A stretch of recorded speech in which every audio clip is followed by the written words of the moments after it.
Good morning and a very warm welcome to New Road in Worcester, where play is about to get underway on day one of this game in the Rothesay County Championship between Worcestershire and Middlesex. Just slightly worried that I can't hear myself in my headphones.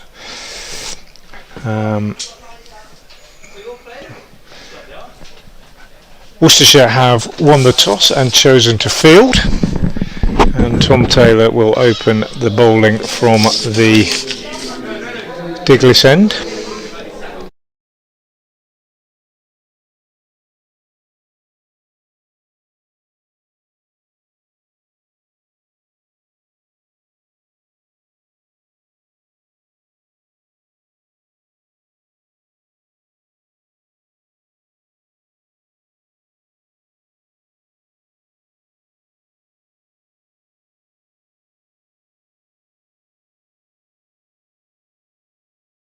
In place for Taylor, as he's going to come in from the Diglis end of the ground, his favoured end usually. My name is Frank Watson of BBC Radio in Worcester. Alongside me is Kevin Hand from BBC Radio London, and we will be joined at various times throughout the day by Mel Farrell, our third voice, that well-known Australian cricket journalist. So here we go, Tom Taylor into ball to Robson, first ball of the day. And first run of the day as Robson tucks that away on the leg side for four, just in front of square. Taylor just erring into the pads, and a neat, no more than a little nudge by Robson off his pads to get Middlesex up and running. Team news: Worcestershire make two changes from the side that has been playing in the Championship most of the season. Kashif Ali is missing, left out, and Adam Hose is missing for personal reasons. The replacements are Henry Cullen, who makes a debut, a first-class debut, and Ben Allison, his first appearance of the season. Robson just plays this next one back up the pitch, and it's a very good morning to Kevin Hand. A very good morning to you. Oh, have you turned me on, Frank? Are you not on? These headphones are not. I'm going to change Maybe mine. I am. Are you all right now? The listeners will soon tell us if not. But, I'm going to change mine. You take over and I'm going to change my head. Good man yourself. Right, there we go. Frank's having technicals. I think you might have had them for 10 years, Frank. Here's a bowler in again to Robson, who's forward driving. Inside edge, falls away into the onside. There's no run. Four without loss. Middlesex, Robson and Geddes out there. As Frank mentioned, Worcestershire winning the toss and electing to field and fancying getting at Middlesex here. They got at them at Lords. It was a big win for Worcestershire in a tight game. It was a brilliant start to the second innings that really set things up. And Middlesex no recovering from that one. It was a hammer blow for them, as here's Taylor in again. Robson leaves alone, taken by the keeper. Four slips alongside him. Backward point, mid-off, mid-on, mid-wicket, and deep backward square. And I may have to be pretty quiet pretty soon, Frank, because you may well be updating Hereford and Worcester. Oh, no, you're not. I thought they were imminently about to say, and here's Frank Watson. But they're not. I also thought that Frank was imminently going to throw to me this morning when I banged my funny bone, which would have been extremely cruel of him. But Frank's not that cruel. Taylor's in, bowls. Robson leaves alone outside the off stump. Good length ball. Through it goes to the keeper, and there's no run. So the Middlesex side is, well, Robson and Geddes, because they're out there at the moment. But there is injury news that Ryan Higgins is out with a wrist injury, which is set to keep him out for a couple of months. We understand. So Middlesex are Sam Robson, Ben Geddes, Max Holden, Leas Deploy, the captain. Caleb Faulkner's back. Joe Cracknell's back as well, having missed all of the T20 so far because of a finger injury, but he's back. Adam Rossington's flown off. I think he's playing in the Dutch E20, European T20 side. As Robson's forward, defending into the defending back up the track to the bowler. There's no run. End of the opening over. Four without loss it is. All four to Robinson. Geddes will have strike. So Ethan Bosch will come in just below Cracknell at 7. Gohar at 8. Sebastian Morgan at 9. Toby Rowland-Jones and Tom Helm. Playing here for Middlesex on the ground where he produced possibly his finest spell of first-class bowling many years ago now. 5 for 35 springs to mind when Helm really announced himself as a first-class cricketer, but dogged by injuries and form as well in first class since then. But Middlesex will very much hope that he can roll back the years on this one with Rowland-Jones similarly, but Morgan and Bosch, the change bowlers. No Navya Sharma, who's been bowling well this season. Swanepoel starts the second over from the New Road End, South African bowling all-rounder who was in the news at the start of the season. You might remember he was delayed to his debut for Worcestershire because of his failure to receive the necessary certification from the South African Cricket Board after leaving the field during a game at the end of the season. All a bit of confusion. I'll try and get rid of this cue in our ears very shortly. Don't know why it's happening. As Swanepoel bowls, and a massive swing at this one by Geddes, but he makes no contact and it goes through to Gareth Roderick behind the stumps. 4 slips then in place. You've heard the teams. Both teams level on points in the Championship, but it's very tight in Division 2. A couple of wins in this next block, and you could go from bottom to top almost in Division 2. Both these sides will be beginning this game, I would imagine, with that positive mindset. Swanepoel in again, bowls, and there's a shout for LBW, but umpire Ulas Gande from India, who is one of the exchange umpires, standing, first time I've seen him, and he gives that not out. Somehow you're calling me Frank. My phone's just started going. Who's that? Calling himself Frank Watson that's calling me, that looks like you. Should we answer it and see who it is? Yeah, that's very strange. Your picture, Frank Watson's calling me. Have I been hacked or have you been hacked? Near my phone.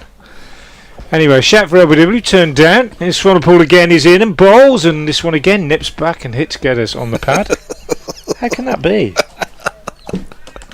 We'll call it back at lunch. Maybe I've got the wrong Frank Watson in my phone. He just looks like you and is also a cricket commentator, clearly. But it clearly wasn't me, so it's very strange. Well, I don't know why we've got this. I mean, talk about technicals. That's up there. That was spooky. That one is spooky. Very, very strange. It's Swanepoel again, moving away from us. Bowls and a run for Geddes. Might even be 4. It's gone down to third man. Hot pursuit from 2 or 3 fielders. Jake Libby pulling it up. Not pulling it up inside the rope. 4 indeed it is. I counted in the few games recently, Kev, the number of runs that have gone third man. Might start doing that again. It's a bugbear of mine that I've been talking to the coaches about. Actually, protect the good ball. You try and hit the top of off, and if you do get in that area and you hit the edge and it doesn't go to the slips, where's it going to go? Why do you bother with a long leg when you're trying to hit the top of off? Anyway, 8 without loss. Swanepoel in again, bowls, and Geddes pushes this up to mid-on. End of the over. Worcestershire, having won the toss and put in Middlesex, have seen a boundary off each of the first 2 overs, and the visitors are 8 without loss. And I'm going to try again and get rid of that cue. Oh, but this is a good song though. Can we keep this one? After this song, can I get rid of it? I don't know who it is. Oh, you were calling me. Look at that. That's a mystery solved. Hello. Technical chaos at New Road this morning. But other than that, all is well with it. In fact, with that, all is well with the world. Robson awaiting here as Taylor's about to bowl the second over from the Basil D'Oliveira end. Robson has 4, Geddes has 4, and Taylor has the chance to start again. Here he goes. He was setting off. I don't know what delayed him the first time, but he's in now. Right arm over. Robson, a right-hander on the back foot, defends to mid-wicket. No run. 8 for no wicket it is. And Robson. And all finally looking well in a commentary box, and all looking very well out there, it must be said. Yeah, it's beautiful, isn't it, on a day like this? First trip here with Middlesex since promotion 2021. No, Would it have been? Can't be that Was long. it earlier than that? No, later than that. I'm not sure. I have to check. Taylor is in, bowls to Robson, who clips it down the leg side. A flying effort behind the stumps to get something on it, but clipped away fine by Robson. And 4 it is, off the legs it goes. A nice little glance for him, which doubles his tally, 12 without loss. Yeah, I'd be looking at this if I were the Worcestershire coaches and just feeling, you know what, we've given them 12 here. We've won the toss, we put them in, and we've given them 12. Overpitched the first one down the leg side, that one, and then that one through third man. They haven't really done anything to earn these runs. Maybe I'm just being a bit pernickety. Taylor bowls, Robson defends, top of off. Fielded at point. And there's no run. But you know what I mean. You sometimes you're really miserly at the beginning, and you put the batsman under real pressure in those first few overs, and it just hasn't happened recently. Well, it's a big game this, so I was mentioning while you were updating elsewhere or sourcing things elsewhere that the defeat at Lords for Middlesex against Worcestershire was a real hammer blow for them, which makes this a very, very big game for Middlesex's aspirations. As here's a full ball which brings Robson forward, looking to drive. Taylor just going that fraction fuller with the tempter. He's got the 4 slips there, and that's why. Probe around that off stump. Push him back, bring him forward, and try to find that edge. 12 without loss. Robson was searching a long way for that one. We'll see the line. It was a long way away from this time of the morning, I'd suggest, for Robson to be going after that. Sure, nice for him to be back playing some cricket after the break for the Blasts, which Robson was not involved. Geddes has been here, there and everywhere. He's been with the England Lions. As Taylor's in, bowls, and Robson leaves alone on the back foot. Through it goes to the keeper. But yeah,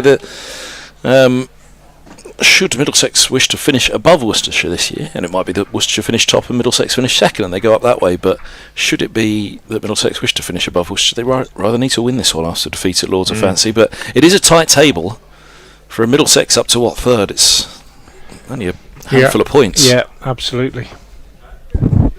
Like I say, you win these next 2, say, and whole thing turns around. Oh yeah. But it's 6 points to third for Middlesex, who are currently second bottom, as is. Taylor in, bowls, left alone by Robson. Through it goes to the keeper, end of the third over. It feels like we've been out there for ages. 12 without. Lots happened. I've banged my funny bone. You've called me without knowing. We've had the technical trouble. You said hello to me, but never turned me on. What do you reckon about this? Go on. Into the gossip as well. Now we're going early. No, the table. You know, when you look at, I mean, I think Durham are better than anybody else on paper, anyway. Northants absolutely blew Worcestershire away with Ben Sanderson bowling magnificently. Well, I think Division 2 is really strong this year. You think? Do you? But I mean, do you see Durham as? I mean, they're 20 Catchable. points clear, aren't they? Well, if you ask Marty, our correspondent at BBC Newcastle, Martin Emerson, they were finishing bottom of Division 2 this year, weren't they? Swanepoel in, bowls, and Geddes on his toes, just drops it down on the offside. I mean, you'd say he was a glass half full man, Marty, though, wouldn't you? But he's not even that. So, yeah, he wasn't optimistic, but they've done well. I think the manner with which they came down last year worried our Durham correspondent, but yeah, they're flying this year. 3 wins, 3 draws, undefeated Durham. Yeah, actually, the off-stump played at that one, I think. Geddes. Little dabble. Robson comes down to have a chat with him. Yeah. Didn't bounce a great deal, did it? There's been a couple that have. Well, they're both coming down to prod at the surface now, aren't they? Yeah, I mean, I've the pitches here, Kev. I was about to say, what's your fancy, Frank? Well, the pitches last year were very, very difficult to bat on. No reflection on anybody. We've talked about it incessantly. Ground staff did a great job. 8 floods last winter before last. Did really well, but it was difficult to bat on. This one pushed up to mid-on by Geddes, and you know, if you were a visitor, you only had to play here twice. You only had to bat here twice. But if you were a Worcestershire top order batter, you were absolutely struggling, and confidence was eroded. Worcestershire got 3 batting points here last year, all season, and they came in 1 innings. This year, I'm pleased to say, much better. Still lots of floods this winter. Swanepoel bowls and Geddes inside edge, looking to play it much straighter than that. Gets a single behind square on the leg side. But better this year for various reasons to do with the grass growth and whatever, and the timing of the floods. And we've had some, decent pitches here. Good pitches in the sense that a good contest between bat and ball. But I've watched 2 games here at the weekend on that pitch, which is quite a few across from this one. And one-day games between the Lions and South Africa A, and those pitches, or that pitch on those occasions, just held up a little bit. It wasn't easy to play shots on. Ball just sticking in the surface a bit. No signs of that yet, but that said, neither of these two express pace and not a huge amount of carry through to Roderick. Geddes just on the back foot, Robson on the back foot just rides this one and turns it to mid-wicket where Brett D'Oliveira fields.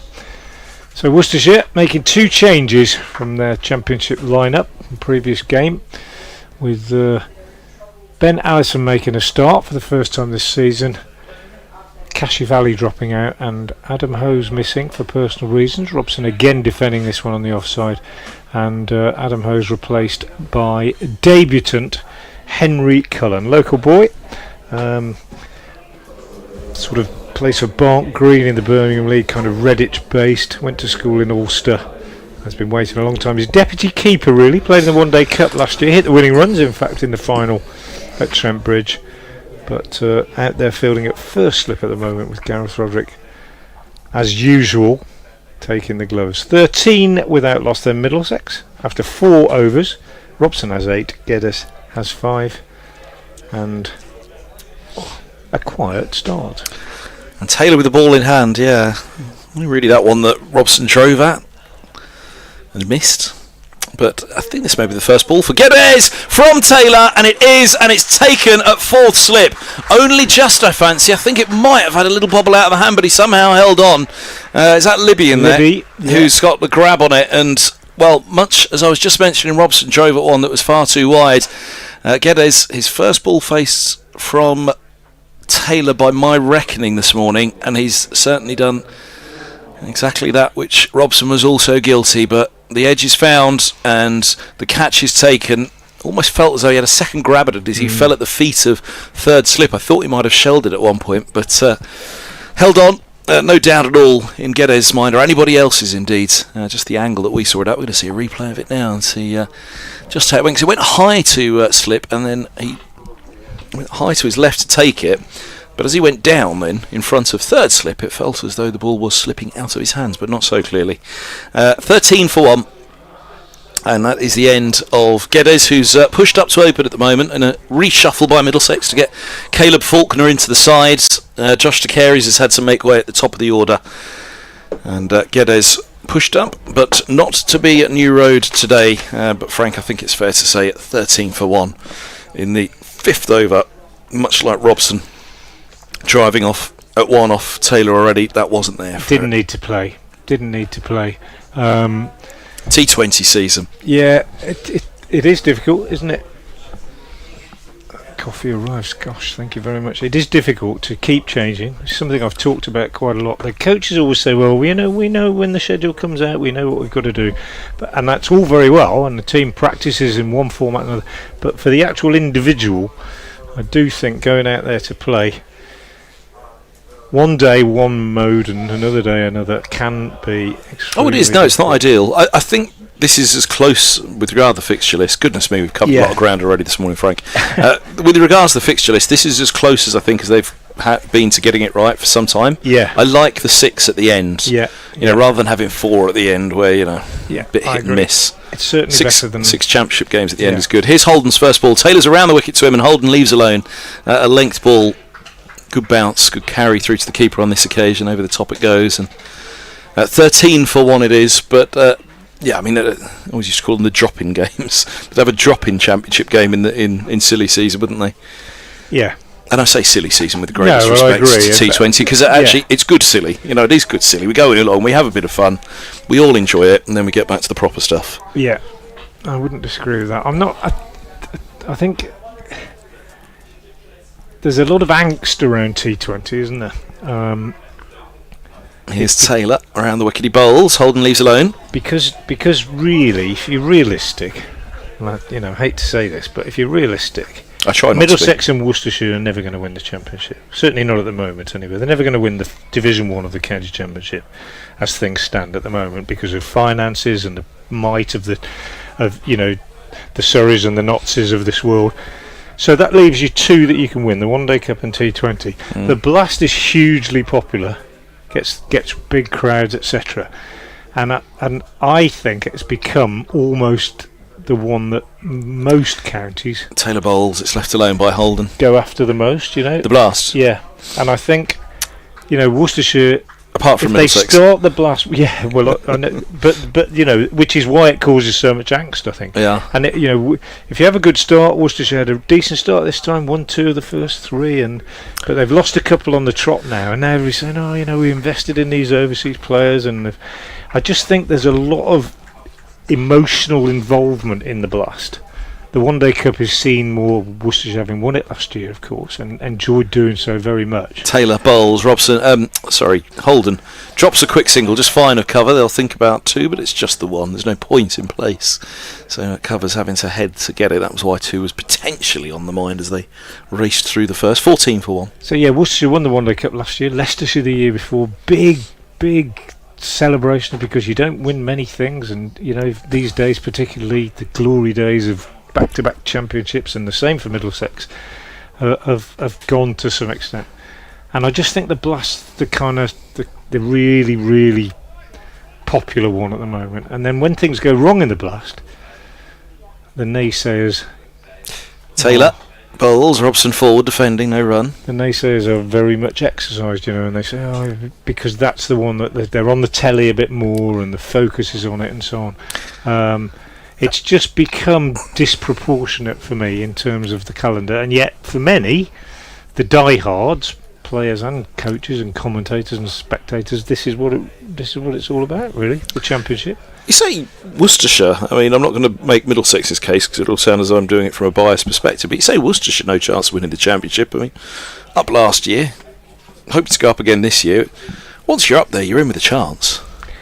Honestly, Surrey can't buy a win at the Oval at the moment, so that hurts them. Yeah, but I've put this argument to senior figures in the club and the press and so on. Swanepoel starts again and bowls, and Holden, first ball he's had from Swanepoel is in behind that, but pushes out on the onside, and they almost agree that it is that such is the might of Surrey, Warwickshire, Yorkshire, even Durham. I know they're in Division 2. Lancashire, I know they're in Division 2. But such is their power in terms. I mean, look at. But you can't say never. No, I mean, Lansington, Libby, Roderick, and D'Oliveira. That's not a bad top 4 there. Swanepoel bowls. Holden defends out on the onside. No run. But be that as it may, and again, I'm not bleating about this. It's a fact of life, I think, at the moment. Joe Clark, Jack Haynes, Tom Kohler-Cadmore, Ed Barnard, Josh Tongue, Dylan Pennington. I could go on. Yeah. All players that have left Worcestershire to go to bigger counties because they think they've got a better chance of winning things. Holden turns this on the leg side again. And there's no run. Now, you keep trying to replace them, and that's the nature of the club, and that's what it becomes. And it's like football clubs, as you know, but you look at Leicestershire, though. I mean, Leicestershire went so long without a win, and then all of a sudden, look at them back in Division 1 now. Yeah, but whether they are ever going to be able to win it, But from where they came to even be in Division 1, even win a game at one point. But that in itself, Swanepoel bowls again and Holden defends again. That in itself is, from where they came to even be in Division 1, we're calling that success. But to go to the next level, I just think it's almost impossible. I really do. And at the moment... I'll make the Middlesex case. Robson, former Test opener. Getting most sides, I reckon, around the country. There'll be one or two, as you say, at the very top, because of Sam's age, perhaps, that would say, well, we're not going to upset the current top 2 we've got, but Robson's very well respected. Here's a lovely again, it beats Holden outside the off stump. Sorry. To Roderick. Okay. Sorry. No worries. Max Holden, England Lions at the moment. Lewis Deploy averages 50 in first-class cricket. Caleb Faulkner, well, under-19 World Cup century. Joe Cracknell, he was a wild card picked up by Owen Morgan in the 100 a few years ago because Morgan recognised his potential. Ethan Bosch in as overseas. Zafar Gohar, Middlesex would argue he's the best spinner in the country and could well be in that England side. Sebastian Morgan, possibly one of the best talents coming through. Swanepoel in again, bowls. Again, beats Holden outside the stump. Good over from the overseas Swanepoel. 3 overs, 1 maiden, no wicket for 5. And Taylor, 3 overs, no maidens, 1 for 9, 14 for 1. And of course we're probably missing, Middlesex are missing in this side probably the best all-rounder outside of Ben Stokes in the country, and Ryan Higgins. How many of them would get into the Surrey side? How many of the Worcestershire team would get into the Surrey side? That's the point I'm making. I hear you, and that was going to be the next point. And obviously Ben Geddes is here and out this morning because he couldn't get into the Surrey side, and that's why he's with Middlesex.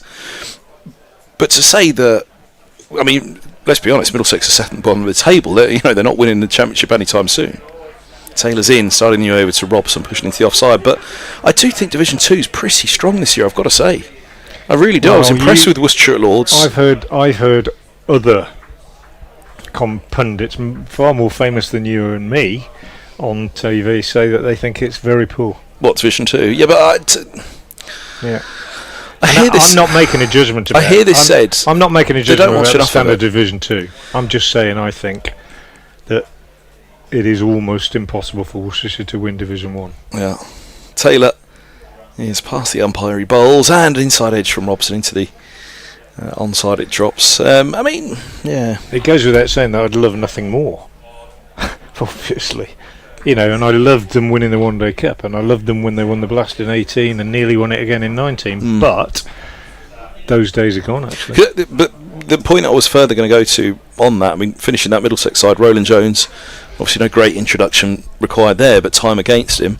And Helm, you see the best of him in T20. That's where Helm's talent really comes to the fore. As Taylor's in, bowls to Robson. This ball's eased into the offside and no run. Mentioned Ryan Higgins' record there.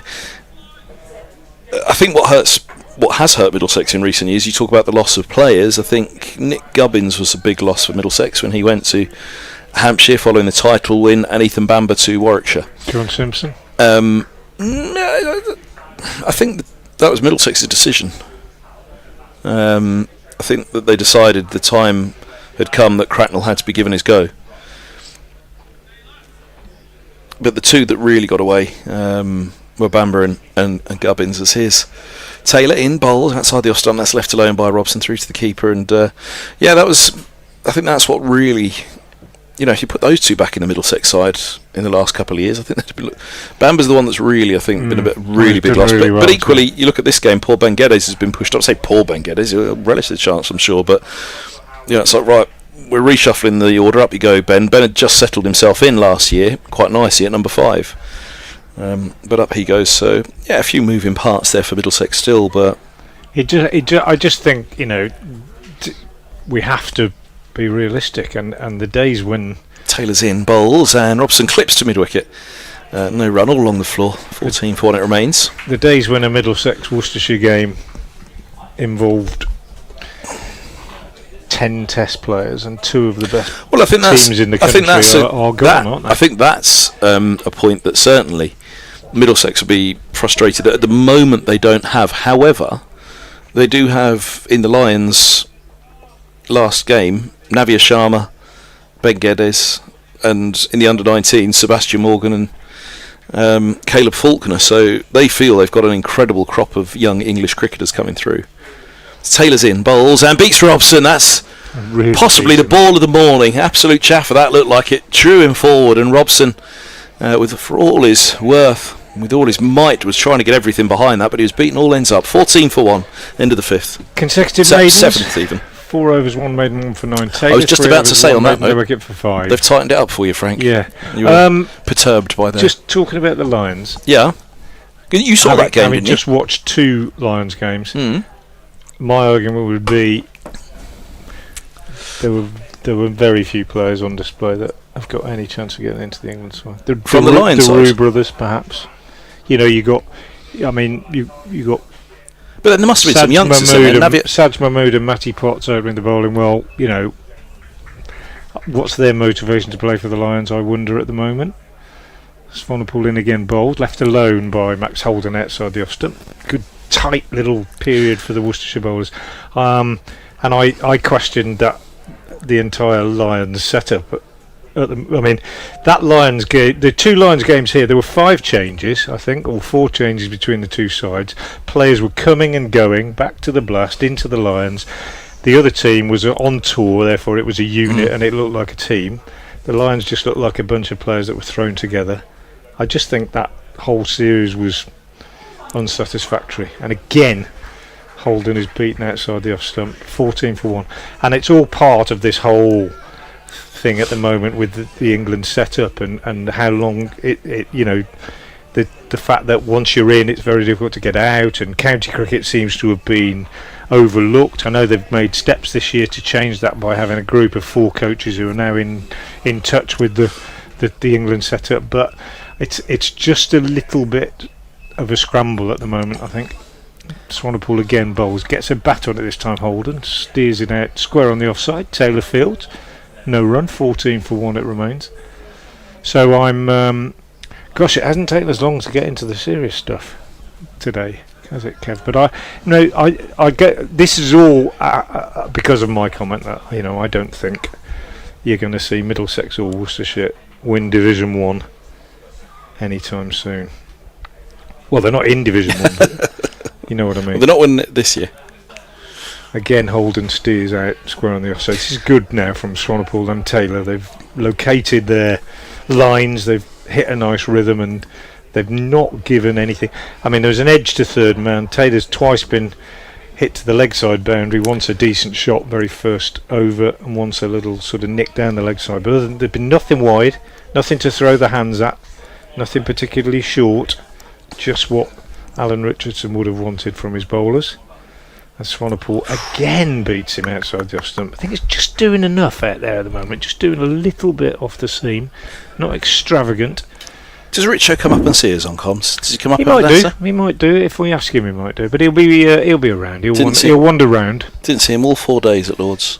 No. Told him I was expecting coffee while I was here. Good coffee. Yeah. Well, you'll probably see him have a wander round at some point on the boundary. Trundle. Yeah. Swanepoel in again, bowls, and a run for Holden, just pushed out on the offside, this time into the gap at extra cover. First run for 3 overs off the last ball. 8 overs gone. Middlesex 15 for 1. He drags himself around the ground, Richard, doesn't he? You're not quite sure whether the hip, the knees, the ankles, they're quite going to make that next step for him. Old bowler. I think he's quite fit at the moment. I think he's okay. Oh, he is. Well, he has to be with those hips. Wasn't it the hips that troubled him? He had an ankle problem when he left Middlesex and came to Worcestershire, but all bowlers have knees and hip problems in the end, don't they? But yeah, you're never quite sure which foot's going to make it next when you're watching Richo walk around. Here's Taylor round the wicket, 15 for 1. Hopefully he's listening right now. As Holden leaves alone outside of the off stump. Holden 2 from 17. I think that'll tick along to now. 16, 17. He was great to me my first year commentating Alan Richardson. He was up all the time, teaching me everything he knew. Are you off? I'll go if you want. Yeah, I'm quite happy to go. You can see if Mel agrees with me about my views on the championship. Frank Watson back with us in a little while for Hereford and Worcester. Here's Taylor. He is around the wicket again. He bowls to Holden forward, pushing back up the track. No run. 15 for 1 it remains. Bit of cloud cover today, but plenty of patches of blue up above, and greenery all round at New Road. It's looking lush here at the county ground in Worcester, and looking pretty busy as well, which is great to see. Pavilion packed away to our right as Taylor passes the umpire again, still around the wicket to the left-handed Holden. He's going to drop a quick single here just in front of mid-off. They're through, 16 for 1. Holden moves to 3 from 19. Robson 8 for 21, and It'll be the right-handed Robson coming on to strike. Mel Farrell sat down alongside me. He's settled in. He's not left you much room there, has he, Frank? What are you trying to say? He's spread out, hasn't he? Look, there's laptops and... Are you trying to say that I'm fatter than Frank? God, that's a nice welcome, isn't it? I was talking about the desk in front of you, Mel. Goodness me. Frank's done me no favours today. He didn't tell me he was wearing a white t-shirt today as well. His tailor, he's in bowls, and this is left alone outside of the off stump through to the keeper. Fortunately, they didn't come to comms cam when Frank and I were. Or maybe it was because they thought they'd affect the white balance of the camera, but we're both in the same white t-shirt. Well, I feel a bit left out because I'm not wearing a white t-shirt, and I just sort of feel, it's a bit like the girls at school, and they all decide that on Thursdays we wear pink, and no one bothers to tell, the unpopular one. So that's clearly me. You mean girls, you? Well, yes. I mean, we almost look like something out of One Flew Over the Cuckoo's Nest in our white t-shirts together, don't we? His tailor, he's in bowls, and this is left alone outside the off stump, 16 for 1. Is that what I'm looking for? One Flew, or a prison movie? That was the Asylum, wasn't it? One Flew Over the Cuckoo's Nest. That's coming back to the West End apparently this year. Yeah, you're off to the. Well, not the theatre tonight, but you're off for a show, aren't you, this evening? I am. I'm very excited because, those listeners who have heard me when I've been here in Worcester before will know that I've had this long-standing drama where I can never get into the cathedral. So I've never actually... Is that in fear of bursting into flames, or his tailor in bowls to Robson? It's pushed back up the track by the right-hander. No run into the over, 16 for 1. Well, the first couple of times I tried, I couldn't find the way in, which I know people might find that really strange, but I was trying to get in from the river end, and it was all very hard. And then the one time I finally did manage to find the entrance, I thought I'll go in and I'll have a look around. They wouldn't let me in. Maybe they did fear I'd burst into flames. But it was like 15 minutes before the service was going to start, and they said I couldn't. I said, can I please just come in and stand here for 10 minutes and look around, because of the number of times I've been to Worcester and never seen it. And they wouldn't let me in. Swanepoel it is, starting a new over. He's in and bowls. It's defended out into the offside, and they'll run through for a single because that covent area is vacant. Takes Middlesex to 17 for 1. So I saw that there was a candlelight concert on there tonight, and it's a night at the opera. I've never actually been to the opera. I'm not an opera aficionado, but my niece Hannah is staying with me. She's over here for a couple of years, working holiday, like all Australians must do as a rite of passage. As Swanepoel, he's in over the wicket. This time it's just punched up to mid-off. No run for Robson it is at the moment. So I saw it and I thought, so we're doing this as like a birthday, as my birthday present to Hannah. She turns a certain age in a couple of weeks. She's only young. She's very young. I said, we'll do this. So she's come to Worcester, seen it for the first time this morning. We're going to the opera in the cathedral. Here's Swanepoel. It's left alone by Robson.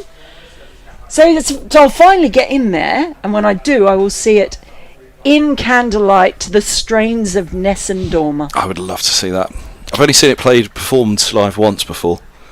It always leaves me in a mess. I'm always in floods of tears. It's mainly because of Italia 90. Just remember the effect Italia 90 had on me, which more than is it I can never remember. Is it Turandot or Turandot? Turandot. I think.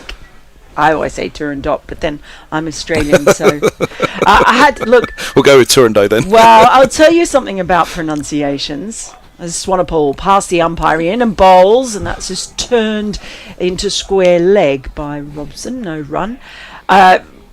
Poor Hannah. We did have to have a lesson before I would let her board the train. To whoosh whoosh. Did she change at Leicester? I said you can't go there. Just imagine it's Wooster. Worcester. Here's Swanepoel. Bowls and again turned into mid-wicket now by Robson. No run. Brett Oliveira there making sure it's guarded. No, that's the Americans that struggle with Leicester, isn't it? What is it? What's the Australia? Luga Baruga. Isn't that the one? Well, we live near Orange, which is where I'm from. Let's timestamp. I've been on 8 minutes, and it's the first time I've mentioned Orange. So that's not bad going for me. We do have a place near us, a Swanepoel, Bowls, left alone. I tell you what, he shouldered arms, Robson, and the ball actually bounced a bit higher than he was expecting, and he suddenly had to raise his bat much higher. It's the end of the over, just a single coming from it. Middlesex 17 for 1, Robson on 8, Holden on 4. Oh, sounds like there's an update coming. Who's going to be Frank, you or I? Oh, no, you definitely be Frank. I have been Clive Eakin in another life. They popped me on WM once when I was on air and we're crossing lights. Clive Eakin. Well, it was only me at the time, so I just went ahead and did it. They did sign off when they should have just gone smoothly on. They did sign off by saying, well, that wasn't Clive Eakin, but we're not sure who it was. Here's Taylor around the wicket, bowls 2 holes in, and it's eased to backward points, and there is no run. 17 for 1. Who's this? Name this. It's a bit of country music we've got on at the moment, isn't it? I know. Makes me a bit depressed, country music. Doesn't it? It's always very depressing. Dolly Parton, Willie Nelson. People are very rarely happy in country That's true, music. yeah. All broken hearts, isn't it? Oh, broken hearts and... Broken tractors. Yeah, broken tractors. That's country music in a nutshell, isn't it? Broken heads. Everything is broken. Guitar strings, the lot. Here's Taylor around the wicket. He bowls. Holden's forward, dabbing just in front of point and no run. 17 for 1. Frank's back. He's either back to do his update or he's back to tell us they're going to get rid of the clean feed any moment. One of the two. We've got country music in our ear, Frank. Oh no. He's got a similar view on country music Yes. to you then. Yeah, he clearly does. Or maybe so it's not an update, it's not an update. They just want us to play us a bit of music then. someone's decided come on, baby. That was, I should say, the song that's playing in our ear that Mel's just mentioned. Here's it's Taylor to Holden. This is dabbed. Again off the back foot, just backward a point. They do get through for the single this time, 18 for 1. I'm wondering if that was actually a drop. Did it carry Let's have a to look on the stream JQB? here. Okay. We've got a... There were sorry. a few heads on hands. I'm not sure if that was because it was close. Oh, country music's gone. Thank goodness. That was very, very difficult. That was. We're just having another look at this one now. Really hard to tell. It was certainly close. You think it might have, yeah. But there was just a little reaction. I wonder if he got a little fingertip to it. Took a great catch earlier up above his head to dismiss Ben Geddes. He did indeed. Here's Taylor right arm over to Robson, who turns to mid-wicket off the back foot, just waiting on the ball, no run. No, we do. That's what I was saying about pronunciations before. So yeah. Near our hometown of Orange, we do have a place called Canowindra that everyone gets wrong because it's spelt Canawindra. And there's one that I swear to you'll never be able to say 5 times fast. It's called Wallerawang. I'm not even going to try. That's always a pretty good one. So look, we have our ridiculous ones, but none of them are as ridiculous as the town of Maudlin that is spelt Magdalene. Here, that's nonsense. Here's Taylor to Robson. It's pushed back up the track and there's no run. Go on, go with that one again. The town Maudlin. Maudlin. Here, Maudlin. Maudlin. Yeah, Maudlin. Yeah. But it's spelt Magdalene. Is it really? I don't know that one. Where is it? I've no idea. You don't want to know either. Go there. Yeah. No, it's dead to me, that place. Even Bicester. Like, do you know how long it took me to work out how to pronounce Bicester? Oh, I'll tell you another one. Isleworth. Yeah. Right? First time I went there, I thought it was Isleworth. Because, Here's fine place in Middlesex, of course. Here's Taylor left alone by Robson through to the keeper. Blake Cullen and Navia Sharma territory, Isleworth. Yeah, go on, Isleworth. So I thought it was Isleworth, right? And then it should be Isleworth. And then I had my first trip. I heard someone talk about Islington. Angel Islington. And I went, aha! So the next time I went to Isleworth.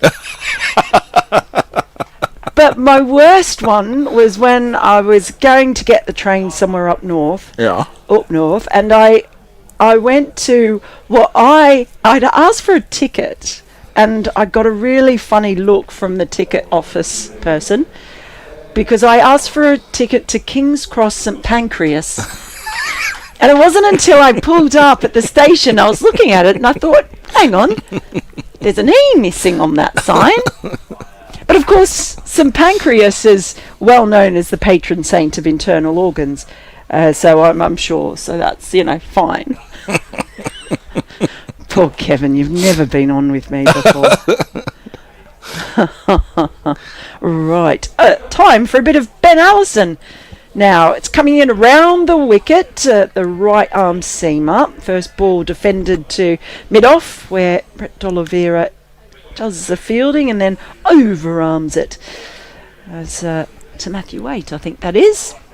Give it a bit of a polish. Yeah, this is a big moment for you, isn't it? It is indeed. It is indeed. It's been a long time they've kept us apart. I'll tell you why I'm distracted, Mel, and you will like this, but you won't as well. There's been an international retirement, and it will shock you. I bet it's Kane Williamson. Oh, well, damn it. Ben Allison is in. Bowls is turned up to mid-on this time by Holden. No run. How and why? What's happened? It's just breaking news on the BBC website. Yeah, Kane Williamson. All international cricket, mid-series. Yep, after the first game. I think... So he's got an injury, I assume, that he's just decided, may as well hang it up. Well, I don't know. I mean, he's been in that unusual arrangement for a while now where he hasn't been on a central contract and it's been a series-by-series proposition. As we'll wait for Allison to come in and bowl. That's just flicked away down towards fine leg, and they'll take a single, takes them to 19 for one. But so he's been on that kind of deal where it is very much about him finding a balance between work and personal life. I actually interviewed him for the match day program for the Lord's Test, and I'm very glad that it wasn't for the second test. Wasn't for the second test. But yeah, we had a bit of a chat about him finding, but I'd got the feeling for that, which is why I wanted it to be in the first test program.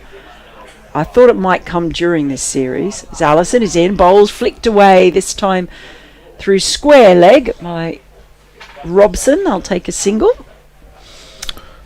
Yeah, so I kind of had the feeling it was going to come this series, but I wasn't expecting it after the first test. I mean, good grief, it's been a heck of a week, hasn't it? For just about. Just so this now, it's like we've had the Lord's pitch debacle, then we've had all the curfew gate drama, and now Kane Williamson retires. Drama. In comes Allison. Is just played up towards mid-on. Comes running in. No run for Holden. 20 for one. Middlesex is Kane Williamson nonetheless. Or he was last season, wasn't he? He was, yes. I spoke to him about that, actually. Yeah? Yeah, he really enjoyed it. I think there was some hope on Middlesex's part, and the MCC's with the 100 franchise as well, that might become some sort of association over the next couple of years, Williamson, Middlesex and the MCC, but I don't know whether that is dead in the water. Allison past the umpire in, bowls to Holden, who just pulls his bat up out of the way just in time. There was a bit of a half-hearted shout to suggest maybe he hadn't, but umpire is satisfied that he was able to pull his bat clear indeed. Yeah, so what a tumultuous couple of weeks it has been. But it's so sad. Kane Williamson is a player. I've watched him in the nets a lot, and honestly, it's one of cricket's most hypnotic experiences watching him in the nets. It's like you go into a kind of, I guess you might call it transcendental Kane-itation. It takes you to another place. Right, change of bowling. Taylor's done. Short ball to begin from Adam Finch, which gets the big gasp from behind the stumps because it thumps onto the hip of Robson and falls into the offside, and there is no run. 20 for one. I remember seeing Williamson quite early in his career playing for Gloucestershire at Neville Road against Middlesex, and he got out cheaply in both innings, and I was pretty disappointed in the short game's a good game, but disappointed in the sense that everybody was saying, wow, this is some player. We didn't see anything of it at all, really. And I don't think I ever really saw him again at domestic level until he came and played for Middlesex last year. As in comes Finch, just short of a length again, and Robson rocks back happily to defend. I've actually just had a text message from the editor of the matchday programs with a few expletives saying, could he not wait till the end of the series? So I'd say he's going to have to can my exclusive interview and find something else to put in the program. Maybe there'll be a bit of a tribute to Kane. He's just one of the joys of cricket to watch. Finch in bowls. Forward goes Robson defending this time. Well, a long way forwards that one, but just watchfully pushed back. I wonder what he'll do now. It does say international cricket, it doesn't say all cricket. 35 years of age, he's still got a few years of franchise stuff, I guess. And I think, I go back to that, I think for him it has been very much about balance. Is he set up here now in England? Has he decided that this is home for the next few years? I don't know that he has. I think he's just come from the IPL, hasn't he? So he's been there. I thought I got the impression that was part of the reason why Middlesex and the MCC thought they might, get him for a couple of years. As this is a length ball to Robson from Finch, and he's partially forward defending this one, Robson. Well, maybe if they could with that. As I believe Frank has been saying that these two teams, Middlesex and Worcestershire, will never ever win. Oh, who told Division you? 1. Did you get a message? Frank was saying. Frank was saying. The funny thing did they say you have to go and tell Kev Frank was right? No. Here's Finch past the umpire, he bowls, and Robson on the back foot defends. 20 for 1. Do you know what I find interesting about that, quite wild for me, is that the first time I really understood how absolutely brilliant the county championship was when you listen to Frank Watson. That's the second time. I'll tell you after this ball. Here's Finch. Hits the crease now. He bowls. It's short. It's wide, and it's cut by Robson. But he was stretching for it somewhat. He keeps over the top of it though, and picks up a single in front of point. 21 for 1. It was. Am I right in saying 2016 at Lords when Middlesex played Yorkshire? Yep. And it finished with the Toby Rowland Jones hat trick. Yep. And that was when they won. Which nobody knew till the next day. Nobody knew till the next day it was a hat trick because it was across overs. I knew because I interviewed him after. I've got a photo of me interviewing him. Well done. All the commentary, including myself, everybody did it. There was 3 different commentators doing it. None of us realised it was the hat-trick ball, and it was only really the next day when somebody turned around, it was a hat-trick ball, and everyone went, was it? But I remember it as Ben Allison starts another over the wicket, in fact, to Robson, who, he drives that on the onside and manages to get it wide of mid-on, so I'll get a couple. Takes the score to 23 for 1. But that was your day, the day Middlesex won the title. So I'd been over here. I came over in 2015 was when I started working for Cricinfo. But I was there for that day, and because Somerset was still in the running as well, and their game had finished Chris early. Rogers. Yeah, Chris Rogers. And they were all sitting in the bar watching the game at Lords as Allison bowls, and Robson is on his toes defending. It ends up at mid-on, no run.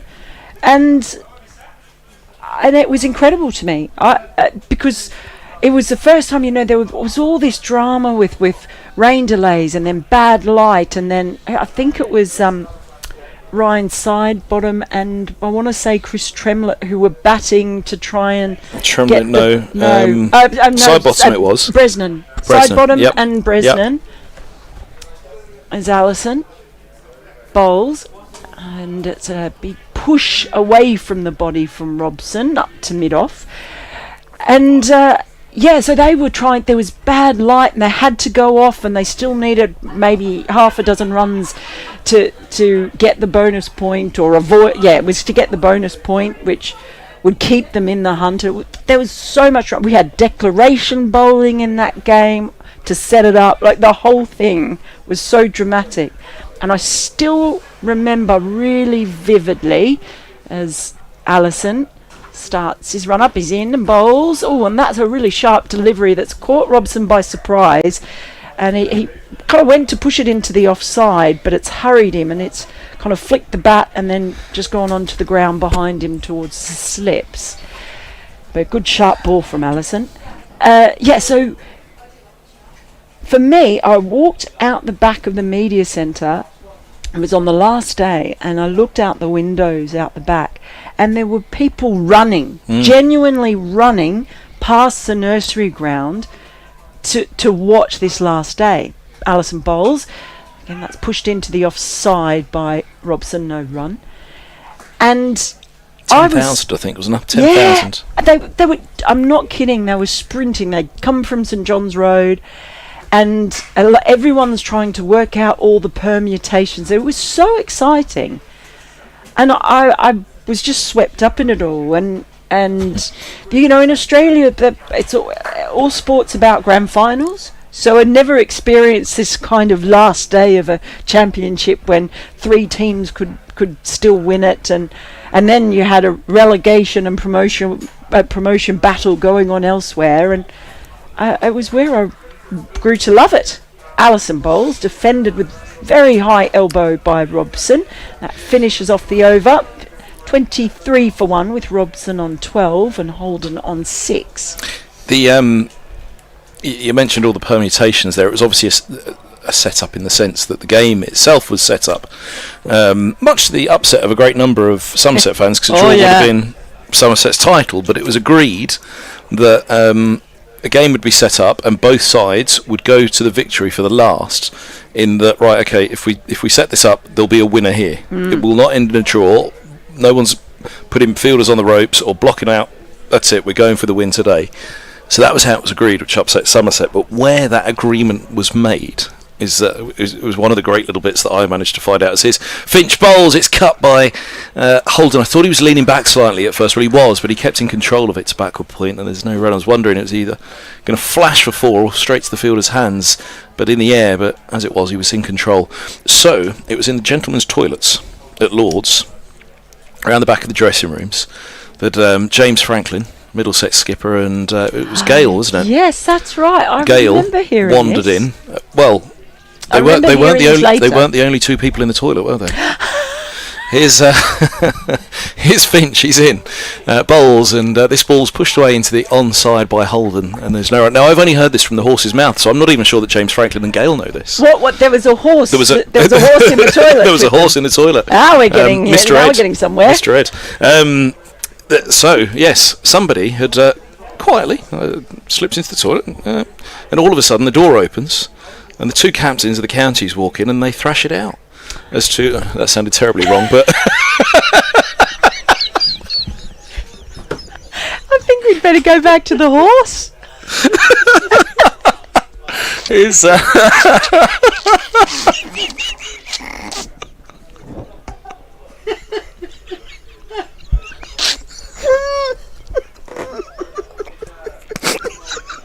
Top ball, by the way.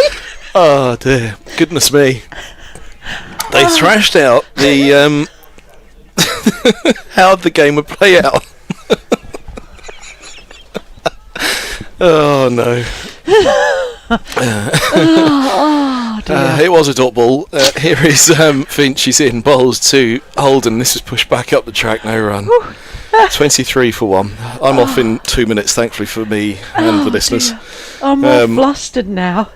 Well, so is the chap sitting on the toilet.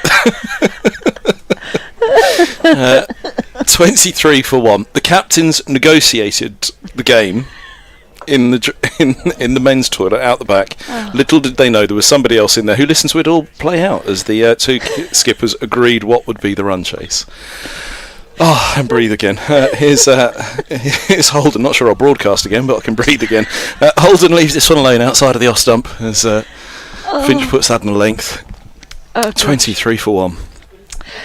Well. Oh dear, oh dear. Well, This is why. Frank, when are you on? This is why I've never commentated with you. Obviously, how long has this taken? 10 years. We've just established. It'll be 10 years to the next. Till the next. So that would have been the first day we met. It was at Lord's, I assume, then, for that game, 2016. Yeah, that probably was. I would say. Here is Finch's right arm over. He bowls and Holden pushes back up to mid-off, and there's no run. It really is time to go, isn't it? Is it the end of the... I think I should just go at this one, and you and Frank can talk about sensible things. We will. You stay on for 2 seconds, because we've got to do a little... Jiggery-pokery. No, we're not back to that again. Because Frank has his spot here. Right, so in which case I'll keep talking for a moment until Frank's talking. 23 for 1 it is. 15 overs bowled, Robson 12, Holden 6, and it will be Frank and Mel to take you through the next half an hour of sensible cricket conversation. Thank you, Kevin. Well, thank you, Frank. I hope to be back. London. Well, yes. Dob me in, why don't for a you? lie down. Well, I'm going to see if I'm allowed back on in half an hour, but have fun, folks. Ben Allison from the New Road end down the leg side. Robson inside that, and it passes his hip and goes through to Gareth Roderick behind the stumps. Worcestershire have bowled pretty well this morning. I think they've been tight. When you think I was bemoaning the fact that the first 12 runs that they conceded were kind of given away. There was an edge to third man.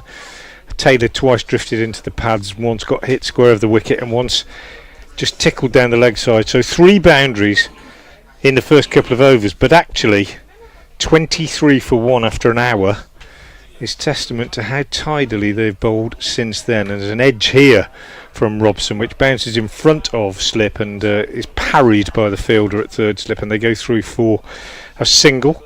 We think Holden might have been put down in the slips a couple of overs ago, not quite sure, think it carried. 1 catch taken. There's not been much to hit in terms of what the bowlers have offered. Just 3 boundaries in the entire innings, and I would imagine that Alan Richardson, watching from the pavilion, the Worcestershire head coach and bowling coach Richard Jones, will be fairly satisfied with what they've seen so far. Ben Allison, who is making his first appearance of the season, has started very tidily. He's in his 3rd over. He conceded just 5 runs so far. He's in now round the wicket to the left-hander, bowls and on the back foot. Holden is defending and there's no run. He got 40 wickets last year in Division 1, did Ben Allison, and he's been out this year until now because of injury. Taken him a good while to get over that injury, which don't think it was considered to be too serious at first, but it's taken him until now. Played a couple of T20s recently,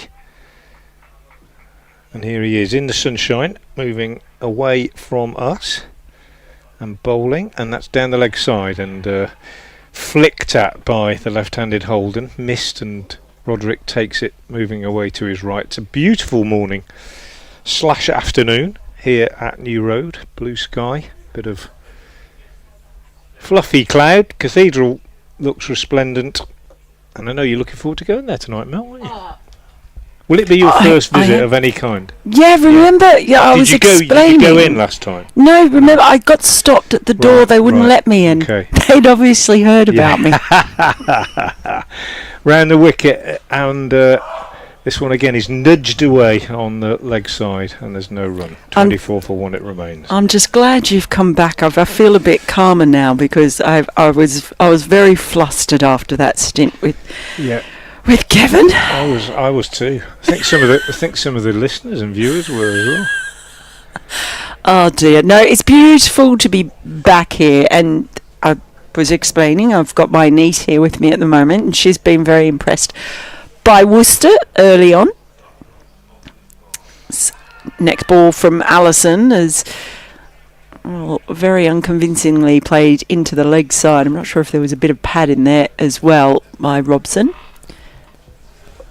That's the end of the over. 24 for 1. Robson has 13. He's faced 47 deliveries. Holden's faced 38 for his 6. I think those stats alone tell you how accurate the bowling has been. And it's important that Worcestershire maintain this pressure, because so far, however accurate they've been, they have only picked up the 1 wicket. And I think when you win the toss on the first morning of a championship game and insert the opposition, you want 3 by lunch, don't you? Absolutely. It's been very, very tidy. I'm not sure if there's been a drop catch or not. It was really hard to tell. As we start a new over, and it's Adam Finch bowling now. First ball is just punched up into the offside, no run. Yeah, there was one where I think now I've not written it down. Was it Holden? Holden it was, yeah. who just got a bit of a thick outside edge, and I wasn't sure if it carried to Libby or not. He went for a dive, went past him in the end. 3 slips in at the moment as Finch is over the wicket, and on the back foot Robson plays into the covers, no run. Good from Finch. Started well, just 1 run so far. It has been. Look, it's been tidy. They've not had much to cut. No. And they've bowled good lengths. I can't remember a half volley. Oh, it's gonna. Yeah, that's the lengths. They've not over pitched and given away the easy drives. No, it's been a very, very disciplined performance so far. Finch is in past the umpire, bowls, and this time it's a shorter ball, and it's a sort of a half-hearted pull with no follow-through from Robson, and they will take a single. It was a funny old shot. It was almost like he was going to pull and then changed his mind and then kind of went through with it.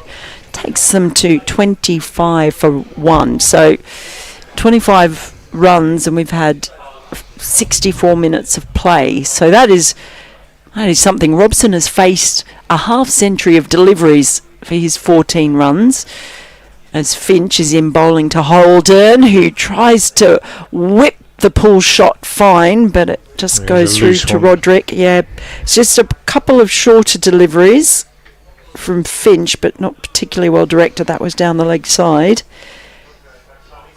But Holden now has faced 39 for his 6 runs, so have not been easy to come by. And Worcestershire will undoubtedly be hoping that the stagnated start from Middlesex will lead to a few more wickets early on. Here's Finch over the wicket, bowls, left alone by Holden. Yeah, so I'm seeing opera by candlelight in Worcester Cathedral tonight. So that's going to be a fantastic first experience. It sounds like it will be. Yeah, I've heard good stories about those evenings, and they occasionally do sort of a classical take on popular music, if you know, like Fleetwood Mac by candlelight or something like that. I've seen a Metallica one. That'd be up your street, wouldn't it, Frank? Probably not, actually. You might be surprised to hear. Here's Finch bowls, and that is just played with a nice little wristy drive, but no power from Holden. And it just goes out to point and finishes off the over. Another tidy one. 25 for 1 at the end of it. So none for 2 for Finch after his 3 overs, and none for 5 for Allison after 3 overs. So they've kept up. They've maintained the discipline, haven't they? I mean, Taylor 6 overs, only conceded 11. Swanepoel 5 overs, only conceded 7. Allison 3 overs, conceded 5, and Finch, as you say, 3 overs, and he's only conceded 2. There have been no extras. It's been tidy, if only moderately successful in terms of wickets from Worcestershire, as Robson picks up another single, albeit rather uncertainly from a little inside edge which runs away behind square on the leg side. He's playing. I mean, weirdly enough, I think this is my first time ever commentating on Middlesex. I've never done a championship game at Lords. I made my commentary debut at Lords last week during the test, which was very on TalkSport. Oh right, yeah. They've got the international feed. Yeah. But Robson plays very far out in front of his body. Here's Allison again round the wicket, and Holden doesn't. He lets that come right onto him and just dabs it down in front of him. Very patient so far, Max Holden. But 26 for 1 it remains. Do you know what I mean about Robson? He sometimes gives that appearance that he's pushing out in front of his body, and it does make it look even more uncertain at times. I think it's probably just the way he plays. But it does give that air. Here's Allison again, round the wicket to the left-hander. 3 slips still in. Bowls, and a play and a miss outside the off-stump from Holden. Good from Ben Allison, who's just got a nice little rhythm now. Going back to Kane Williamson and the announcement that he's retiring. It's an odd time for the announcement to be made, isn't it, after one test match? Yeah. Just wonder what the circumstances are, whether we'll ever find out or not. A great test player. One of the best technicians, I think, in the last decade that I've seen in Test cricket. Absolutely. Always a joy to watch, just from a technical point of view. Allison again is in and bowls, and again pushed out on the offside, no run. But yeah, weird timing. Played in that first test and appeared to be as motivated as ever. And yet, suddenly, it doesn't seem like a day goes by at the moment without there being some sort of startling announcement, does Oh it? my goodness, it's a tell you what. Do you have a favourite Kane Williamson shot? Because I do, and I bet it's not one that you would imagine. Yes, I do actually, and I would put it in with my favourite Joe Root shot.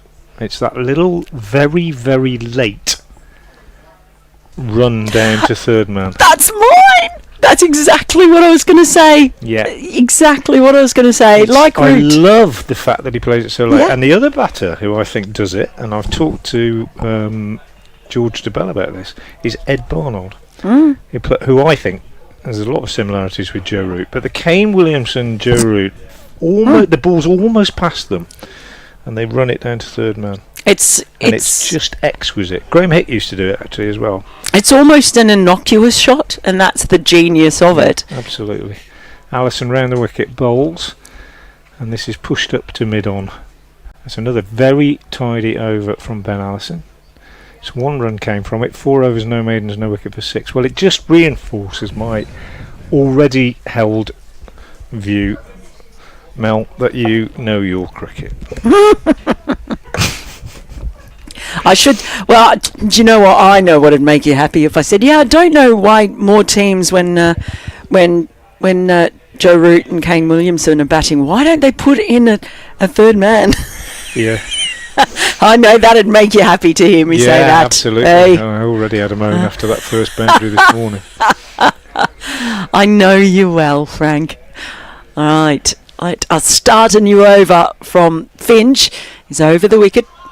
And the first ball is just punched up to mid-on by Robson. No run. Do you see what I mean about Robson? It feels like his hands seem to be a long way from his body. Which is actually, from a coach point of view, not a bad thing. And it's a very un-English thing. Because the Englishmen, particularly, not so much now, but certainly before DRS and people started getting given out over doing on the front foot, a lot of our batters used to just sort of push it with the bat tucked in behind the pad and kick it away.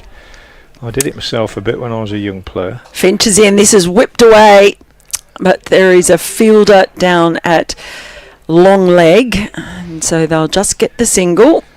And a very good friend of mine, Tim Curtis, who opened the batting for Worcestershire with great success for many years and played a few tests for England as well, has actually said to me, he might well be listening as well, I wouldn't have a career now, he said, because I couldn't just sort of tuck the bat in behind the pad, and basically it was a subcontinental thing not to do it and to play right out in the front of your pads. A lot of subcontinental players playing spin particularly. Finch is in, that's played late by Holden. Would get the bat and the hands right out in front of the pad and not tuck the bat in, which is what a lot of English players do, particularly early on green seamers early in the season. The coaches would say, make sure you get a stride in, get right out there. And it's become less the case, I think, in the last 15-20 years. And covered pitches have helped. But yeah, Robson is particularly subcontinental in that sense, I think. Here's Finch bowling, and well, Holden has just defended that one, but again, he's just been a little bit surprised by the pace of that. He just goes for a little bit of a walk. It seemed to hurry him a little bit, maybe a little bit more bounce again than he was expecting. And he just jerked up after defending that ball. Just to explain that a bit more, there was a time in the sort of 80s and 90s where batters would stick a leg down and kick it away, or maybe get a bit of bat on it, or they'd be hit outside the line and people said, oh, he's playing a shot, but actually a lot of people said, no, he's not really, he's tucked his bat in behind his pad. Next ball from Finch is again played late by Holden, but just into the gully region where it stopped. And they didn't get given out LBW. And you never used to get given out LBW sweeping either, very much. And then when DRS came in and umpires started seeing that actually that ball was going to hit the stumps. And you know what? He wasn't playing a shot at that. And even though he's sweeping, that's hit him on the shin. It's quite a long way down, but it's actually still going to hit not too high up middle. And they started getting given out, and it became much more difficult to play that way.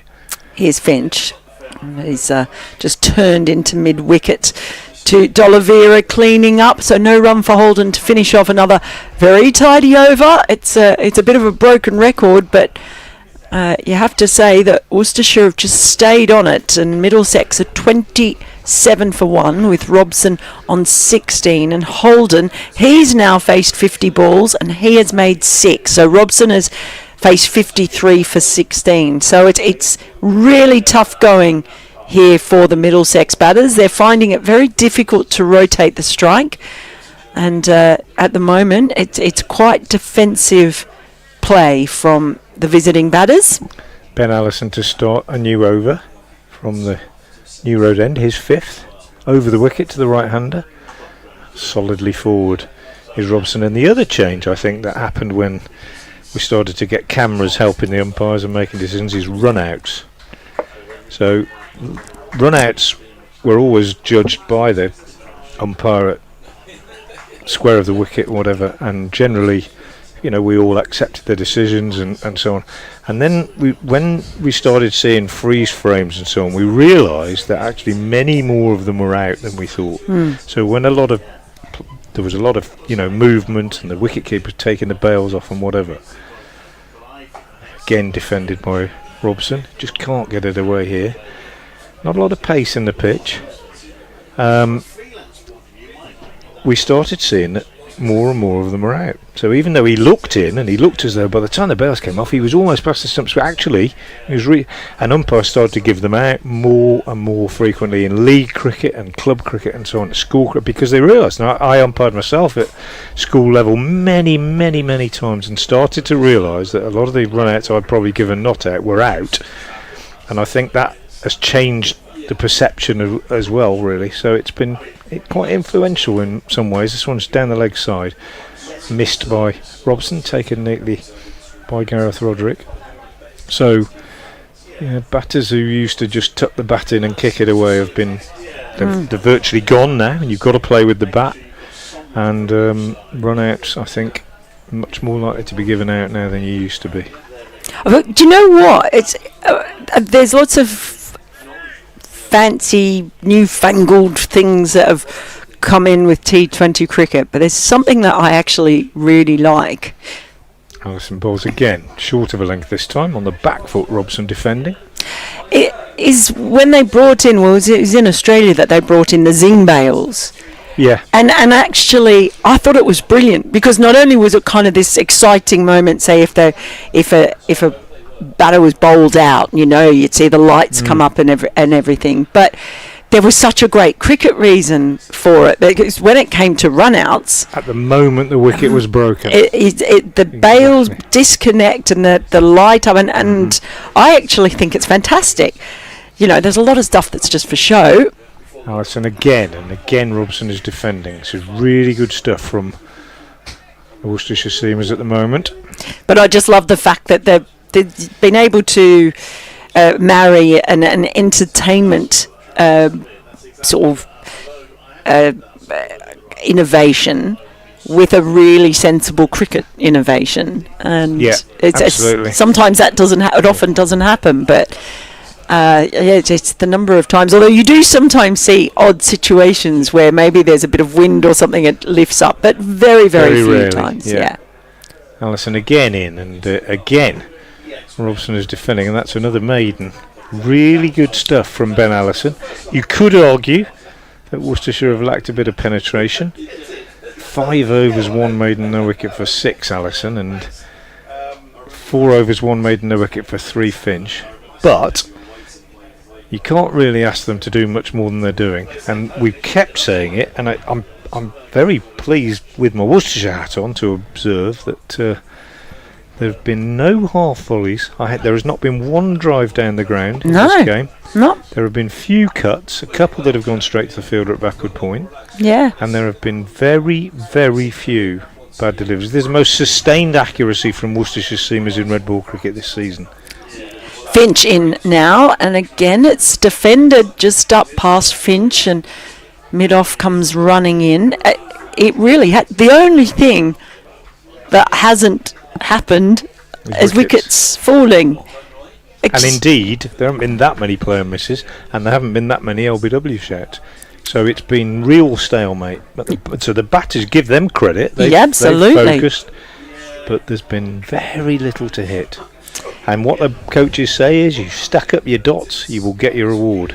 You just got to keep going and keep going and keep going. What's the magic number? 3 maidens. Is Finch bowls. Oh, that's a play and a miss. I'll tell you what, we might not have had many, but that was one from Holden. It was a bit of a half-hearted just push at that one. It flew through to Roderick. Isn't that magic number? If you can put together 3 maidens, then it's Mickey Arthur, isn't it? Mickey Arthur, that's right. Yeah, that's who it was. And they have managed to get like the single, maybe here or there, or the 2, but it really is like 2 boxes circling, but no one's really thrown a punch, albeit 1 wicket has fallen. Here is Finch who bowls, and it's a fuller delivery that's turned into square leg, or just forward of square leg by Holden. No, run again. But look, it's impressive both ways. There's been really staunch, gritty defence by Holden and Robson, and it has been the most nagging of probing by the Worcestershire attack. It is building on this beautiful morning. I've got so many layers with me, Frank. I don't think you're going to need them. The forecast's quite good, actually. Finch again bowls a slightly fuller length, and it's driven, but without any real timing, just pretty much straight down the pitch. No run for Holden. It was cold here on Tuesday. I did the Lions game against South Africa A, and it was proper chilly, actually. And we had quite a bit of rain and showers, and on and off the field. It was a long day as a result. You know what it's like when they go off and come back on. Oh, yes, the ground staff have to get the sheets out and all. It was one of those days. And England won their last game in the series. In comes Finch, and that one's slightly shorter. He pulls his length back a bit, and Holden it is rather shoulders arms. Mainly thanks to Ryan Ahmed, who didn't play in the first and came on and bowled beautifully actually, and got 6 for South Africa. Batting rather fell away. In the first 2 games we only saw 3 or 4 South African batsmen because they weren't required. They won the first one here. They chased 190 and won by 10 wickets. And Leandre Pretorius was absolutely magnificent. I mean, he really did strike the ball exceptionally well. Got 119 not out. Finch bowls down the leg side, and Roderick takes a diving catch, and that will mark the end of his over. So 27 for 1, Middlesex are crawling. I'll just keep having to say it so you get the idea. Robson is 16 off 59. Holden is 6 off 56. Yeah, I'm so excited to hear how impressed you were by Leandre Pretorius, because I came across him at the Under-19s World Cup, not the most recent edition, the previous one, which I guess was 2024. where it was in South Africa, and he was sensational. And then I watched him a lot during the SA20 18 months ago when I was in South Africa for that. New over from Ben Allison. This one steered down on the offside by Robson. Well, we've had 2 maidens. Oh, so here we we might go. get a third. Yeah, well, I just thought he was brilliant. And he didn't seem very interested in anything other than batting. I'm not saying he's a bad fielder, but he was fielding down here in front of us, and he was just shadow batting all the time. He was fielding, and beaten 2 or 3 times. First over he faced didn't bother him at all. Just seems to be tremendously confident. Just breathtaking ball striking as well. Absolutely brilliant. Very, very impressive. There's a loose one. First loose one for a while. First boundary for about an hour. Short and wide outside the off stump from Ben Allison, and to his credit, Sam Robson, who has been incredibly watchful and resolute in defence, does not miss out and hits it nicely off the back foot, doesn't try and hit it too hard, and hits it square of the wicket on the offside for 4. Takes him to 20 off 61. Max Holden is 6 off 56. And there goes the third maiden. Yeah, absolutely. Gone. Yeah. Just 31 like for that. 1. Whether that will change his mindset or not, we'll have to see. Still got 3 slips in. D'Oliveira, the captain, as Allison bowls. Better length outside of stump, left alone, no run. Luandre Pretorius, he's got unbelievable. It's like you look at some of the young players like Surya Vanchi. Yeah. He's got such quick hands, but he also has the ability to adjust really, really late. I was watching him play the most ridiculous shots off Rashid Khan, and it's like, I mean, what? And one where he flicked Trent Boult for 6 in the most dismissive possible way. Allison again bowls. Robson turns on the leg side.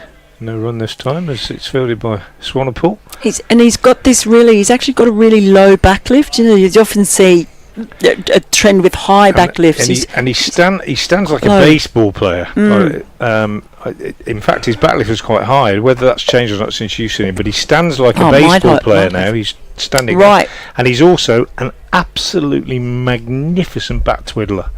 One of the best I've ever seen. He even twiddles the bat as the bowler's running up. I love it. He's got the bat up, bowler's run up, and I kept saying he's going to get it the wrong way round in a minute, but he never did.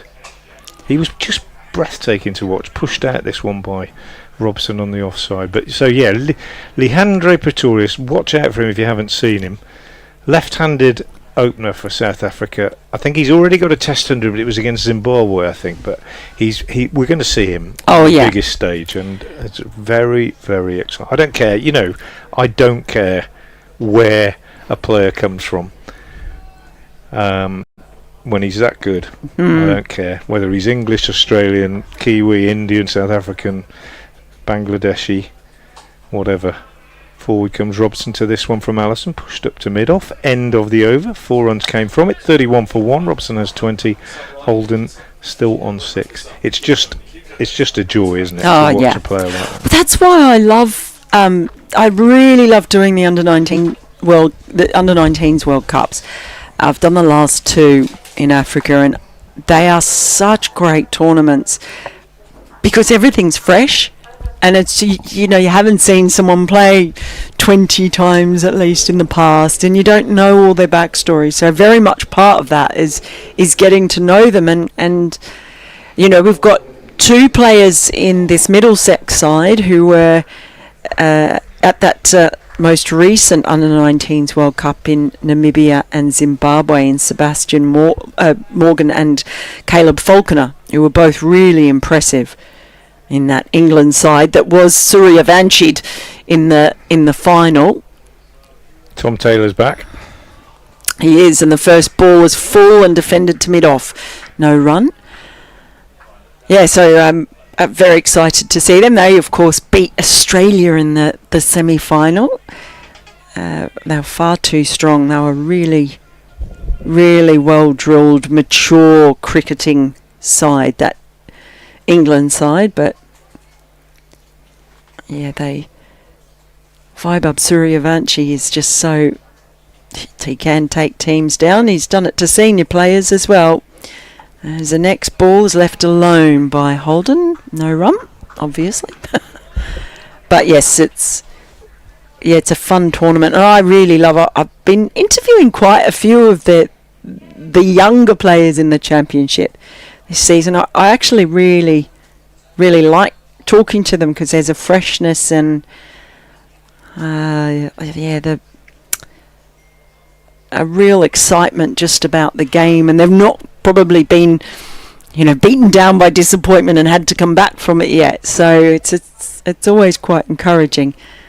As the next ball is left alone, and there's a few shouts there. I think there was a bit of movement on that one, and it's not missed the stumps by a huge amount. I don't mind seeing that again, where, of course, as always the case at New Road, we're not actually behind the bowler's arm. In fact, we're pretty much with the right-handed. Third man if it was a right-hander at this. Yeah, we're basically almost at fine leg at the moment for the left-handed Holden, who waits as Taylor is in around the wicket. He just jams his bat down and it rolls back to Tom Taylor. Yeah, it wasn't that close, having watched that one, but it did go off the seam a little bit away from the left-hander. You got the impression if you could just get it 6 inches straighter, might well find the edge with that one. They've all been very tidy, I think. I reckon there's been maybe 3 or 4 looser deliveries in the entire. What are we up? An hour and a half of players. The next ball, that gets Holden in a right tangle, and he completely lost his shape. The ball's just drilled out into the offside, but he looked very, very uncomfortable in trying to defend that ball from Taylor. He just got himself arms and legs everywhere. It doesn't look comfortable out there at all, you would have to say. They're having to scrap hard. This Middlesex pair. Taylor in again, bowls to Holden, who, watchful again, just presses the ball really back down the pitch, and it's picked up at mid-off in the end, and it'll finish off, what can I say, another tidy over. Score now 31 for 1. Robson 20 off 65, Holden 6 off 62. So he's not even getting a run every 10 balls. And it's really impressive stuff, but the wickets still aren't coming. And that is a cue, by the way, for me to give you a break from my rambling. Frank, you can ramble with Kevin. He's recovered now, and I will see you after lunch, or talk to you after lunch. Thank you very much. That's Mel Farrell leaving us, and Kevin Hand, BBC Radio London, will be back in. I'm Frank Watson from BBC Hereford and Worcester, and we're at New Road watching Bias Swanepoel start a new spell. His first ball of his new spell is nudged out square on the offside by Sam Robson for a single, which takes him on to 21, and the total on to 32 for 1 as we begin the 24th over. It's been hard going for the batters, but in all fairness and to their great credit, they have not given anything away. They've been steadfast in their defence. They've had very little to hit, and they've been very tidy. So Kevin's back, and Kevin, I'm going to greet you with my daily quiz question. I usually try and have one every day. I'm going to get another single here as this one's deflected on the leg side. Holden's first run for ages. What's for lunch? Takes him on to 7. What's for lunch? No. I usually try and come up with a quiz question each day. I've only got one so far for this game that concerns both teams or players from both teams or something like that. Mm-hmm. And the one I've got for today... Alan Richardson. I bet you were really annoying in the classroom, weren't you? Swanepoel over the wicket bowls, and he defends on the back foot, does Robson. The one for today, and I usually say to people, try not to Google it, but on this occasion you might have to Google it to get it. So, in 1925... Alan Richardson. Middlesex played Worcestershire at Lord's in 1925, and there was a very unusual occurrence which took place. A very unusual occurrence that took place in 1925 at Lord's, Middlesex against Worcestershire, concerning a Middlesex bowler. Ooh. Okay, and now if anybody knows what that was or can find what that was, I'll be interested to hear from you. Best way to get in touch with me is on X or Twitter at FrankWatson58 is my handle, at FrankWatson58 on X or Twitter. What unusual occurrence concerning a Middlesex bowler happened at Lord's in the game between Middlesex and Worcestershire in 1925. Next ball from Swanepoel is left alone outside the off stump by Robson. I wonder if Max Holden's ever faced 63 deliveries for 7 before. Probably unlikely, I would think. It's been really, really good bowling from Worcestershire in terms of there not being loose deliveries, but it's also been exceptionally focused batting from a team that's been put in. I think they've done really well, these two. As Robson plays and misses at that one, which bounced a little bit more than he expected. End of the over, 33 for 1 from 24 overs. It's been hard work for the batters. It's been focused from the bowlers, but so far only one down. If you put into bat, only one down in the first session. Good news. Do you give any clues? I will give clues as we go on. I usually give the answer in mid-afternoon. Prominent bowler in the 20s. Yeah, very quite famous, with famous relatives. Oh, well, that's throwing me the end bit. But the famous bit, is it the most famous Middlesex bowler of the 20s? Who was? Had a stand named after him next to the pavilion. No. What's the place, Swanepoel? Oh, yeah, just about. Forward goes Holden to Taylor, pushing back to cover. And there's that's Swanepoel down in front of us who wasn't watching, is it? Yeah. I see. Oh, he's calling for a drink. There we go. That was what was on his mind. He was thirsty. I was going through the 150th Test was at Lord's against New Zealand, wasn't it? And I was there yesterday actually at Lord's, and up in the media centre, it's got all the things over the years. Yeah. I remember what the Gubby Allen stat was. Yeah, it's not an unheard of occurrence, just unusual, particularly Taylor, I think, from that time, really. Taylor to Holden, a thick edge, and it runs along the floor backward a point for a couple. Suspicion in the press boxes that was a drop at full slip of I think so, yeah. Holden earlier. It did carry. Yeah. Which looks a costly one now. But the one thing is Middlesex haven't gone too far, and often you feel as a bowling side you get a second go at it after lunch, don't you? You know, even if a side makes 120 for 1 at lunch, you think, right, okay, look, 2 quick wickets after lunch and 120 for 3, and you're back in the game again. So get on with it. I always try and work out a par at lunch. Taylor's around the wicket to Holden, who defends back into the onside, and there's no run. And generally speaking, I always think 80 for 3 is about par at lunch. But if you put in, and you haven't lost 3, then I think you've done pretty well. Yeah, but if you're Worcestershire, they've done really well. You'd go off now and say in 20 minutes, we've done well. Let's say they're 43 for 1 at lunch. You're saying, lads, this has got 50 for 4 written all over it. Yeah, so you would. As a bowler, I've said a few minutes ago, as a bowling coach, you'd be sitting saying, well, I can't really ask them to do a lot more than they've done. You've never really got away from a side. There hasn't been a drive. There has not been a drive. No, you've never really got away from a side until somewhere near to tee, have you? That's the point where you can start to feel you're getting away from the opposition. As forward goes Holden, pushing into the onside, and there's no run.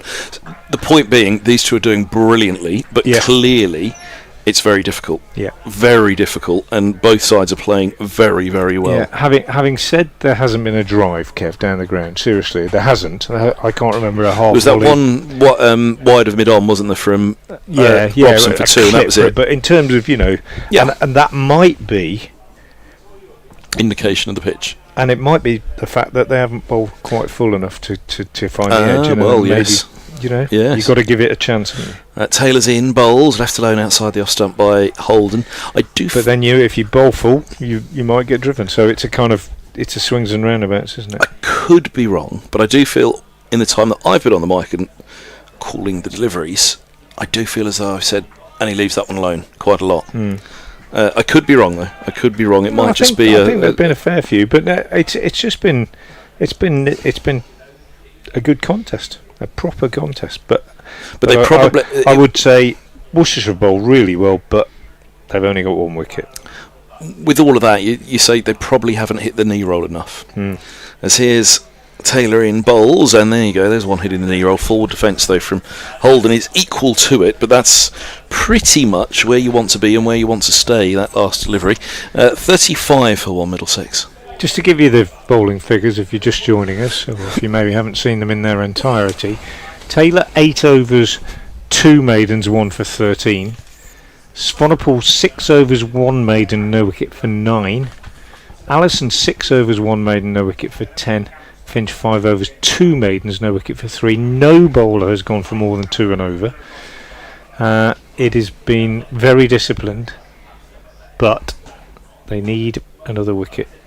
Swanepoel in bowls, and that is driven actually, and it's driven and horribly misfielded by Matthew Waite at mid-off, and it's gone all the way for 4. First driven 4, probably should have been a dot.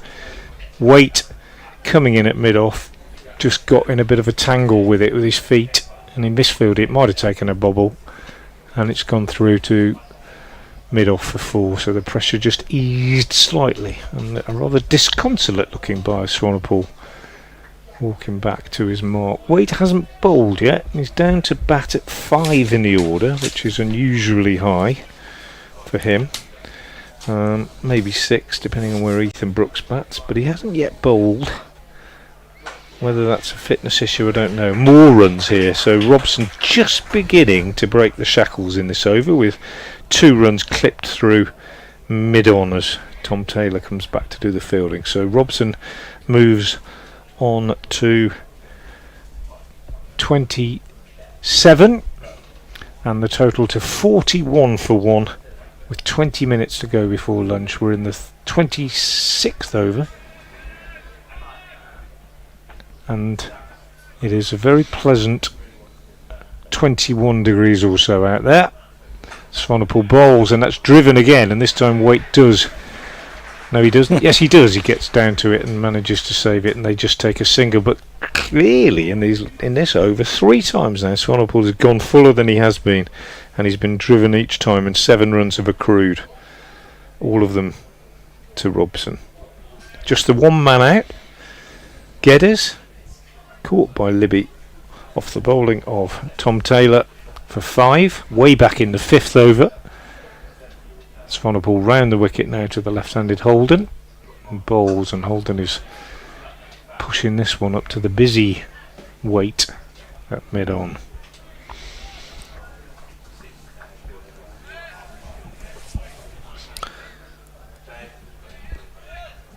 Yes, Middlesex batting line-up shorn of Ryan Higgins at the moment, who plays a What's the issue? fine an role, injury? wrist injury, Yeah. for a couple of months. The role that he plays in balancing the side is an incredible. Good cricketer. Oh, it's driven again, Swanepoel. So, having said nothing's been driven, we've had 4 front foot drives in this over. 2 more runs taken, and Holden has got into double figures. 71 deliveries for his 11. 44 for 1 the total. Well, that may have been their own reflection as well, though, mightn't it? That hold on a minute. Got a bowl 1 a bit wicket. fuller. Yeah, well, as a bowler, it's crazy to say, isn't it? But sometimes you have to take a risk to take a wicket, Absolutely. and that means being a more aggressive line, which 100%. which brings the runs into play. Yeah, 100%.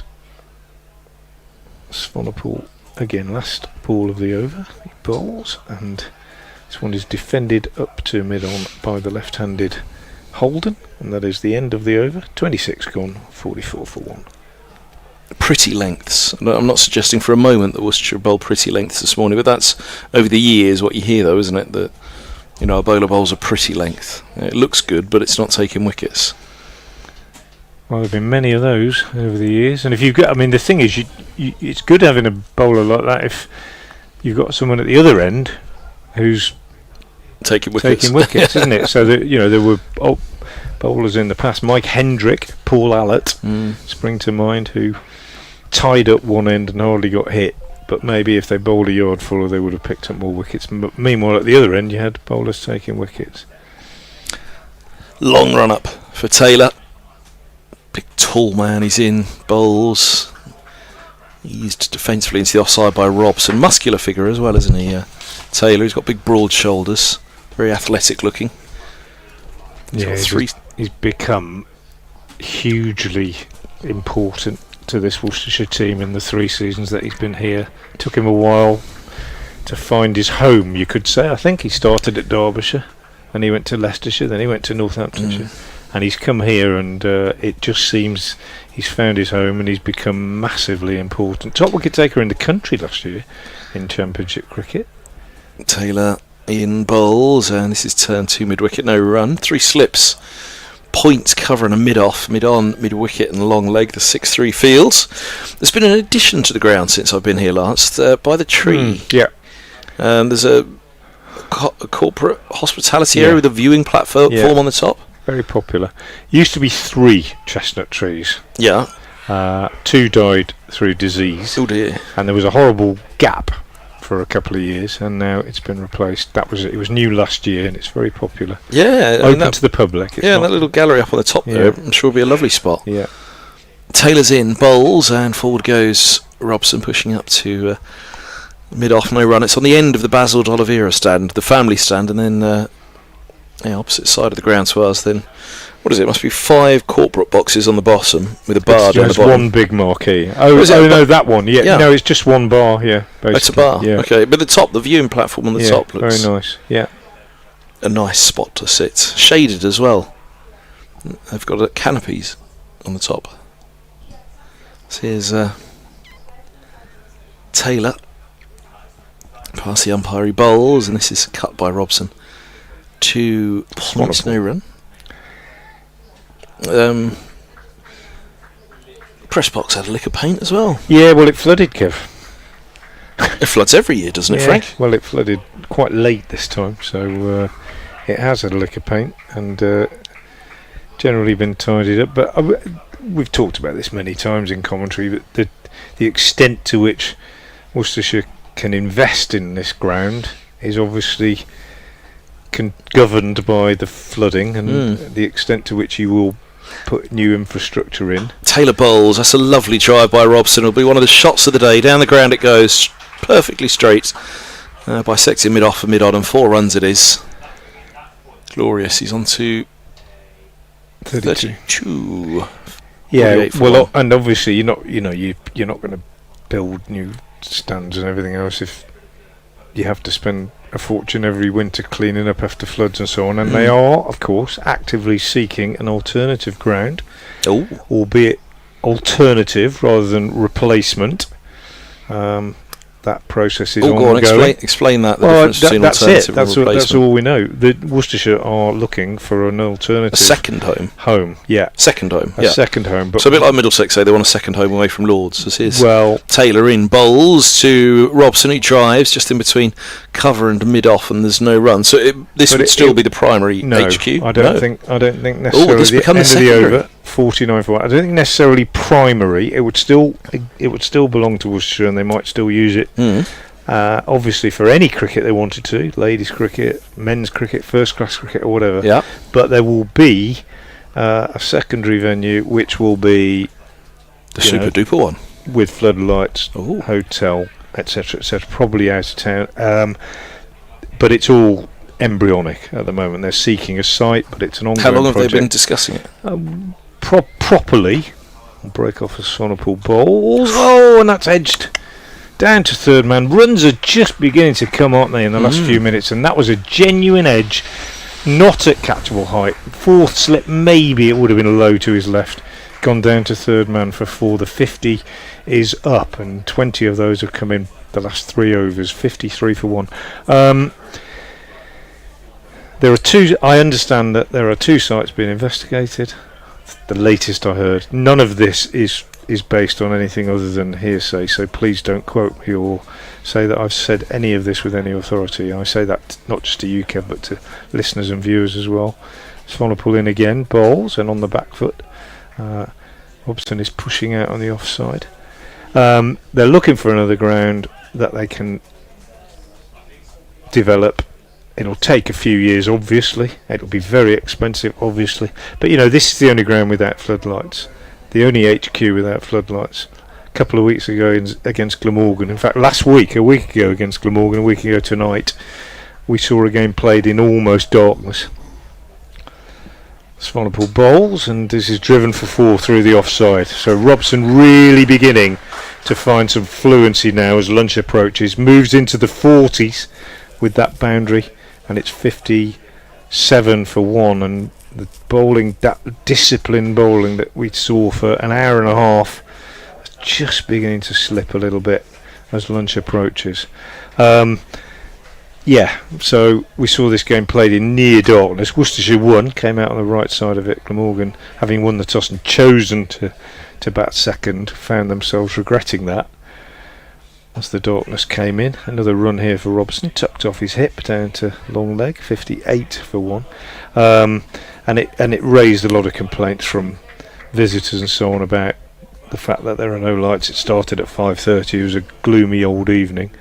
They can't have lights here for various reasons, planning permission, the river, the floods, etc., etc. So that's a factor. But the main thing is the floods. You know, as I say, you're not going to invest a huge amount of money in your ground when it keeps getting flooded and you have to do repairs all the time. Pushed up to mid-off, this one from Swanepoel by Holden. Excuse me. So that is the way forward, and even the diehards and the most loyal and those who say, oh, this is an iconic ground, etc., etc., even they are realising that with 15 separate floods in the last 2 winters, and each one separate, 15 times this ground has been underwater, and when it's underwater it's feet, not inches. Defensively played back to the bowler, end of the over, 58 for 1 off 28 overs. Even the diehards are recognising that whilst we want this ground to endure and for there still to be cricket played here, it makes sense to look for another one. And that's as much as I know, really. 58 for 1. Robson 42 from 83. Holden 11 from 74. 28 overs bowled, and it will be Taylor to continue. Is it Taylor? No. It is Taylor, yeah, isn't it? Yeah, it is.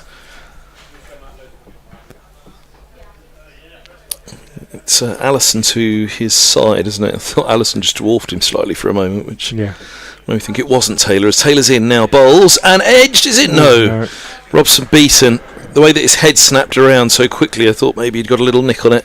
It's Finch at mid-off. Allison's at third slip. Finch. Yeah. There we go. Finch, who's another 6-footer. Dwarfed him slightly. They're both big men, but yeah. You're going to tell me that's perspective now, like the Father's Head scene. No, that one's further away. yeah. Finch is about 6'4". I think Taylor's about 6'2". Probably. Has lunch just been delivered? Yeah, looks like it. What are we thinking it is today? That's my cricket quiz no question idea. today. What are we having for lunch? Fish and chips? No idea. Robson forward, clipping through mid-wicket. It's that Robson shot. It's been profitable for him this morning, in between mid-wicket and mid-on. And he'll get 3 on this occasion as it's pulled up just down below the cathedral. And 61 for 1 it is. Yeah, well, as things stand, it's taken a while, but they've got going. And you got to say, Middlesex's morning so far. I think Worcestershire bowled really well for an hour and a half. Just not so well in the last few minutes. And Middlesex, these two have earned the right, especially Robson, who's beginning to find a bit of fluency now. They've got themselves into a good position. 61 for 1. Taylor, 2 balls into his 10th over. He's around the wicket. He bowls, Holden defends, back into the onside. And we mentioned right at the start today, or you did, that on TV, that there television, someone suggested Division 2 wasn't up to it, but I think this has been a pretty good encounter this morning. Yeah. I wouldn't disagree with that. I mean, in terms of Holden, England Lion, and Robson, a former Test player, Geddes, an aspiring Test player, then they've been well tested. 61 for 1 in the 29th. And as you say, it's only in the last couple of overs that those runs have rattled along. As Taylor's in, bowls, and Holden turns down to long leg. 1 more to the total. Holden moves to 12 from 76. 62 for 1. So, in terms of the pitch and in terms of the prospects of the 4 days, it has been a bowler's surface, is what we were alluding to earlier. Definitely last year. And this year? Last year. This year better. Not as much a bowler's surface, but not a 400 pitch. Will we have a 4th day if we have 3 full days uninterrupted before it? Is that the... only 1 wicket gone down in the first session. Well, Taylor in, bowls Stu Robson. He's up on his toes again and pushes to point and there's no run. I mean, only 1 wicket gone down in the first session. But on the season, not on today. We were slightly nattering before we came on air, weren't we, about prospects of how has it played? How are the team going? It's played okay. Definitely this year it's played okay, but I would say without ever being what you'd call flat, it's played okay. It's been a sort of 250, 300 sort of surface, I think, rather than seeing really, really big scores. Taylor bowls to Robson, left alone, and that is the end of his 10th over. 29 bowled, 62 for 1. Robson 45. Scores and here. 12. Scores here in Championship cricket. Durham. Just let's go back. So Kent was the first home game. Kent made 196. Worcestershire then made 447, and then Kent made 246. Worcestershire won by an innings. Durham here. Worcestershire made 300. Durham made 260, but then Worcestershire were 102 all out in their second innings, and Durham knocked them off. So it's been better in the first innings, which is not a bad thing. Maybe you could argue. Slight change of attack from Worcestershire as Ethan Brooks, the 5th seamer, very much the 5th seamer, comes into the attack from the New Road End. Could well be the last over before lunch. We might get one more.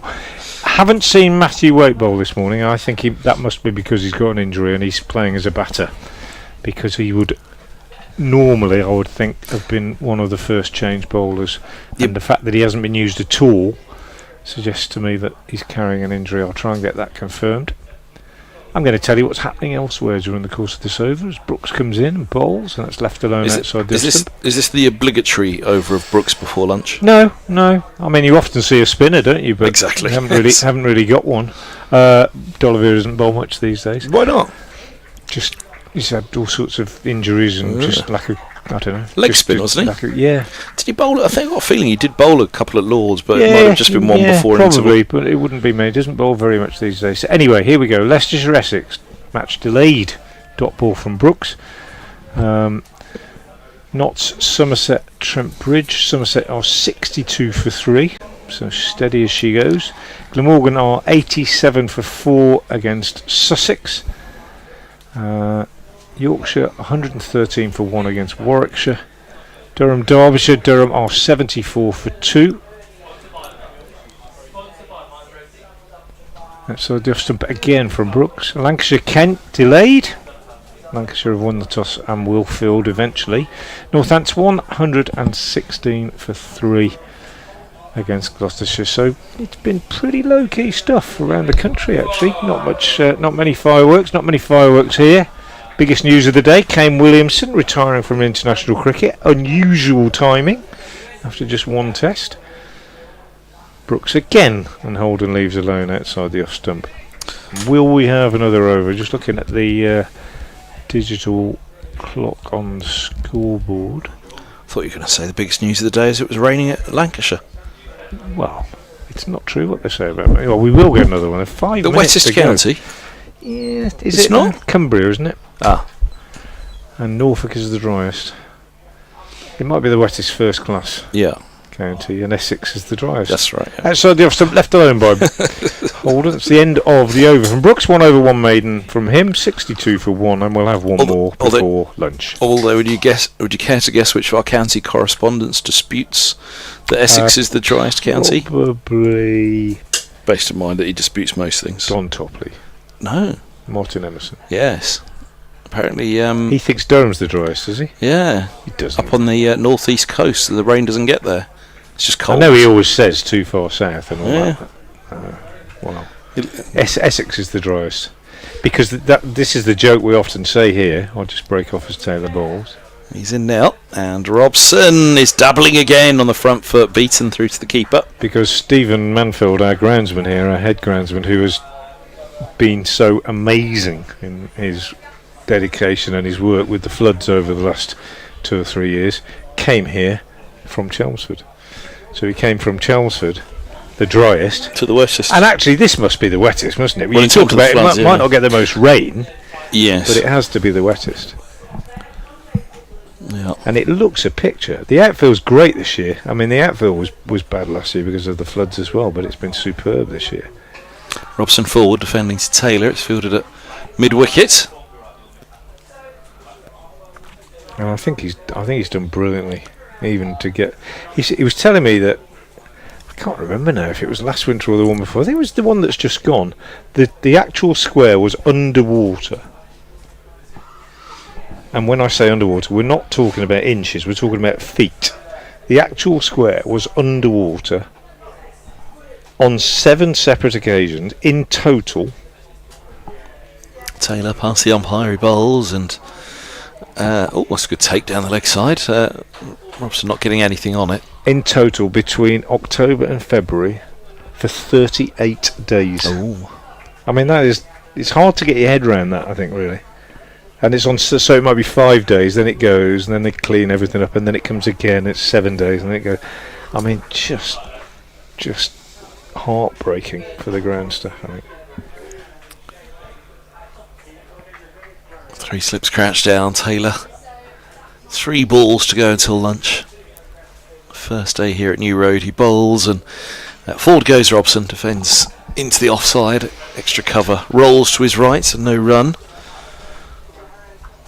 62 for 1, just about Middlesex's morning, but the number of runs means that a couple of quick wickets after lunch, and they haven't got away at all just yet, but they've played their part to now, but there's still a lot of work to do for the batting side after the interval. You can imagine the bowlers will have a little rethink, not a lot, they haven't done a lot wrong this morning. I wouldn't say a Middlesex on a morning like this, though. Have they done enough right? As here's Taylor in bowls, and Robson defends on the back foot. Fielded in the offside. But yeah, there's nothing been wrong with what Worcestershire have done this morning. No. But could they have tried to blast those pads off a little earlier, perhaps? Maybe they've found the pitch to be a little less responsive than they hoped, but they have. They have kept the ball in good areas for most of the time, as indicated by the fact there've been 8 boundaries, and I think 4 of those have been in the last, or 3 of them certainly have been in the last 3 or 4 overs. Well, if you put in a side in, you're expecting 4 at lunch, aren't you? As forward goes Robson, pushing to mid-off. Going to get one more, are we? And how are they looking for time now? There's a minute to go. We're going to get one more, I think. 62 for 1 then. Robson 45, Holden 12, and Taylor 1 for 22 from his 11 this morning, which very much in keeping with what everybody's done this morning, but he did get the wicket of Geddes. Yeah, I'd agree with that. I think you're right. It's Middlesex's morning, but Worcestershire will not be too disgruntled. That would be the way I'd put it. I think if you were the bowling coach, head coach of the Worcestershire side, you'd be fairly satisfied, if a tad disappointed. It's Brooks bowls and left alone again by Max Holden outside the off stump, and a lot of credit is due to both these batters, and I think it's been measured and sensible from Robson, who's put the bad ball away when it has come along. There haven't been many, and it's been very, very disciplined from Holden, who's left it well and not done anything extravagant at all, as he's forward to Brooks, pushing out of the offside, and you know, that's all right. That's all he needs to do when you've been put into bat. It's so important to just get over the new ball, and we're 32nd over in progress now. Important to get over the new ball without too much damage early on and put down that base. Brooks again bowls outside the off stump. Repeat my quiz question before lunch at Frank Watson 58 on X or Twitter if you want to get in touch. What particularly unusual occurrence took place at Lord's in 1925, Middlesex against Worcestershire, and it concerned a Middlesex bowler? Not unheard of, certainly not unheard of when I played, but particularly I haven't heard a lot of this sort of thing from the 20s anyway. Outside the off stump, left alone by Brooks, and it concerned a Middlesex bowler with famous relatives. 62 for 1. Nobody's got in touch yet. I'll give you the answer this afternoon. It might be a bit too obscure, I don't know. But the trouble is, if you make them too easy, people just Google everything, and you say three fast bowlers that played for Middlesex and Worcestershire in my lifetime, and you get them straight away, Kev. Outside the off stump again from Brooks and left alone, and taken low down by Roderick. That might be tomorrow's question. I'm keeping quiet as I'm trying to guess names from the 20s in my own mind, but not giving it away for the listeners. Yeah, it's famous. It might be too obscure. I don't know. Famous relatives. Yeah, from the 20s. Yeah. Played Test cricket, I think, 5 times. I think. Yeah. Brooks over the wicket for a change to the left-hander. Blocks it out on the offside. That is lunch. That is the end of a maiden. Brooks has bowled 2 maidens, and at lunch, Middlesex are a very modest but a very hard-earned 62 for 1 from 32 overs. They have worked really hard. Nobody harder than Sam Robson, who's hardly really put a foot wrong. He's missed a few times, but that's all. 45 not out off 93, and Max Holden, uncharacteristically in my experience, is 12 not out, having faced 88 deliveries, is it? Just checking that on the board. Yep. Yes, it is. Yeah. Worcestershire have bowled well. Taylor 11 overs, 3 maidens, 1 for 22. Swanepoel 8 overs, 1 maiden, no wicket for 27. Allison 6 overs, 1 maiden, no wicket for 10. Finch 5 overs, 2 maidens, no wicket for 3. And Brooks 2 overs and 2 maidens. It's lunch 62 for 1 from 32 overs.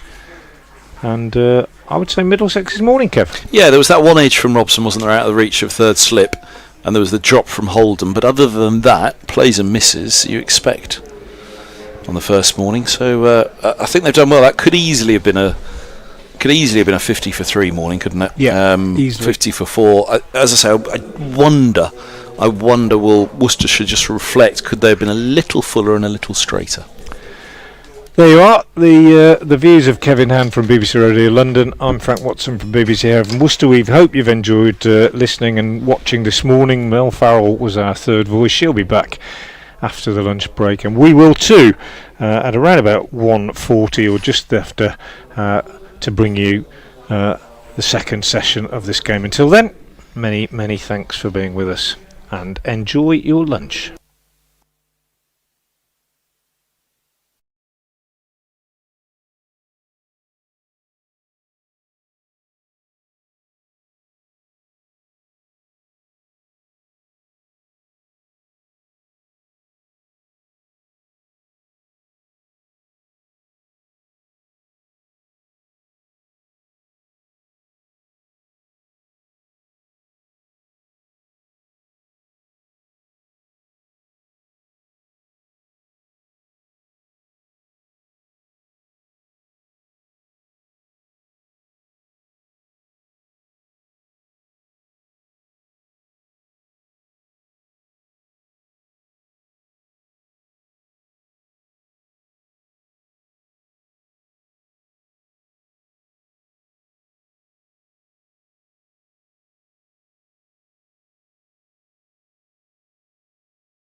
Once upon a time, I went on a magical adventure where I travelled through time, explored great buildings, and made lots of new friends. There are forests, rivers, and ice cream. My story was one of excitement and wonder. And what happens next?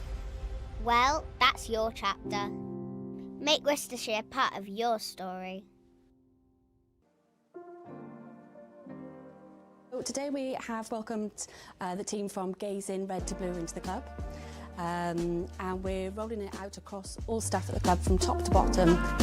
They focus on performance and handling pressure, and that's crucial across all levels of our business, from the very top with our elite players down to our stewards and people who are first contact as our guests get to reception. The introduction and the interest in Red to Blue has become increasingly more common, both at an individual level, and that's into education and into business, and specifically, of course, into sport, where it's always been a thing. But now the idea that an approach to mentality could be embraced and understood and deployed across a whole organisation, a whole club, from boardroom to turnstile, on the field and off the field, is really unique. It's something that we can really look at and look to build on. We're talking about it being a high performance, but just in everyday life as well. So how we conduct ourselves and how we go about and how we deal with the situations that we're put in just in everyday life.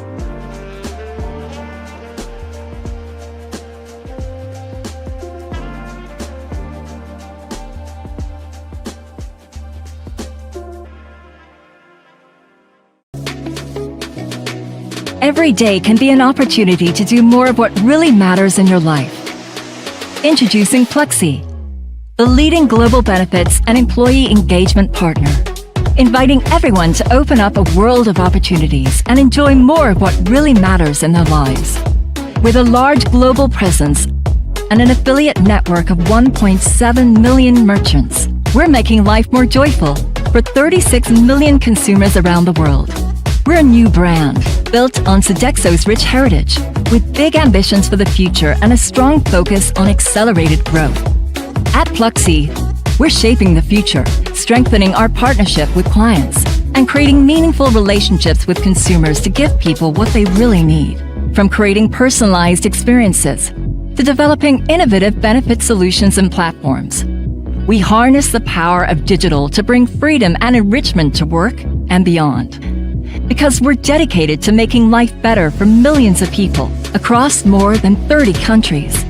And we're committed to working with local communities responsibly and sustainably. Feel the Plexi effect. More joyful moments. More opportunities. More of what really matters to you. We are Plexi, the leading global benefits and employee engagement partner. Evening everyone, great to see you here. Thanks very much for coming. It's great to be at Worcester Cricket Club, networking with other people, praising food with a menu that we've created to go along with the wine. It's a brand that we're very close to. It helps our brand, it helps us to get out there. It's springboarded us to another level, should we say. It's a great place to bring customers to, bring clients, promote what we try to do as a business, which is create partnerships with our customers. We're a local firm based in the city centre. We get to mix with nice local businesses. We've gained a lot of exposure and clients off the back of it. You come to the club on a summer's day, the beautiful views, the food offering, the drink. It's just a good day out with some really good clients, really good people. The Cricket Club last year did a fantastic job. They won the Metro Bank Cup. That's brought a lot of focus on Worcestershire. Here's to future success in 2026 and beyond for Worcester Cricket Club.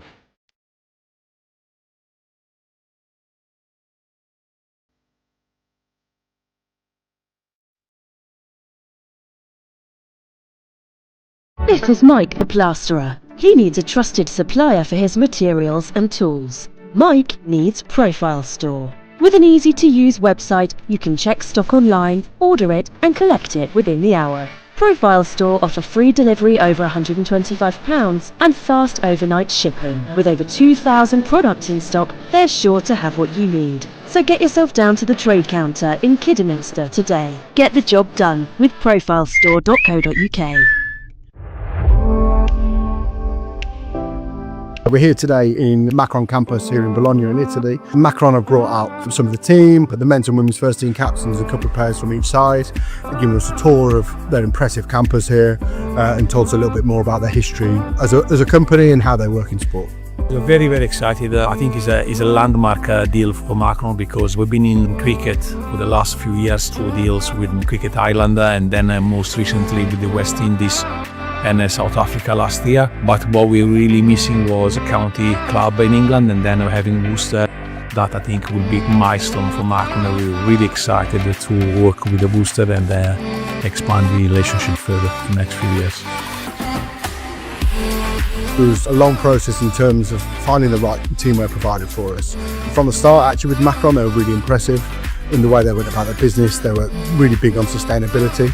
The depth of their range was really important to us because it allowed us to really reduce the prices on, in particular, Pathway and Academy kit to reduce those barriers of participation. The other big thing was we've been able to be super innovative on kit designs. This season's kit launch, we wanted to really try and do something special and given a lot of opportunity to have some fun with the creative around it. There's a really interesting campaign. Being able to come out to Bologna, it's been a fantastic experience. We've had a huge amount of conversations over the last 12 months really about designs, how we're going to bring certain things to life. Beard have been integral for the team there in terms of that creativity, actually making it really arty, really bold, stand out and innovative while actually making it very Worcestershire too. Ativo as a principal partner on Front Show and the Rapids have been key to that process as well. They've been engaged in every step along the way and making sure the designs work for them as a brand as well. This year, for the first time, women are going to match the men's in terms of range throughout rather than just having one Rapid shirt. They've got two in different competitions. It's a massive pleasure obviously for Claire and I to be out here, and also just to feel like the women's team is really being pushed is really valuable to us. Yeah, we've had the opportunity to make 4 really standout kits this year. We've based it on this idea of the art of the game. So we've been looking at how can those different art forms and genres like merge into what we're doing with the kit and make a creative process that makes sense and kind of has a narrative, tells a story. They are like my babies, but there is a favourite. For me, I can really see myself wearing the One Day Cup shirt. That kind of more streetwear-y feel definitely appeals to me more, and I think that'll be a staple of my wardrobe for a while. My favourite kit was the T20 kit. Love the colours, love the design the most. Yeah, I really like the traditional feel of the training shirt, but actually on the county shirt, there's not a huge amount of design to it. It's a cream traditional cricket shirt, but I love what we've been able to do with the trim on there, and that's down to Macron actually giving us more bespoke options and say over that and working with them to do that. For me, the standout, my favourite one is probably the T20 shirt. It's just the elements, it's like every time you look at it, you kind of find another element. That really excites me. I'm a little bit traditionalist, so I like the off-white one as always, but I think the blue one is really, really nice, really, really different. So I believe the fans and the players will love it. To be able to connect what we've done with Bologna, with Macron, it just takes it to another level. So we're fortunate we've been able to explore the city a little bit as well. We've had a fantastic time being around here, but we've also been able to incorporate some of the city, the location into the campaign. It's something we're really excited about. Yeah.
Well, good afternoon, everybody, and welcome back to New Road, where play just about to get underway in the afternoon session of the first day. 62-1 Middlesex put in this morning by Worcestershire, and it's Finch to get us underway after lunch. Right arm over the wickety bowls to Sam Robson, who has 45. Max Holden has 12. I'm Kevin Hand. Linda Farrell is alongside me, and Frank Watson is somewhere for our dream team for day one of this match. We've only got you for the first 2 days, I've just discovered, Mel. Yes, just here for 2 days. So where are you off to day 3? Look, to be decided. Yeah, only tend to get 2 days on Division 2, as elitist as that sounds. Just the 2 days, but I intend to make the most of them in this beautiful ground with such illustrious company. And us. Here's Finch in bowls to Robson, pushing away into the offside and no run. 62-1 it is. I reckon this is going to be a very interesting passage here because I think there was more in it this morning than Worcestershire found. Yeah, it's a quite a fascinating one because they bowled very, very few loose balls.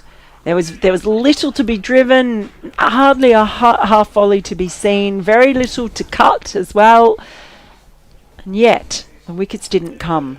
Finch, 6th over of the innings for him. He bowls leg side and through to the keeper it passes. None for 3 from his 6 overs. And I mean, you have just given the scores of the batters, but just to illustrate the point, Robson is 45 off 96 and Holden is 12 off 88.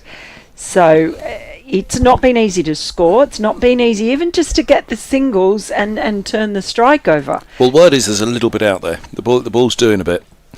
So I do wonder, with everything we've just said, and I put this to Frank just before lunch, could they have been a little bit fuller and a little bit straighter in their line and length? As here's Finch past the umpire, he bowls. Robson turns down to long leg, single taken. He moves to 46 from 97. You say Holden 12 from 88. Well, which one of these two's just come out of the blast? Holden thrashing the ball here, there, and everywhere. Let's not go back to thrashing. 63-1 it is now. But Robson, he's had to wait a while to get back a bit of championship cricket.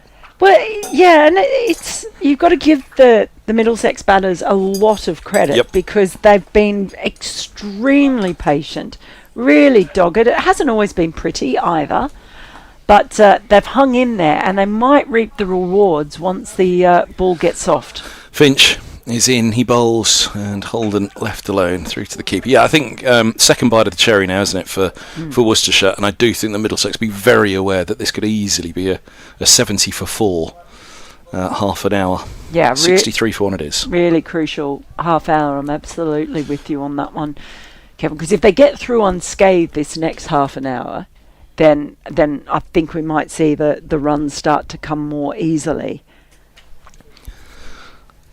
Right, last ball of the opening over of the afternoon session. It's Finch running in, a couple of maidens in his 5 so far, and it's left alone outside off stump by Holden. A dot ball to finish, so just a single off the over. 63-1.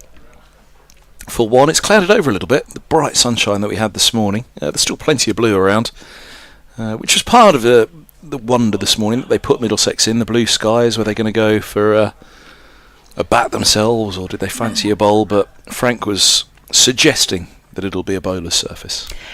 It's I'm just looking at the white fluffy clouds moving, and they are moving quite quickly. So breeze, you can see the trees as well, the prevailing. Isn't there another heat wave this weekend? No. It's not not quite a heat wave, but it's what, 21? That's not a heat wave. Sorry, but that's nonsense. You're talking. I'm Irish. That's Saharan. Robson on strike. As in comes Swanepoel, driven only as far as Libby at short extra cover, and that was quite something that week of warm weather. So it's just 20s this weekend, is it? Yeah, in the low 20s. So I actually came here with about 5 layers. And you're expecting cold? Yeah, I was actually. I've been cold in this press box before. A Swanepoel over the wicket, and is there a little outside edge there? There was, and it falls just short of second slip. That's Ethan Brooks in there. It landed about a metre. Well, unless it took the hit, because it died, didn't it? It died a long way short of the fielder. It really did. Reminder again, we're not actually behind the bowler's arm where we commentate here at New Road. We've got an amazing view of the cathedral from where we are, but sometimes a little bit hard to tell live exactly where the ball is. As Swanepoel is in and bowls, and off the back foot punched, finds a gap in between point and extra cover. It's not going to go all the way. The chase is on. They will pick up a couple. That was a little bit short and enough width for him to be able to steer it in between the two fielders on the offside. Yeah, I've been really cold in this press box, and as a result, I remember being here early season a couple of years ago as Swanepoel bowls, and that's another inside edge this time from Robson, who got into a wee bit of an awkward shape playing that one. No run. Yeah, I was here early season and I did not have enough warm clothes with me. It's the only time I had to go to the club shop and buy a hoodie. And it's against my religion to buy team merchandise. You know, I'm always the impartial third voice. Swanepoel runs in, and it's a very high elbowed defensive shot from Robson. No run. And I just had to. But I basically got a navy hoodie. It said Rapids on it, but also in navy. So it wasn't really an obvious piece of team merchandise. But you wouldn't wear it at Edgbaston, though.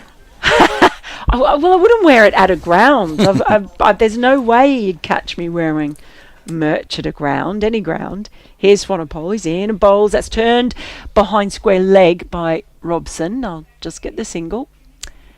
Takes him 266 for one, and that is the end of Swanepoel's over. So Robson now on 49, approaching his half century, and Holden on 12 off 90. Higher 23 today. Yeah, that's not a heat wave. 21 Saturday and Sunday, 24 again on Monday. That's but rain Sunday and Monday. Still not a heat wave. You were going to say something. You were going to tell me about the previous heat wave, and I interrupted about something. No, it was just unexpected. It was lovely, and then it disappeared. And do you think we'll have another one before the summer's over? Nah. Is that it now? Was it. we had one in spring. It's Finch. Past the umpire, he bowls. Excuse me, onto the toes. It's whipped back with a square on the leg side. They'll take two. And that is Sam Robson's 50. 51 from 104 balls. Now that doesn't sound so much out of place, does it? But 68 for one Middlesex. The substantial number of those coming from the former Test opener who's dug in here for his side. 55th half century for Sam Robson.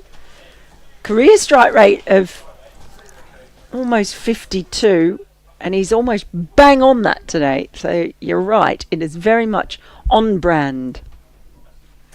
Here's Finch's follow-up. He's in, bowls, and back onto the spot, eased away into the offside. I guess having said that, they could have perhaps been a little fuller and a little straighter, and I'm not accusing Worcestershire of doing it this morning, but over the years you will hear of teams and bowlers who are accused of pretty lengths. Middlesex were very much accused of bowling pretty lengths for a wee while, either side of the title. Well, Frank and I were noting, it's not like there have been a lot of plays and misses. It's pretty much just been defensive shots, getting in behind the ball. There's bumper, and swaying inside that one. Robson crouching and swaying. Don't think we've seen that. No. At all. No. There's a good pace in this pitch, isn't there? Yeah, some of those balls have looked quite sharp. That one was certainly one to get out of the way. Do you know that other bit of this ground that I really love, Kevin, is they built that bar opposite us. It's like a 2-story one where the bar's underneath, and then up the top is a balcony where you can sip your cider and watch. In comes Finch, bowls, Robson defends into the offside, and there's no. And yes, I was saying that's new since I've last been here. I think every ground needs a little viewing platform like that. It's lovely. Covered on top. Yeah, it's got these these wonderful, almost fluorescent yellow sailcloths that shelter anyone sitting up there. And I have been up there. I had a sneaky beer once up there, and it's a fantastic. By once, do you mean view. at lunch? No, it was in the afternoon. I was off for a while, and I felt I needed to experience it. So it was all for work. So it was a pear cider. So here's a full ball clip by Robson. That's a lovely shot. Now, will it go? We haven't seen that many of the clips get all the way. This one, I think, is just going to pop over the rope, and it does. So Robson's on to 55. And Middlesex 72 for 1. And that was the thing. Just before lunch, a few of those drives started to flow a little bit more. Yeah, and as the ball softens further, I think it's going to become just a little bit easier. And it's actually forcing a fielding change because Ben Allison has just moved away from third slip. And he's in a sort of... Where is he going to finish? He's kind of a short, straightish mid-wicket. Finch, full again, straight and defended by Robson, 72 for 1. That would be the one thing I'd say. I just don't think that they were quite full enough. The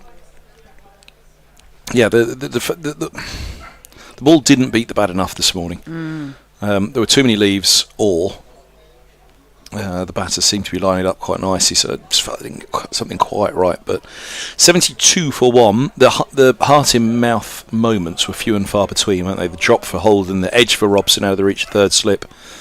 But other than that, there was a couple that beat the edge of Robson's bat. There weren't too many that really made you sit up. You never got the feeling that a wicket was coming, although you feel as though that should be the way it is. 72 for 1.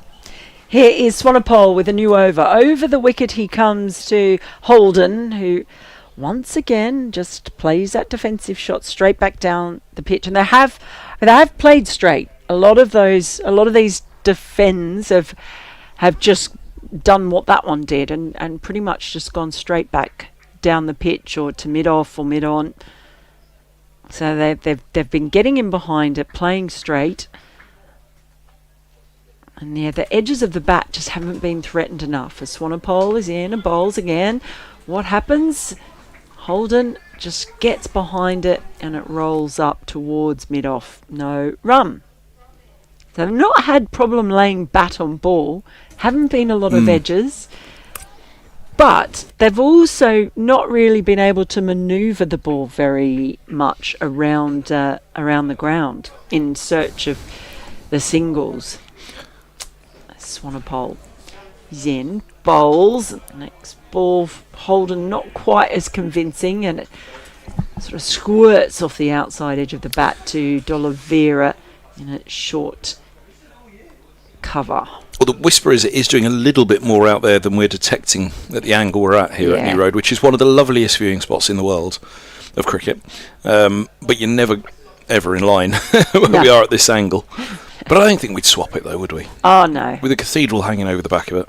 It's glorious. Here's Swanepoel, bowls, and that was once more defended towards extra cover. Brett D'Oliveira's got a fair bit of work to do that, but you'll struggle to find a more enthusiastic little Labrador of a fielder than Brett D'Oliveira.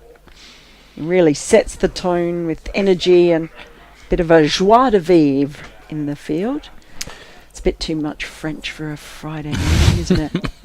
It is Friday, isn't it? It is. Oh, I've lost track. Swanepoel bowls, and this time it's just defended straight back down the pitch to Swanepoel. Apologies for it sounding a bit like I'm on rinse and repeat, but it's essentially what. No, it's one of those days, yeah. Let's say it's one of those where you're waiting for something to happen, but you're not expecting it to, even though having won the toss, they were obviously clearly fancied that they were going to get in amongst them this morning. So you'd think that this should be a really tough passage now. 2 slips still in as Swanepoel bowls, and it's a full delivery outside off stump that's just thumped up to Adam Finch at mid-off. He does the fielding and then immediately runs to the other end and removes his cap because he's going to bowl the next over. Yeah, it's an interesting one because they haven't been able to pick out the gaps or even a little drop and run. I have got Ben Allison stationed in there now at that short, straight position at mid-wicket. I was just going back over Robson's recent record. You mentioned this is 55th first class, I think you said. Yep. Here's Finch past the umpire, he bowls, and Robson eases into the offside, including the matches last September. So 3 of them to finish the season last year, and now 7 to begin this season, and this being the 8th. That's right, isn't it, of the summer? Yes, it is. For Middlesex. So Robson, in his last 10 matches for Middlesex, this is only his third 50.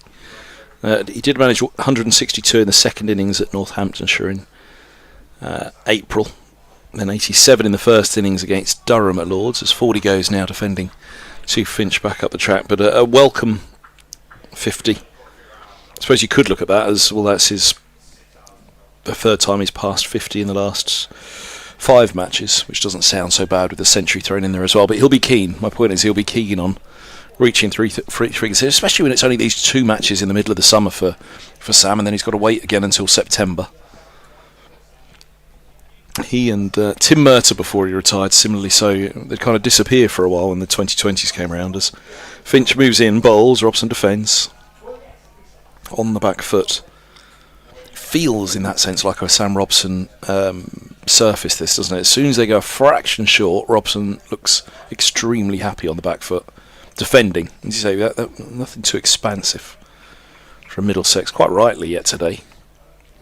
Well, they may well get the rewards later on for their patience on the morning of day 1. It definitely feels like this is Worcestershire's time now. It's not now or never, but there's still the chance here to rattle through a few as Finch is in and Robson defends again, patiently from the crease. He just defends to backward point, looking to run it slightly open in the face.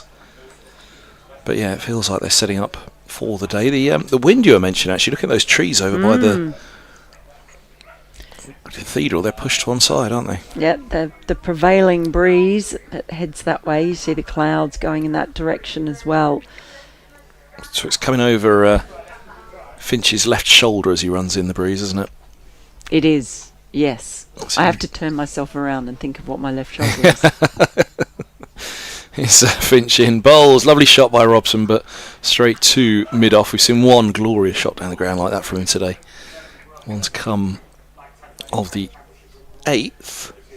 So did you make a lap of the ground this morning, did you say? Yeah, I did. I walked over the other side. They've got a new coffee van, so that was... Oh, was this the one that everybody's ranting and raving about? Yeah, it's nice. Do you know what? I think I'm still giving it to Wantage Road as the best coffee van. Oh, yes. Around the traps. Yeah. It's very, very good coffee. And so that's with no disrespect to other coffee vans. Finch to Robson. Defends into the onside. Defending once more from the crease. Just turns just fine at the mid-wicket. There's no run. Dot ball. 72 for 1. Yes, Radders took me to that coffee van at Wantage Road. And they sell tiffin.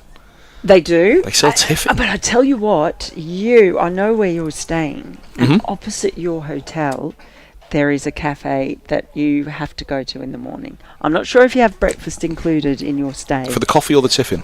For the coffee. It's really good. I've actually bought their coffee, and they have incredible breakfast as well. So Worcester has an incredible number of really nice cafes. And I say that as a proper coffee snob Australian. Here's Swanepoel bowls, and it's a little twist of the wrist from Holden as he defends that to Brett D'Oliveira. Short extra cover. Who were the 2 in the test? Is it Adam Zampa and I can't remember who the other one, where they used to carry the little coffee thing around? Yeah, so Adam Zampa's he's probably the biggest coffee aficionado. Marnus Labuschagne is as well. But he's also the ham and cheese man, isn't he, Marnus? The cheese toasty man. Cheese toasty. Yeah. He's that he puts in a fridge after he toasts it.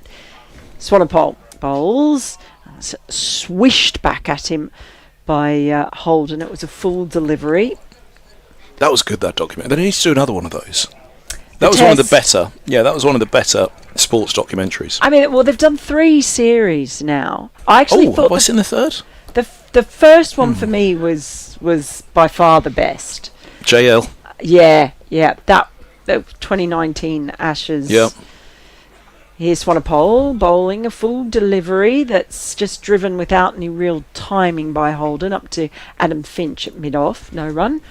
Yeah, that one that it's not perfect. There's the criticism I would make is that I felt like while setting it up as being the redemption from Sandpapergate, they didn't speak to Steve Smith or David Warner until the topic had moved on to everything. So they never...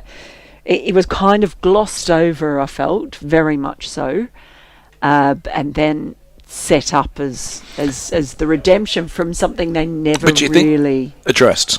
Yeah. But do you think that was the agreement? We'll do this, but on the premise that it's looking forward. Yeah. And we're not going to go back and go through it all again. Yeah, but that's my criticism. Which will surely of be done at some point. Yeah. Is that it made it incomplete and perhaps a little bit too PR-y, if that's a word. I know it's not, but I'm making it one because I'm on the microphone. But other than that, Swanepoel is in, bowls.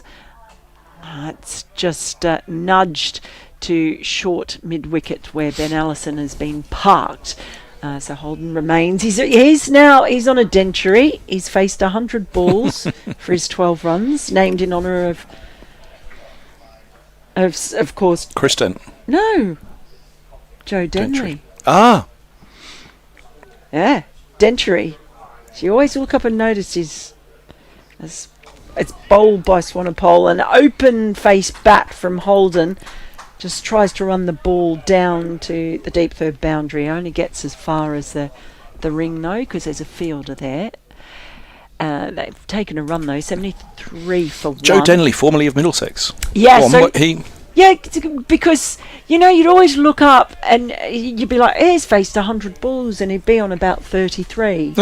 And so we started calling it a dentury when you faced 100, because he always would face at least 100 balls. Swanepoel bowls, that's nicely driven, gets into the gap, and that might go all the way. No, it's a really good stop in the outfield. It's a lovely looking drive, just didn't quite have enough timing. That's Matthew Waite who put in the chase there. It's one of those as a fielder, you're running along thinking, I wish I hadn't have had that Lancashire for lunch. Exactly. And hasn't quite settled yet. He's carded to come in at 5, by the way, Matthew Waite, which I thought was interesting. I think his batting has been a bit of a revelation, probably for about a year or so now. Would you say, Frank, Matthew Waite? It's kind of longer than that. There you go. He's always been so handy coming in down the order, but yeah, carded at number 5. We'll see later in this game, of course, if he does actually come in there. No Adam Hose this week. His Finch to Holden, drives into the covers. I thought he got it through for a moment, but it was closer to the field than I realised. Low to his left, that one stopped. Dot ball. Yeah, Brett Oliveira is usually pretty quick to get on it.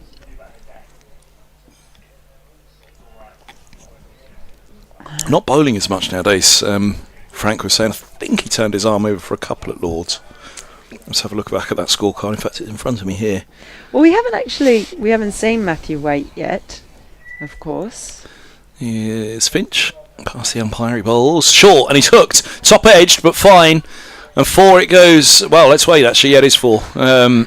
Signal by the umpire. I was on to him quickly. We noted that on a couple of occasions now. There is pace in this surface, which is surprising, bearing in mind, surprising in the sense that we hear there's a little bit, it's doing a little bit out there.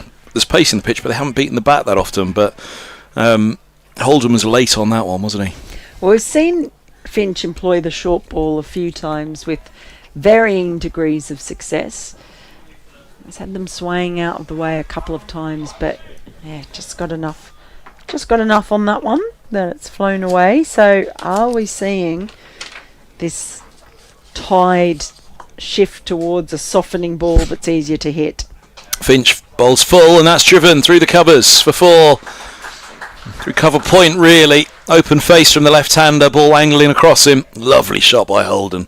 Lovely shot, but just the overcompensation from Finch after that short ball was tonked. Then he goes too full, over-pitched and punished, really, by Holden, who's all of a sudden, I tell you what, he's raced to 21 off 104. Just check back on that scorecard from Lords, and he didn't bowl, actually, D'Oliveira at Lords. But he did hit 75 in the first innings, that was right. He defied Middlesex, who had rattled through them to 61 for 5, and even though Worcestershire got away from him in the second innings, as here's Finch to Holden, drops the single, just fine of D'Oliveira at cover. One more to the total, and 2 to come at the over as it's 84 for 1. I know Middlesex look back on that moment, 61 for 5 in the first innings when Roderick was out at Lords, and Middlesex made the point they should never have got to 191 from that point, and D'Oliveira's 75 led the way to that. 19 from Taylor and 14 from Finch. 3 wickets for Ryan Higgins in that innings, who misses out here. No Navya Sharma for this one, who played in that game as well. Sam Robson was caught and bowled by Taylor for 6 in the first innings, and he was out for 31 LBW to wait in the second, as 40 goes now, turning to mid-wicket. I think one more from me and I'm making way. We're going to shuffle along in the commentary box here. Oh, it's like going to the candlelit showing tonight already. It's shuffle along in the seats. Come on, move along. Yeah, it's just We'll be in the pews tonight, won't you, watching that one? Very excited about that. I went to see it. Where did you say it was? Was it St Martin's in the Field? There's Yes. one in Trafalgar Square. So I went to see one of the candlelit classical performances there. The ticket was so cheap. It was like £5 or £8. I couldn't believe it. Oh, I've got to go. It's so cheap. But then realised there was in a pew that had no view whatsoever. As here's Finch in bowls and defended by Robson back up the track, and there's no one. If you really bent forward, you could just about see the top of the head of somebody who was performing in the pulpit, I think, but a pew with no view. It'll be sounds like a viewless pew. On that note, Frank, welcome back. End of the over from Adam Finch. 9 overs, 3 maidens, no wicket for 19. A little bit more expensive in his last couple of overs, very tidy earlier on, and Worcestershire still struggling to find this second wicket, and that's down to some excellent batting by these two.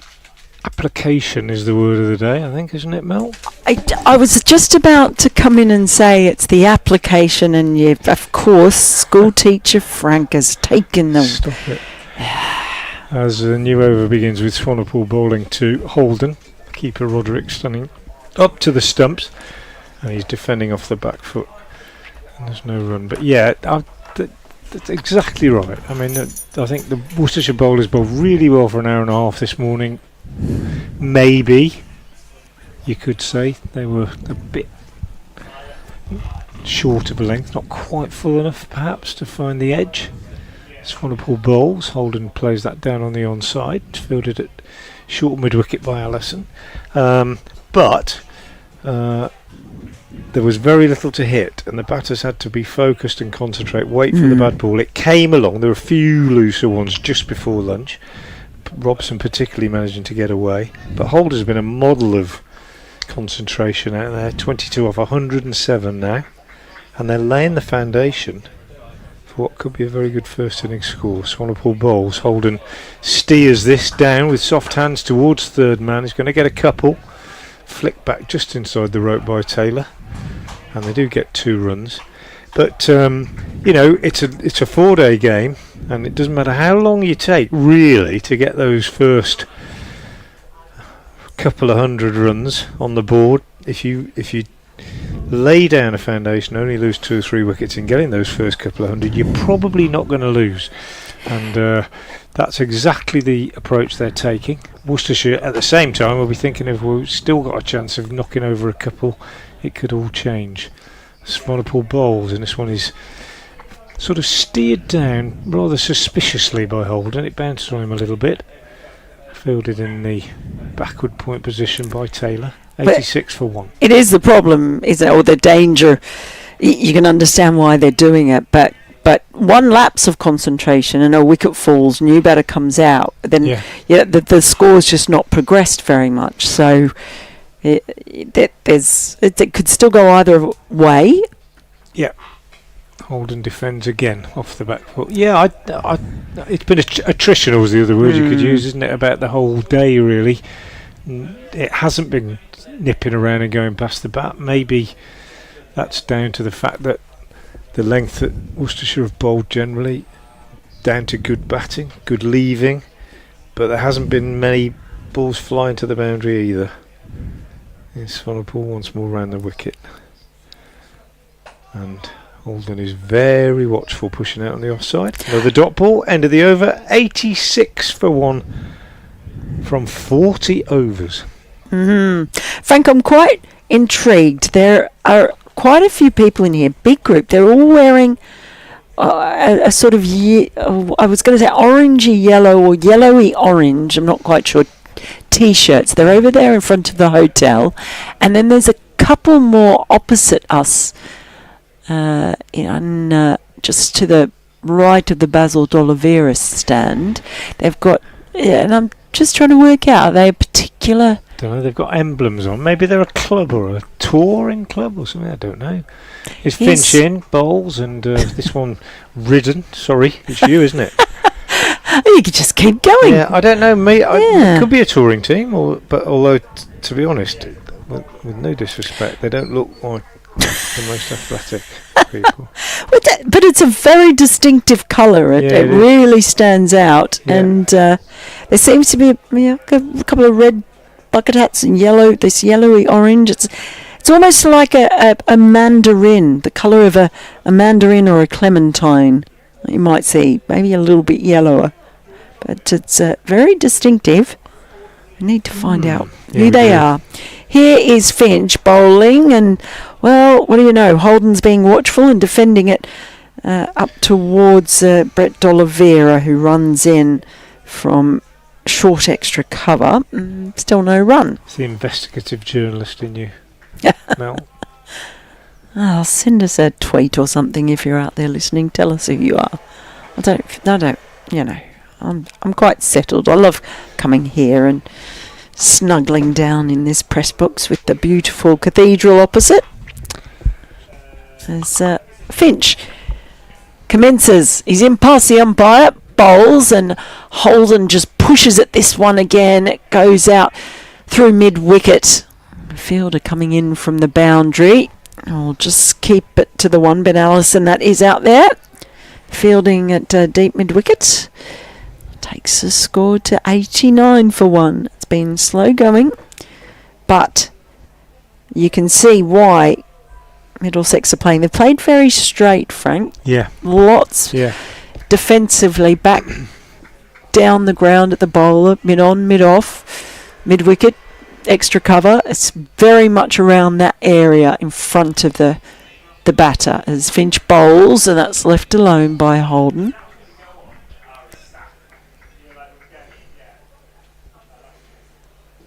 And they've not been given a lot of width.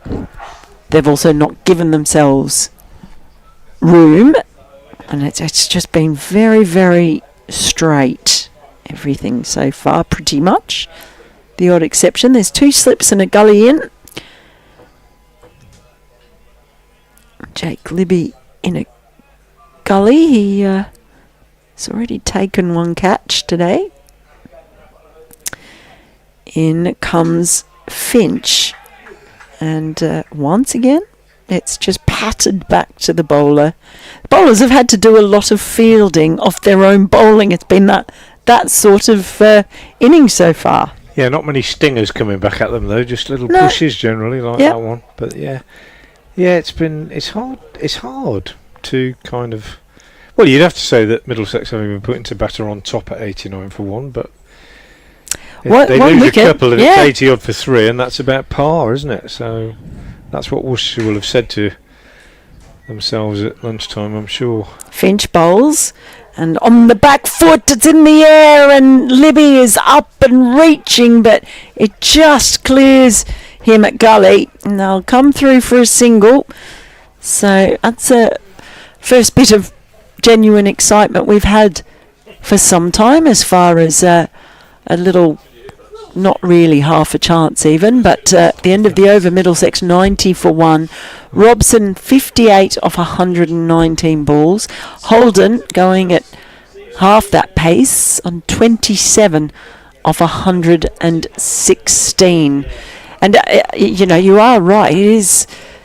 I guess now the emphasis for Worcestershire is, right, well, these batters have been really patient, they've dug in, worked hard, you've actually got to do the same. Swanepoel round the wicket, bowls, and Holden slightly discomforted by this one, taken on the bat. I think he might have played that one down into the ground, the last ball of the over, looking at the replay. I think it might have bounced up over Libby. Oh, did it go? I'm not. That's the impression. You know, when I watch these replays, sometimes you just get at the crucial moment you lose. Just that sort of lose focus. And I just think he might have played it down and it bounced up over Libby, but I'm not absolutely sure. I'll have to have another look. Here's Swanepoel again round the wicket. Holden, who's they might have a run at it. All kinds of chaos, and it's not given. It should have been probably. I think Swanepoel might have fumbled it when it came back in at one stage. Holden set off and got halfway down. Robson said no, then Robson set off, Holden turned round, and the throw came in from D'Oliveira, and Swanepoel made a right mess of it actually and broke the wicket with his hands. Whether it would have been out or not, difficult to say. Wow. He didn't get into a good position. If it had hit direct, it might have been different. They got away with it. Swanepoel in again, bowls, and Holden blocks out this time. Yeah, he definitely broke the stumps with his arms, Swanepoel. And then the ball arrived. By then, amidst the confusion, Holden, Robson rather, had got home. Did they take a single? No. No, he ran back. He Holden on he strike. took It off. was Robson trying to get the run. I beg your pardon. Yeah, I may have misled you. Swanepoel bowls. He's pushing forward to this one, but it probably should. Worcestershire will feel have been a run out. The throw was okay. If it had hit direct, I think he was gone, but Swanepoel leaned forward, tried to gather the ball, and broke the wicket with his arm, and by which point the chance had gone. 90 for 1. Driven by Holden to wait at mid-on. Few and far the opportunities have been for Worcestershire. That could have been the real changing that we talked about, because if you run it out of nowhere where the wicket balls and chances have been so few and far between, I almost think because of that, Swanepoel was just a bit too eager. I can understand it. Balls again, and Holden is defending back up the pitch, and that is the end of the over from Swanepoel, who has now bowled 13 overs.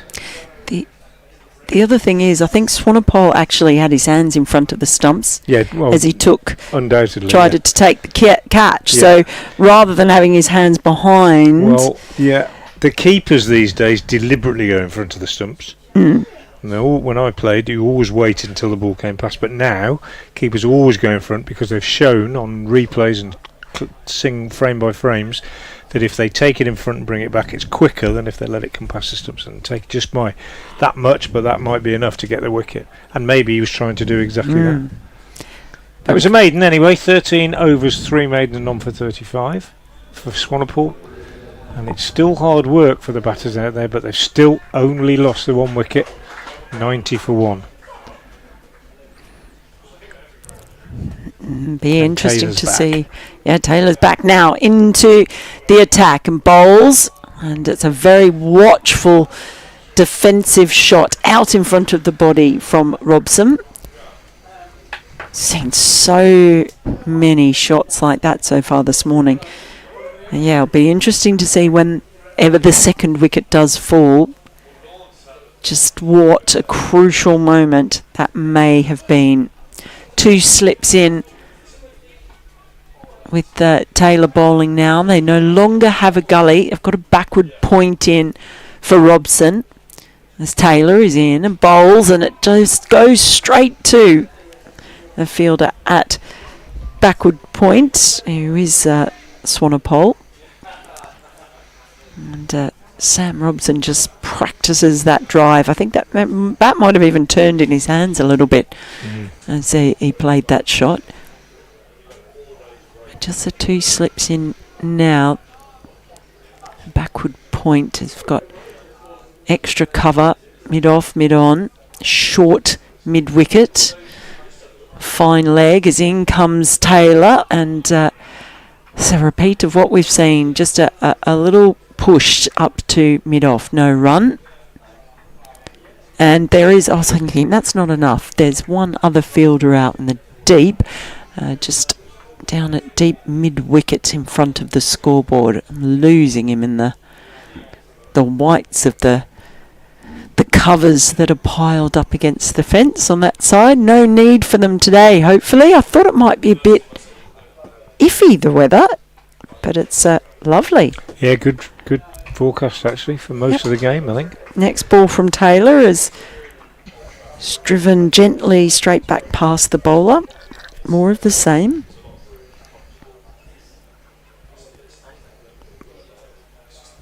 But yes, it's turned out to be a lovely day. If anything, the clouds are now becoming a little bit sparser in the sky. They've been moving very quickly. There's obviously a bit of a breeze out there. We can see the trees swaying, leaning as they tend to do, as if to worship the cathedral tower, as Taylor is in and bowls. It's clipped away very nicely, manages to beat the fielder at mid-on. He's on the chase now, and went for the dive. I thought he'd reeled it in, but it's gone for a boundary. So, well-timed shot by Robson. Who's that out there, Frank? Wait. You've got the binoculars. Wait. Thought he had actually got there in time and put in the dive. But that's a first boundary of the afternoon session. I think, no, we've had the hook shot. Second boundary of the afternoon session. And then, no, we had the hook shot, then we had the clip. It's the third boundary of the afternoon session. Middlesex a 94 for 1. Robson now moved on to 62 as Taylor is in. He just turns that one around the corner in front of square leg. I'll go through for another single. So that is the over from Taylor. Middlesex now 95 for 1. With Robson on 63 off 125 and Holden on 27 off 122 deliveries. And we're going to see Ben Allison reintroduced into the attack at the new road. And notice the over rate is +1. That's because we've had all seam, and even though the ball hasn't been disappearing to all parts, difficult to keep the over rate on track. Well, they bowled 32 overs in the first session, and I thought, that's actually really well done when you've got all seamers on, and But what I was going to say is that they haven't got a spinner in the side, haven't got a finger spinner in the side. Fateh Singh was in the squad, but hasn't featured in a championship game yet this season. And it's often the case now, I think. And I've said this on lots of occasions already this season. Allison starts a new over and turns Robson round a bit. Good little bit of bowling, takes the outside edge and runs out square on the offside.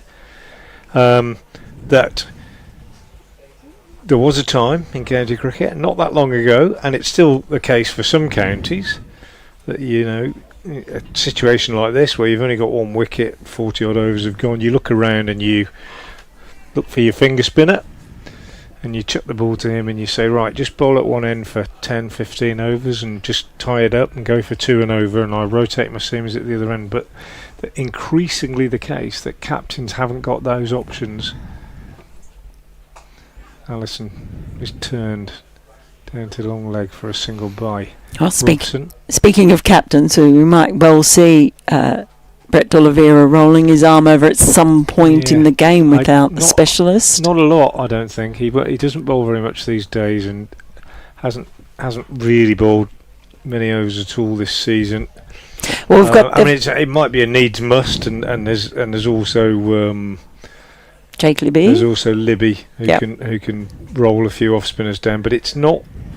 There isn't somebody that you're going to chuck it to and say just tie an end up for me.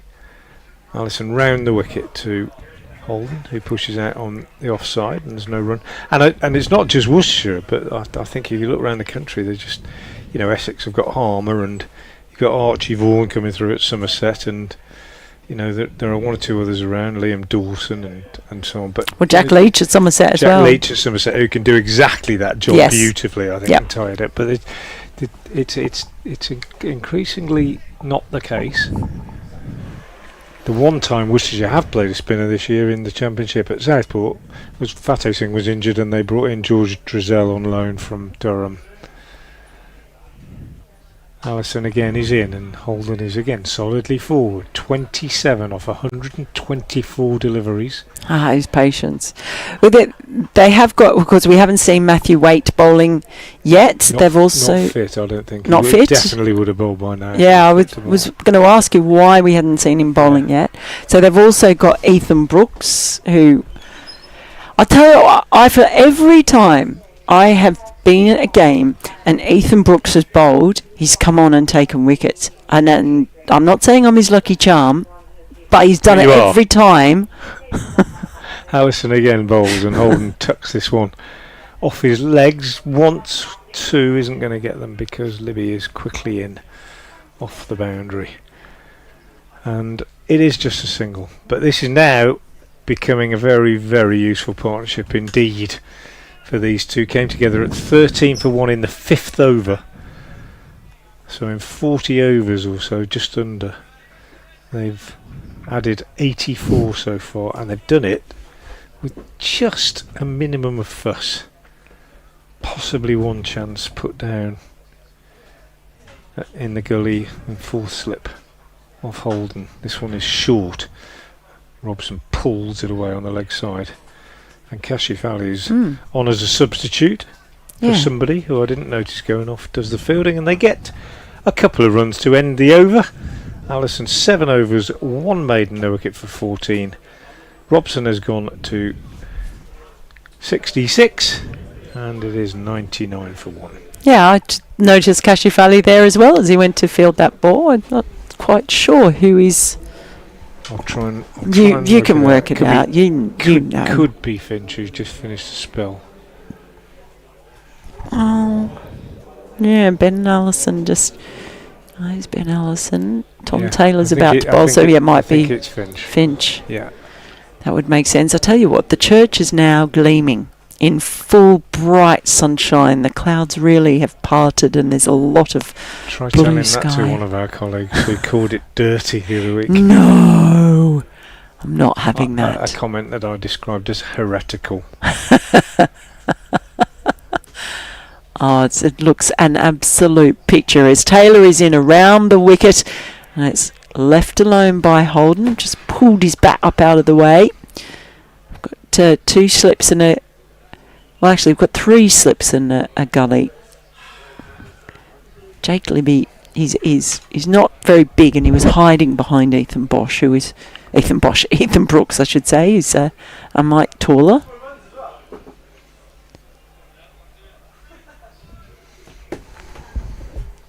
As Taylor turns at the top of his mark, runs in, bowls again to Holden, who is steadfast in prodding the ball back to the bowler. Fateh Singh. Fateh Singh is also on as a substitute now, just in front of us. He's actually got bandages around his knuckles on both his hands. So we've got 2 subs on. Yes. So we've identified that Finch is off. Finch is off. Was Swanepoel still out there? He might be the other one, I think. Had bowled a few overs. Here's Taylor in and bowls, and a little half a shout as he nudges that one into the onside. Cashifali running in from mid-wicket. I'm pretty sure you're right, it's Swanepoel. There you go. They've how many overs have they both bowled so far today? Swanepoel's bowled 13 and Finch has bowled 10. So they've shouldered a fair load of the bowling so far. As Taylor is in and bowls, it's driven firmly towards Taylor, who basically stops it with his foot and then cleans it up. It's sort of a bit of a funny feeling because you are wondering where a wicket's going to come from, because this pair have not been remotely tempted to be aggressive. There's been, I can't remember an LBW shout all day. Maybe one this morning. Do you know what? There was one this morning, but I didn't see it because I was at the coffee van. But I heard it, and you know how you know that someone's appealed for LBW? As in comes Taylor, bowls, and it's just pressed into the offside by Holden, no run. But I can't think of a genuine LBW shout. It's very interesting, but a bit discombobulating. The game is meandering on this first day, but got to give a lot of props to the patience and the focus of Robson. Holder it is now, who drives Taylor, and that's a lovely shot. He's timed that beautifully, straight as a die. Is it going to go all the way? I think it has gone over the rope the chase was on. That's probably... I think he flicked it back in. Oh, has he flicked it back in? Oh, well, he has too. That's the applause you've heard too. It's right up the opposite end, so we can't actually even see the rope there. But a nice bit of fielding in the end prevents the boundary. It was a lovely shot, though. Straight drive down the ground. Well, scoreboard's showing 102 for 1, so it brings up the 100 for Middlesex. And it's been a century of old-fashioned grit, patience, roll your sleeves up and apply yourself in the middle. And Robson on 66 off 128, and Holden on 31 off 131. Yep, 3 off that one. He's flown on to 31, really, isn't he? Considering where he was at lunch. 102 for 1 as Ben Allison comes in round the wicket and bowls, and he is very watchfully defending this one back up the pitch. And it's hard work now. I think the Worcestershire bowlers probably very happy with their bowling for an hour and a half, then not so happy up to lunch, and then they would have regrouped to lunch and said, look, come on, we've just got to go out there, get a couple more wickets. Well, it's nearly an hour now and they haven't hardly passed the bat, so any energy that was generated in that lunch break and by the little huddle before they went back out probably just beginning to evaporate now. As Allison bowls, and this is steered off the face down towards third, pick up a single as Taylor does the fielding. And it, in a way, you can't, I don't care what anybody tells you about, you've got to motivate each other and you've got to get noisy out there and you've got to keep people going, and of course you've got to do all those things, but everybody knows out there, everybody knows who's fielding, bowling, watching from the side, when a team is losing its energy, and that's what happens when you don't pick up wickets. As Allison bowls, and that's short, and Robson sort of carves it away, almost tennis style, square on the offside for 4, and the score goes on to 107 for 1, and Robson goes on to 70, and I can just sense it in the last 20 minutes or so. There's just a dissipation of energy, and it's nobody's fault. It just happens. It happens to every team. It happens in test matches, it happens in county matches, league matches. We've all been there, and you just feel it's going away from you and you need a wicket. What you mustn't do is miss a chance when this situation arises. Allison bowls and pushed out on the offside by Robson. But it's a lack of... nothing's going past the bat, is it? But that's why that... No LBW shouts, no player misses. But that's why that run-out opportunity felt like it was so important, Frank, because how often in a match when there isn't anything happening, it's a brilliant piece of fielding that does lift that energy, and it is the run-out. It's something out of nothing. Yeah, absolutely. Absolutely. Big moments in this innings. Allison in once more. Hold him! So there we are, we've talked him out. Might have kept a little bit low, that one. It's nipped back and maybe didn't move his feet quite as much as he has been doing. Ben Allison has picked up his first wicket of the season. It's his first game, to be fair. I'm just watching a replay now. And he's chopped it on. Chopped it on, but that won't bother Worcestershire at all. And Sam Robson has gone for 70. An excellent innings, bowled by Ben Allison with the 5th ball of the 46th over after a partnership of 94 for the second wicket. So, I mean, that there you go, something out of nothing. You just didn't see that coming. First real error, you'd have to say, that Robson has made, and it results in his wicket. But does that now open the door for Worcestershire to turn this second session around after a lot of hard graft? You've now got the captain coming out for Middlesex. Now, if they could pick up another wicket now, all of a sudden, his innings looks completely different, Frank. Yeah, absolutely. That's what they say, isn't it? Another wicket now, and it suddenly, especially if they've got the captain out. I know Holden's in, but I think Deployer's a dangerous player, isn't he? If he gets going, he scores at a fast rate pretty generally, and he could see the sort of acceleration through this afternoon that will put Middlesex into a strong position, having been put into bat. That's what I have to keep remembering. They were put into bat, and Worcestershire would have been very disappointed only to pick up the one wicket this morning. But that will lift the spirits. Just as I was talking about the dying of the atmosphere and the collective energy of the field inside, the only thing that will pick it back up is a wicket, and that's exactly what's happened. So Ben Allison's made the breakthrough. 1 for 19. Last ball of his 8th over comes in now to Deploy, and he is easing this one away square on the offside. So we've got 2 left-handers in together, and it's 107 for 2, and it's good afternoon for the moment to Mel Farrell, and I'll be welcoming Kevin Hand back in alongside me. I'm going to give a clue in the quiz. So, what unusual occurrence took place? Middlesex against Worcestershire, Lords 1925, involving a Middlesex bowler with famous relatives. His name was Nigel Haig. H-A-I-G. Nigel Haig is the bowler. And what unusual event for the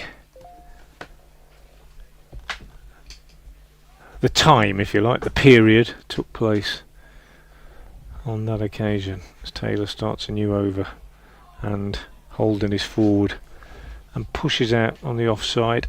D'Oliveira fields, and there's no run. 107 for 2. So yeah, Nigel Haig, and just tell you a little bit about it. I said he had famous parents. I'll just justify that. Give you a little bit of detail about him, if I can find it again. I think he played 5 tests. Here we are. Nigel Esme Haig, wonderful name. Born in Kennington. First class cricketer, played for Middlesex in England. This one is pushed back up the pitch. And he was the son of Arthur Balfour Haig. Tall, stringy and deceptively frail.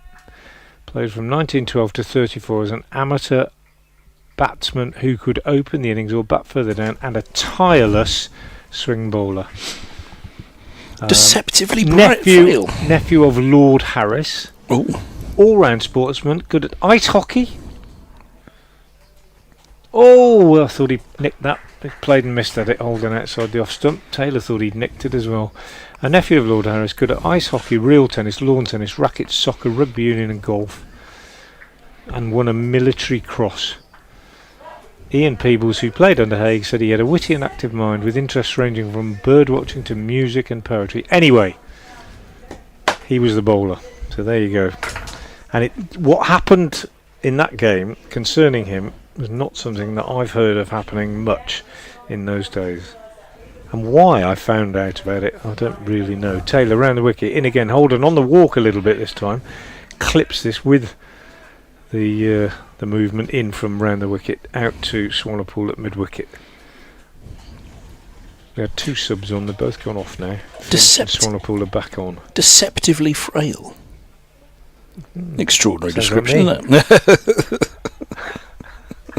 107 for 2. Sounds like an arch that I built in my garden. Well, you're effectively saying he looked as though he was overweight, but he was actually deceptively frail. Taylor again, he's round the wicket bowls, and Holden is forward again. He really has been a model of watchfulness, Holden. 32 off 138 deliveries now, and played a big part in that excellent partnership of, what was it, 91 for the second wicket with the more dominant Robson. But Worcestershire have made the post-lunch breakthrough, and Taylor looks for another one now. One often brings 2, as they say. Holden pushes out into the offside. That's the end of the over. A maiden, 14 overs, 4 maidens, 1 for 30 for the admirable Tom Taylor. Middlesex 107 for 2. The deceptively admirable. Everybody's going to be deceptively frail. That's going to stick with me now. I'm going to have to go and look that up. I suppose it means he looked strong, but he wasn't, I guess. That's what it means. Oh, yeah, well, yeah. Deceptively frail. So who's it? Is this a change? Is it a long, or is it just a change of fields? No, Dolivera's come to have a chat, Allison's hasn't he? just got the wicket. But it's just a change of field, isn't it? That they're. Yeah, well, watch that back. He did just chop on, really, didn't he? It looked like Batterero as opposed to anything else. You say if it kept a fraction low, perhaps, which brought the inside edge into play. So, Allison, 1 for 19 from 8. He's right arm over. He's bowling to Leas Deploy. Sorry, he's right arm around. The left-hander turns back with a square on the leg side, and a single's taken. Deploy moves off the mark on his second ball. 108 for 2. This is the moment for Worcestershire.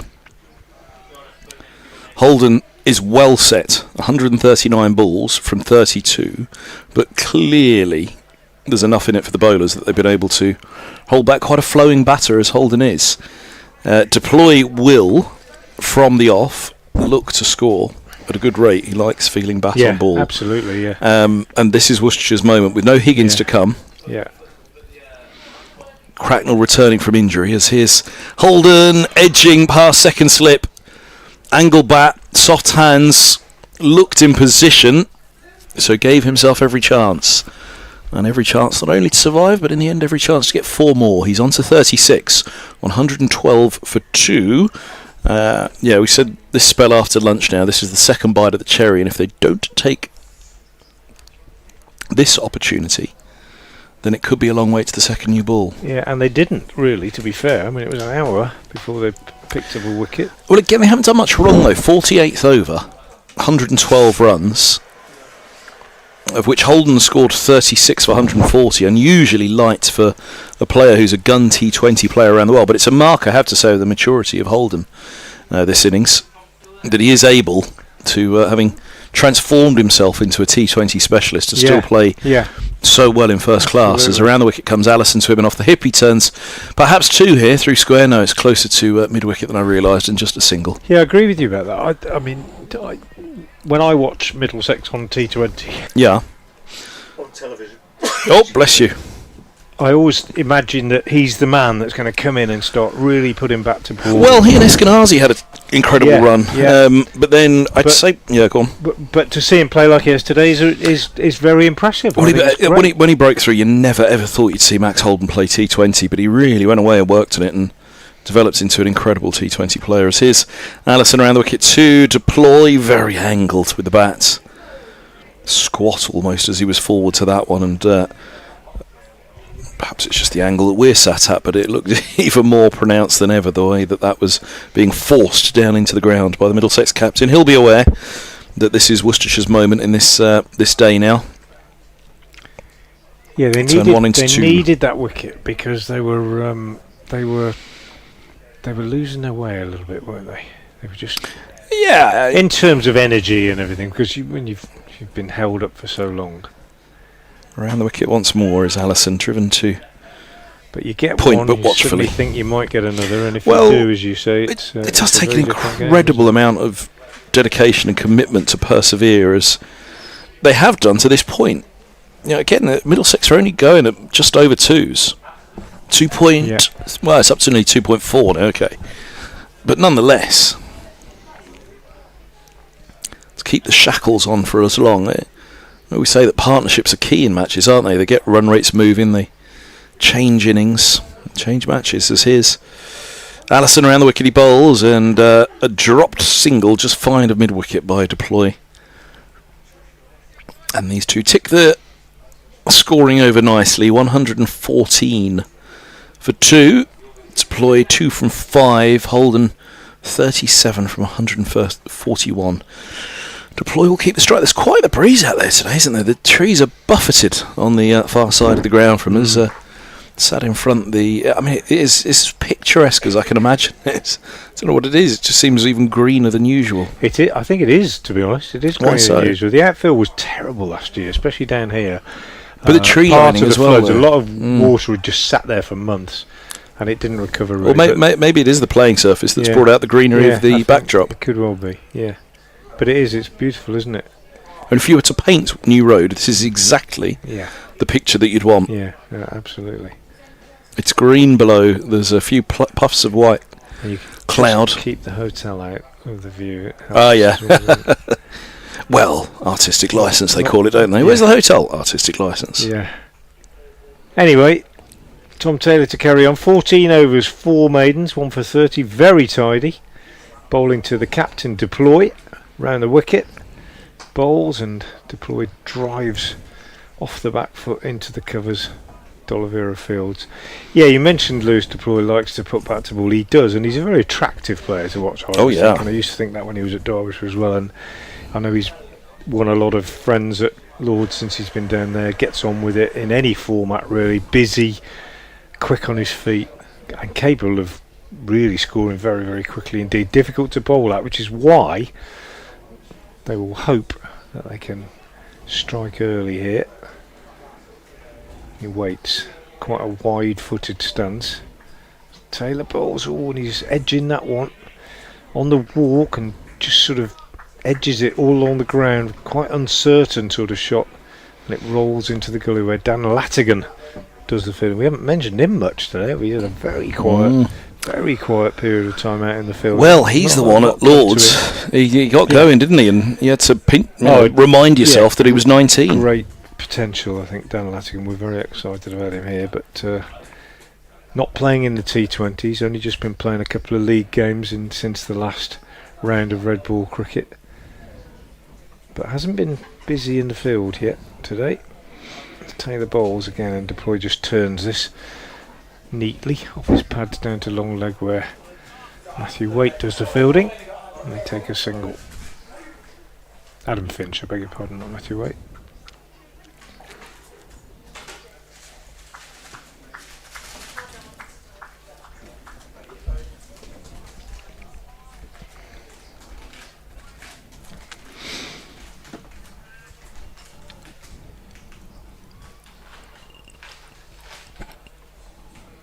$115 for 2. Deploy's gone to 3. Holden slightly on the walk, short, and smashed away for 4.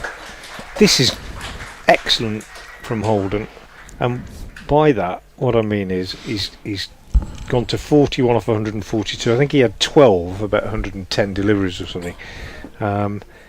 He's earned the right to do what he's doing now, which is to be just a little bit more purposeful. The ball's softened a bit, it's not doing as much. He's used to the pace of the pitch, and he's worked and worked and worked, and he's building an innings, and I think that's something that we don't see enough of these days in county cricket, and so even in Test cricket. Yes. He's building an innings, he's constructed it from the bottom. Beaten by this one though. Taylor holds his head in his hands as that one has come back past the bat, and Roderick diving to his right to take it. It obviously hasn't missed the stumps by much, and Roderick can't believe that didn't bowl him. But I'll go back to my point. I think it's a proper innings, building an innings, not something we see so much of these days, even in Test cricket. Oh yes, that came back an awful long way, mainly after it had passed the stumps. Very good. So the ball is still doing a bit, but we see people going out and blasting from the start, putting the bowler under pressure and all that stuff. Well, here today we've seen two batters absorb pressure. Holden drives up to mid-on, or pushes up to mid-on, end of the over, 1-1-9-2, absorb pressure for an hour and a half, and then again after lunch for another 40 minutes or so, and then earn the right to start being a little bit more expansive. It's proper cricket. 119 for 2 off 49. You mentioned he was on the walk there. Funnily enough, what we were saying with Max, how he turned himself into a T20 cricketer, and in fact that little walk that he has, his trigger movement, came from T20. So something he worked out in T20 to help him get in position. Or he hasn't done it all the time today though.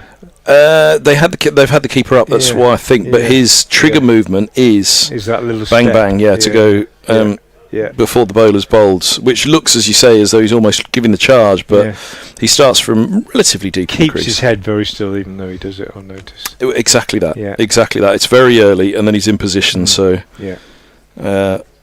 now what are we looking at? Deep third is dropping back. They've got a few down there today, haven't they? There you go, Frank. The deep third's gone back. Yeah, well, I'm wondering whether he's been put there to see if he bangs one in short and he uppercut takes it on. Yeah, because he does take it on, doesn't he?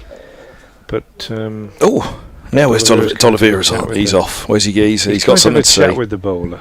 We've got a long leg and a deep third, and a skipper at the top of the bowler's run up. What are they saying? They're working out the onside field for Deploy. They're making him wait. Is this all part of the tactic that Deploy does like to get on with it? He's new to the crease. Let's make him wait.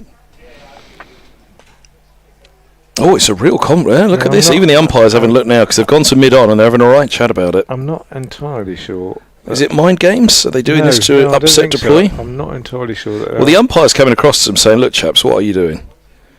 You can't have a mid." I'm not sure they're on the same page.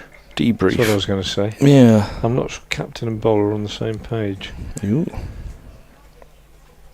But anyway, there's no change in the field. 2 slips. A shortish mid-wicket in D'Oliveira now. He's going to crouch down as here's the bowler right arm around the wicket. Allison, it's defended by Deploy after all that. It's mid-on. Keeper stood up. 2 slips back. And the keeper standing up tells us, or it confirms what we'd suspected and what we'd heard whispers of from the middle this morning, that there is a bit, it's doing a bit out there. And we just saw that late swing, didn't we, from that ball that nipped back in, adjusted the line and virtually went through Holden. I don't think there's a lot of pace. I think it's nipped a bit. I don't think it's not carried very. Haven't seen Roderick take many above waist height, and quite a few around knee height. Allison bowls forward defence from Deploy. When they put the bumper in, though, it seems to have gone through at good pace. Yeah, but well, we'll have to. I mean, I always wait until the end of the day. And they've always looked rushed. They've always looked rushed when the bumper's gone in, but they haven't looked rushed on a length. Especially, as we say, with the ball nibbling a little. Yeah, I think it lacks a bit of pace, really. But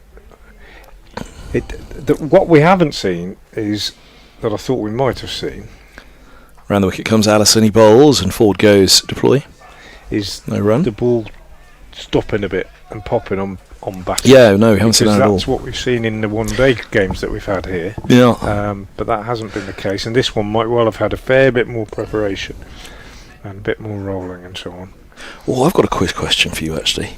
Did that coffee van ever arrive this morning that wasn't here? can't Oh, it did, see because it. you got one, didn't you? Yeah, I got one. Well, Mel found some somewhere. Yeah. Not from I don't the know coffee where. van. It might be out of sight. It might be. And in does fact, the I ice think I cream can van see it. still come? It usually does, yeah. Alison's around the wicket bowls, and this is driven to cover in the snow. We always used to get free ice cream every day. What, here? Yeah. Oh, yes, we did for a while, didn't we? I remember that. For a long while, Frank. Yeah, they'll bring cake at tea. Ah, that'll do. From the ladies' pavilion? Yeah. Excellent. I think the ice cream van is behind the stand. Whether it's open or not, I don't know, but I can't see the coffee van. There must be. There's a coffee outlet somewhere, definitely. What's the mock Tudor building behind the stand? Oh, Kevin. Go on.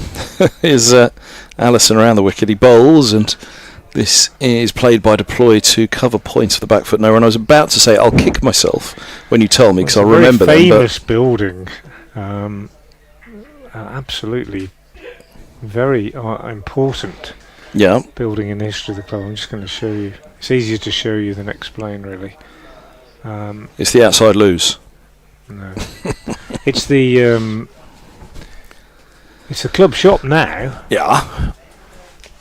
But it's only the club shop because they haven't done to it. Alison bowls, forward goes deploy, defending, no run. They haven't done to it what they've done. Oh, it was the old scoreboard. Pavilions all over, scoreboards all over the. Yeah. All over the country. It was the old scoreboard, but they built a stand in front of it, basically. Yeah, exactly. And then it fell into disrepair and was used as a groundsman's store with all the machinery. Yeah, and that's it. I remember now. And then this winter, it has been repurposed as a club shop, and it's very nice actually. And you go in there, and it's also got flood defences, and any work they've done on it is sort of flood proofing, or flood proof. So that's the only sort of thing that you can do. They raised it up. Well, it kind of is, yeah. Well, it always was actually, but what they've done is they've got, as I understand it, the way they've designed it, it means that if they know a flood's coming, they can kind of prevent any ingress of water. 190 for 2 as we start the 51st over. 3 slips in place. Taylor bowling to Holden,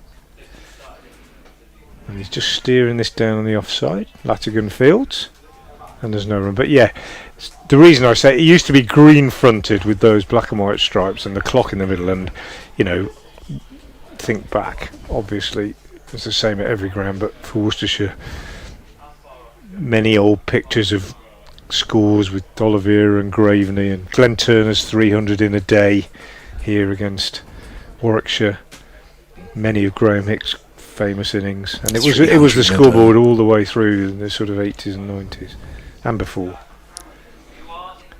And it has been repurposed. It would be nice if it got its green front back, I think. Taylor is in again, and this clipped away on the onside by Holden. A bit like Brad, as he's been repurposed. He's the PA now. Yeah, that's right. Yeah, that's exactly right. Lovely to see him at lunch. He still does away games, or some away games. Yeah, he was at Lord's, wasn't he? Yeah. T20s together, and yeah. He's the PA voice here for the championship games, not for the T20s, which tends to be a bit more, as you can imagine, a bit more. You're one of those fellas that's crossed. You're one of those fellas that's crossed across to the stream, aren't you? Yeah. Round the wicket, Taylor bowls, and Holden on the back foot steers out on the offside, and they pick up a couple of Latigan fields. Yeah, what kind of man do you have to be to go from the BBC to the stream? You have to be a freelance. That's what you have to be. I still do the away games, but I'm dubious personally about. And I'll be careful choosing my words here. Yeah, please do. What platform we're on here today, but I'm not. The T20. I think the radio coverage is not always that well supported because of the streams. Taylor round the wicket bowls, and this is turned on the leg side by Holden. Just be a single this time. No, he's coming back for 2. Good running. Oh! As Finch comes in for a fine leg, so would they that get have gone? 2 more. A direct hit? Would that have gone? Don't know, but it was a long way away, wasn't it? 123 for 2. And what I mean by that is, maybe there needs to be more liaison between the clubs. Some counties still using the BBC commentary for the live stream. Some counties doing their own live streams, etc., etc. I just want my ideal, and it's nothing to do with me, but the ideal, in my opinion, is for the most people to be able to get the coverage for the least expense, if you like. Taylor around the wicket, bowls wide for, and this is exactly what I mean about Holden earning the right. He's played so solidly, and he's now gone to 49 off 149, which still seems slow, but when you think, as I say, I think he was 12 when he faced 100 deliveries. He has really played very, very well, and he's putting his side into an excellent position. And Deploy, who came in possibly thinking he was going to need to crank it up a little bit, hasn't had to. He's just on 3 at the moment, 127 for 2, 1 ball left in Taylor's 16th over, 1 for 43 so far for him, and Middlesex very much on top at the moment, and he just pushes this one out on the offside hold, and D'Oliveira fields, and that's the end of the over. 51 gone, 45 left in the day. Middlesex 127 for 2. Yeah, looks good, that scoreboard right now, doesn't it? If you'd have offered that to Middlesex this morning, they'd have been delighted. You may have thought, had you offered that to Middlesex this morning, they'd have thought they might have been about 2 o'clock in the day. Well, it's 3 o'clock. The scoring rate is up at 2.5 for the first time, and just as I say that, with that dot ball, it drops to 2.49. But yeah, 127 for 2. We've got 13 overs to tea. And here is Allison down below us. Where are we hearing the radio from? Is that the control room next door? Yeah, absolutely. Here's Allison, right arm round the wicket, bowls, and that's driven through the covers. Glorious shot, overpitched, wide, and punished. Deploy with his first boundary. He moves to 7, his 15th ball, 131 for 2. They haven't served up too much today, have they, Worcestershire? No, they haven't, but 2 in the last 3 deliveries. Short and wide from Taylor, hit by Holden, and that one just a long half volley from Ben Allison, he's bound to be a bit rusty. Allison, he's been out for a long time. It's his first game of the season in the first 11. He's played a couple of T20s and a few second team T20s and whatever, but he hasn't really had a long ball for a while. Hasn't been fit. Around the wicket still. Allison up on his toes. Deploy runs this one down to deep third, single taken. Bumped into him in the car park yesterday morning when I was down here just setting some stuff up, and I said, "Are you playing?" And he said, "Well, I am fit," and he meant I'm raring to go, and he really has been wanting to play me. 40 wickets last year in Division 1, 58 for Taylor. Admittedly, they both benefited from bowling here a lot because we've already said the pitches weren't great, but yeah, that was his best season by some considerable margin, and he's been frustrated by the fact that he hasn't been able to bowl yet this season. Allison hits the crease now. He bowls and beats. Has he bowled him? He has. It's hit the top of off stump on the way through. I thought it actually bounced back down from the gloves onto the stumps, but it's taken the top. Just nudged the bail, I assume, on the way through. The keeper standing up, and I thought it had beaten him at first, but just dislodging the bail clearly on the way through to the gloves, and Holden falls for 49, his 152nd delivery. As we see the replay now, and yeah, just got through and it's taken top of off. Just clipped it, hasn't it? I'm going to say it might have even just clipped the bails themselves, because it feels like the stumps barely moved on that. But just good line of length bowling, gets it through the gate. Won't particularly say it did a great deal, that ball, but 132 for 3 it is, and not to be for a 50 for Holden, but what it was a brilliant innings. Coming in at 3, coming in early as well at 3, and he's got his side through to the 52nd over, where he'll hope, and his team will hope, that the skipper and the middle order can cash in on the hard work by the top 3. 132 for 3. Caleb Faulkner is making his way to the middle. Who I saw just the other day, playing for the Lions. How'd he get on? He got on very well. He got runs in the England innings. I'll just check. I mean, very young man. I haven't got the right book with me, but he He played very well. He was very impressive. He struck me as a young man with a lot of confidence, and I mean that in the right way. He looked like a very, very well organised and pugnacious batter. He was not overawed in any way by the situation. Well, apparently he's been racking up the runs again this year off the back of that century in the World Cup final, so they had to find a way, and it was poor old Josh DeCaries that had to make way, and that's why Geddes went up. And Faulkner slips in at 5. So then no Higgins, remember, it will be Cracknell at 6 for Middlesex. They've got a lot of all-rounders in this one, even though they've lost the number 1 all-rounder outside of Ben Stokes, I'd say, in the country. In terms of his record, it's an astonishing record that Ryan Higgins has, and he will be dearly missed in this game for Middlesex. But over to Faulkner and co to see what they can do. Sebastian Morgan as well.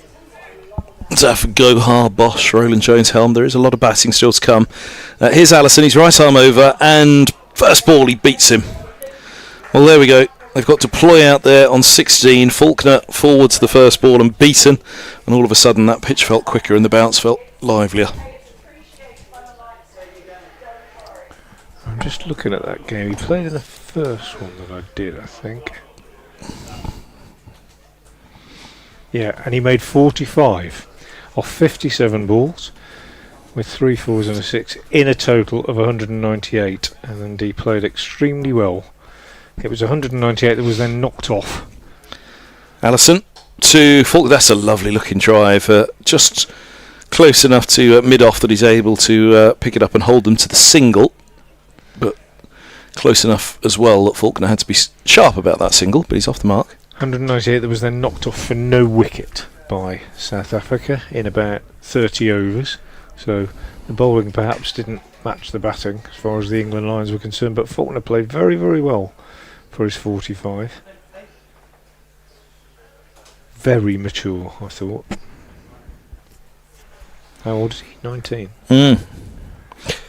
Around the wicket comes Allison, bowls, and Deploy works backward a square on the leg side for a single. End of the over, 134 for 3. Deploy 9, Faulkner 1. 52 overs bowled, 44 today. And we're about time due for a change. Is it you or me? It's you, isn't it? Me. Yep. Go and grab a coffee. I will. And I'll make way. Put your feet up and potentially watch Worcestershire bowlers. Well, certainly try to get on top in this passage. Now, we keep saying this passage of play is crucial. This is their moment, though. Robson and Holden gone. Deploy fresh in the middle. Middlesex's best batter in terms of his record, but I think all of the batters in the lineup will say the best as well. The youngster Faulkner, the returning Cracknell from injury. First real test of that finger that he broke at Old Trafford. As here comes Taylor. He's right arm around the wicket to Deploy on 9. That's a lifting ball which is ridden somewhat backward a point, but Gully there was interested for a moment. They've taken 2. Libby picks himself up, and Deploy moves to 9. 136 for 3. Deploy moves to 11. Apologies. Welcome back, Mel. There's movement in the middle. Well, it's what I was talking about beforehand. It's the flip side of the stoic defence that's been shown, the application, the focus from Robson and Holden for so long, but because the runs weren't coming, there was always a danger that this could happen. Round the wicket comes Taylor. It's turned to mid-wicket by Deploy. No run. Yeah, and this is the moment we talked about, the half an hour or so after lunch, didn't we? And, well, it was the hour after lunch, and they got the 2 of them in the end.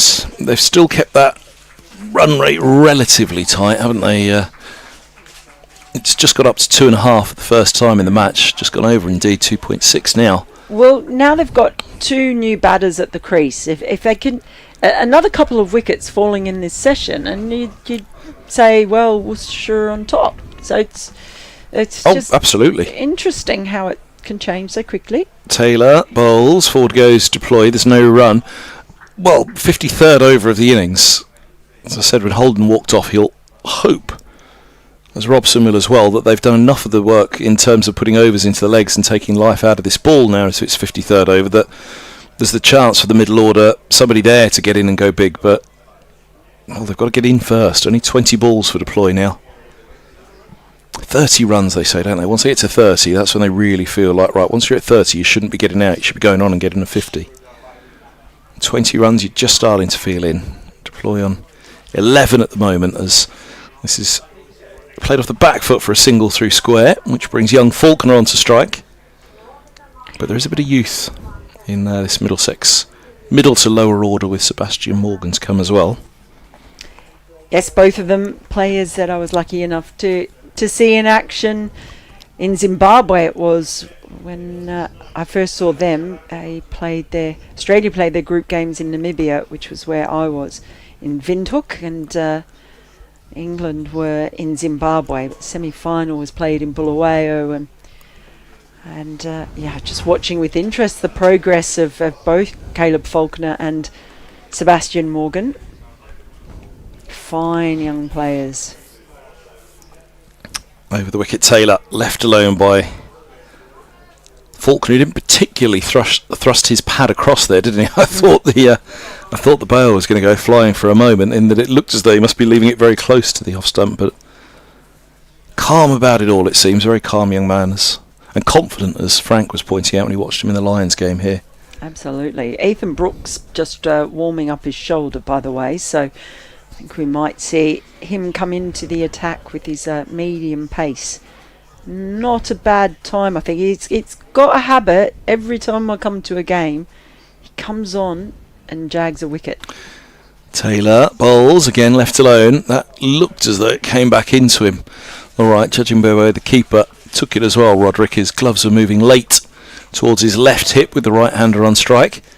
137 for 3 it is. That's the end of the 53rd. Just watching that replay again quickly. Deploy on 12, Faulkner on 1. And we're slightly behind on the replay, aren't we? But certainly gave the impression that, much like the ball before, it wasn't far from the off stump. A little bit of movement, not much. About 6th stump. Yep. So he was all right. It's more it perhaps died on him. Maybe that's what made, from this angle, looked like the gloves had gone away towards his left hip, but it had to go down low to take it, didn't he, the keeper? Well, Ben Allison is going to continue, and he really has been the one to break this open somewhat when it didn't seem like anything much was happening. I'm just watching, actually, Adam Finch is back out there. He went off for a while, and he is going through his warm-up, so maybe it won't be Ethan Brooks, we'll see. In comes Allison, and that's leaning back and trying to carve that away deploy, but it only goes as far as the fielder at deep wide third.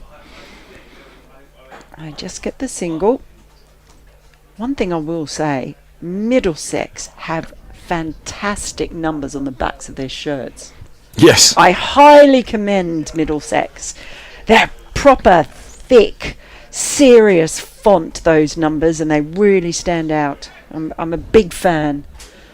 Always a fan of easy to read numbers. Faulkner on strike now, as in comes Allison. He jams his bat down just in time. It was a full delivery. I was angling in, and there's a few strangled cries there, as he just managed to get his bat down in time.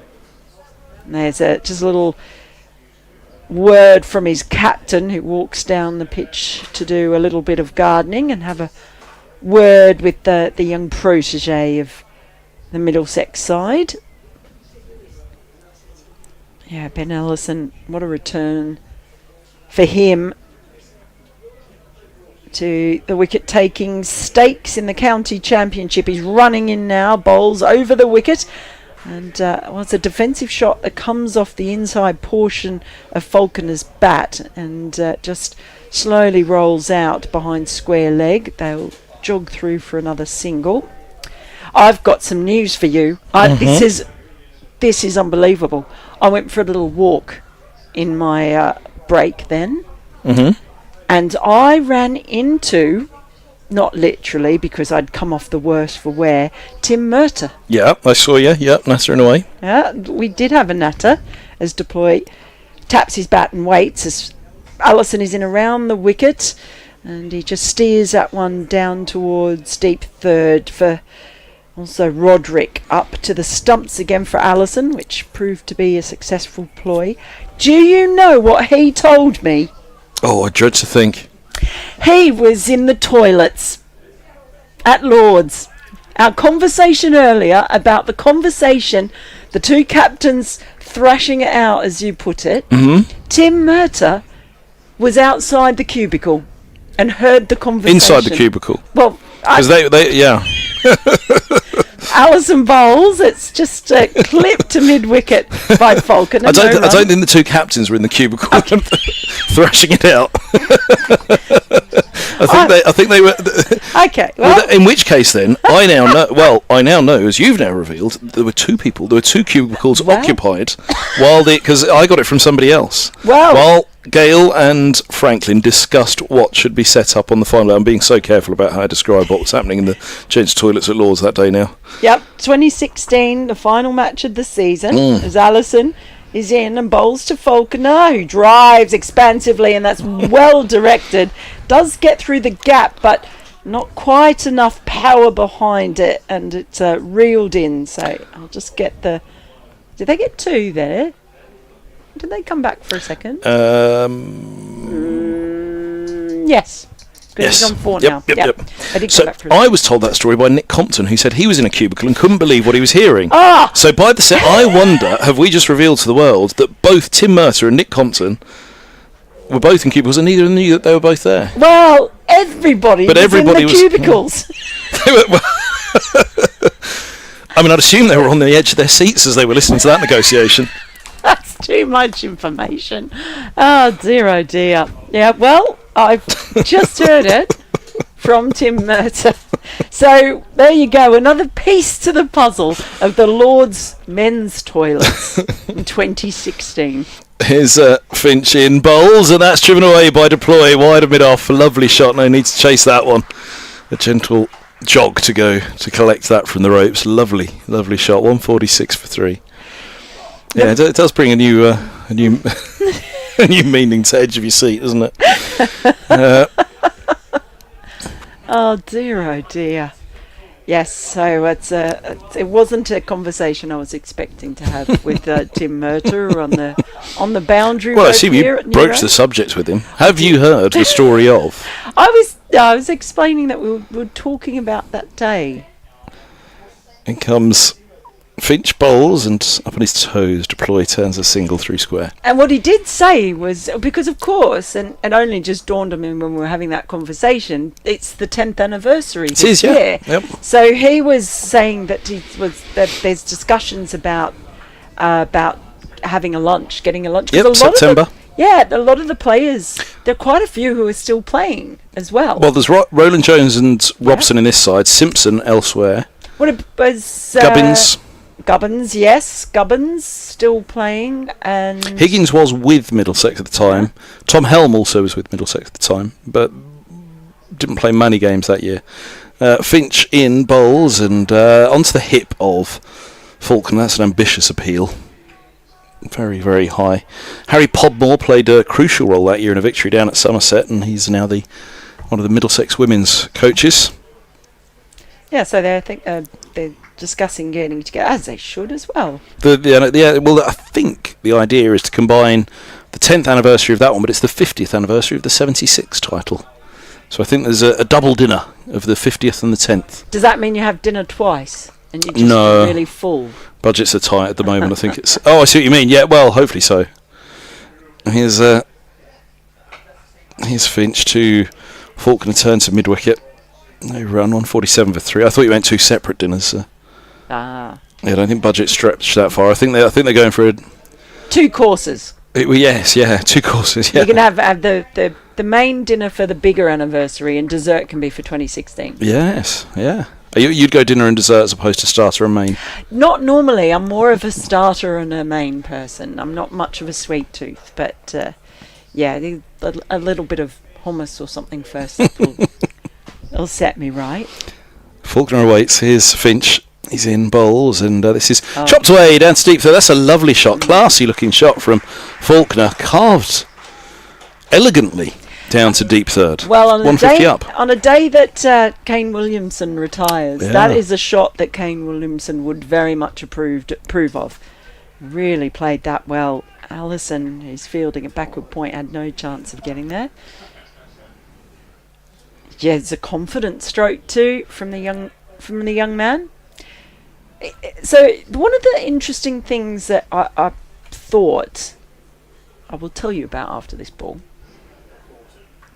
Here comes Finch bowls. Oh, now that's off the toe end of the bat.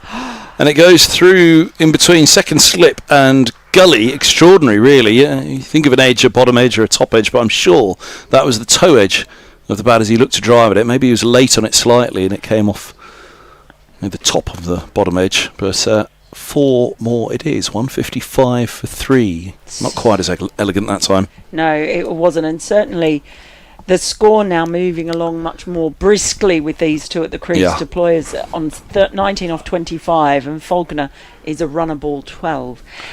When I was at that under-19s World Cup in this year, and I was with Australia throughout, and then got to the semi-final when they played England and were beaten. And what really stood out to me was that I think there were only about 3 players in that England side who hadn't played List A and or first class cricket.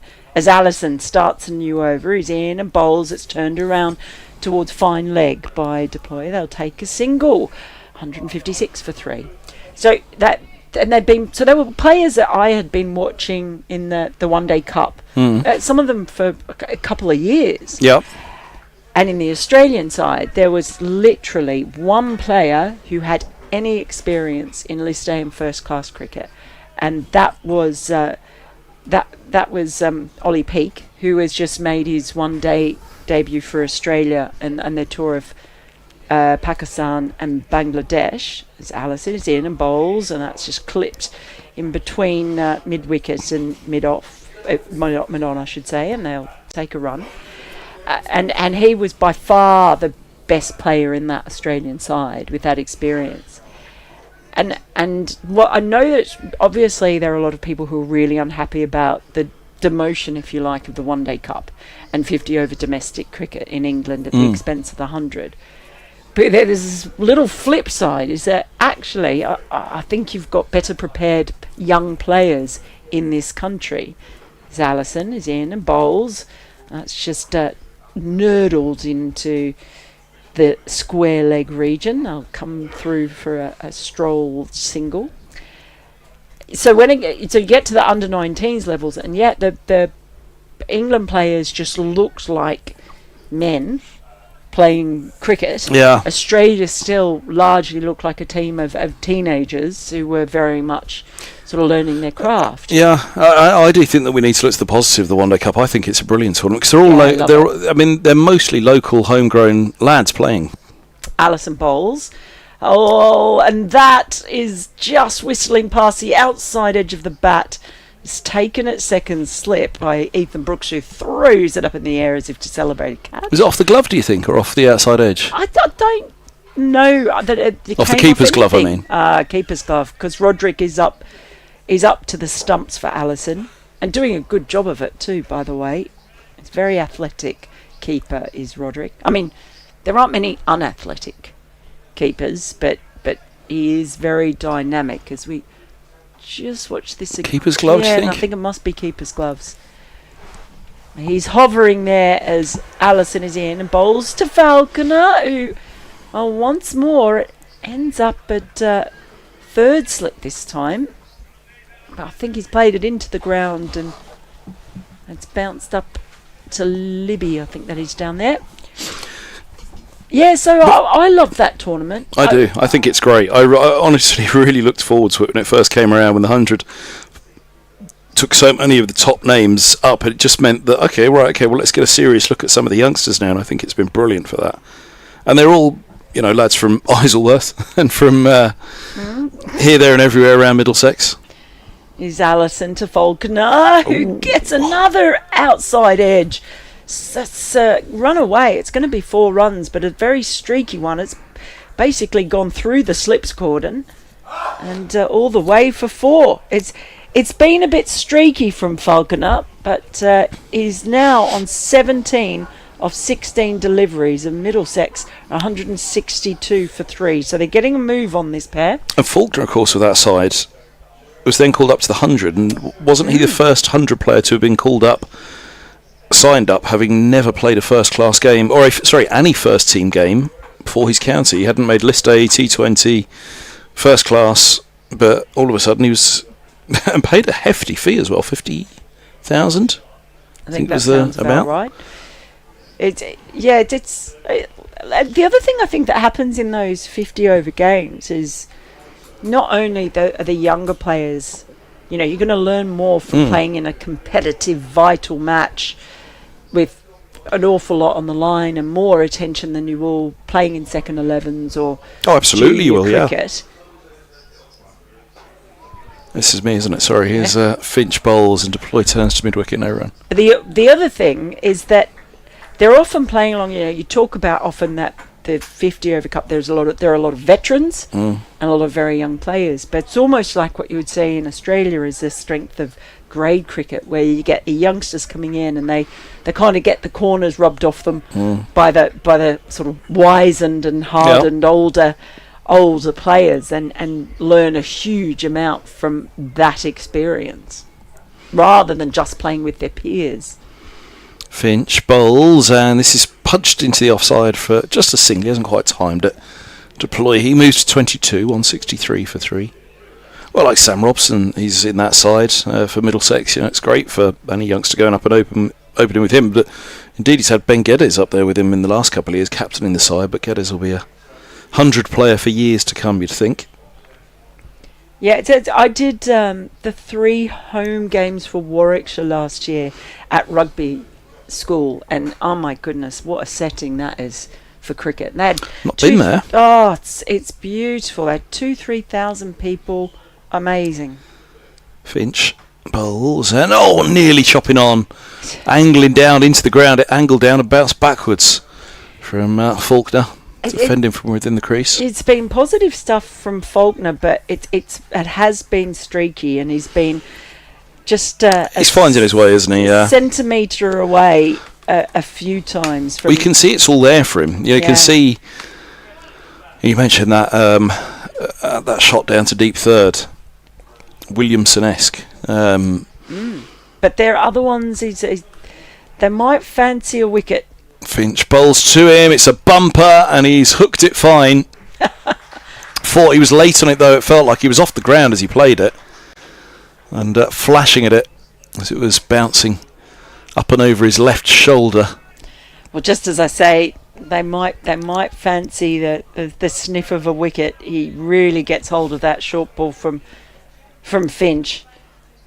And that's it. I can understand too, though. It's good for Middlesex to have these two come out because things were stagnating, and they'd done the real hard graft. But the last thing you want is to end up being 5 down for 150. Finch bowls, and there's that ease down to deep third from Faulkner. He moves to 22. Well, exactly that. I think, this is such a pivotal moment in this innings on this first day. If Worcestershire can get through a couple quickly now, as you say, then they'll be thinking about batting themselves tonight. 40 overs to go still. But if these two can ease through and coming up for the 60th over, so the ball should be softening. I don't think Caleb Faulkner's going to ease through anything. the way that he's playing, I'm not quite sure that's his style.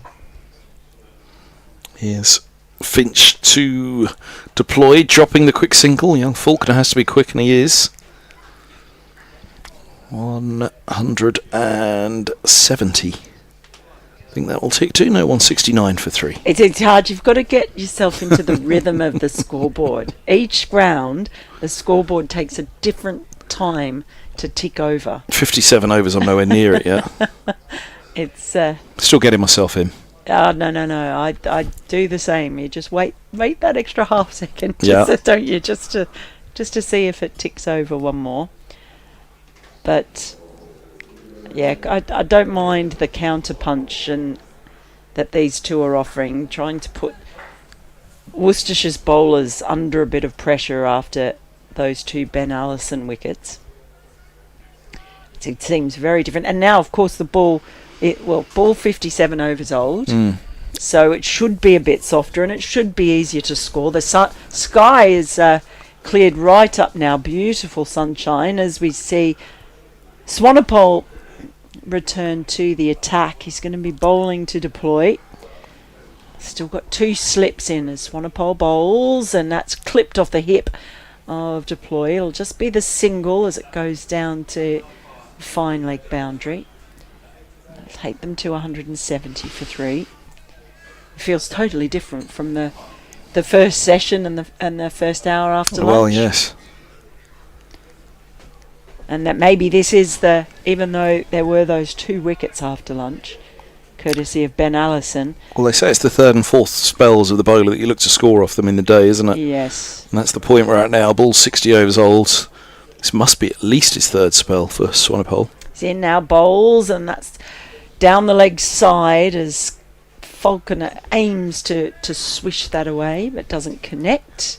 They've used 5 bowlers with Ethan Brooks coming in and bowling a couple of maiden overs, but it's very much been the graft of Taylor, Swanepoel, Allison and Finch has done the heavy work. His Swanepoel is in, bowls, and Falconer gets on that late and he basically plays it straight into the ground, and it ends up sort of squirting down towards the gully region.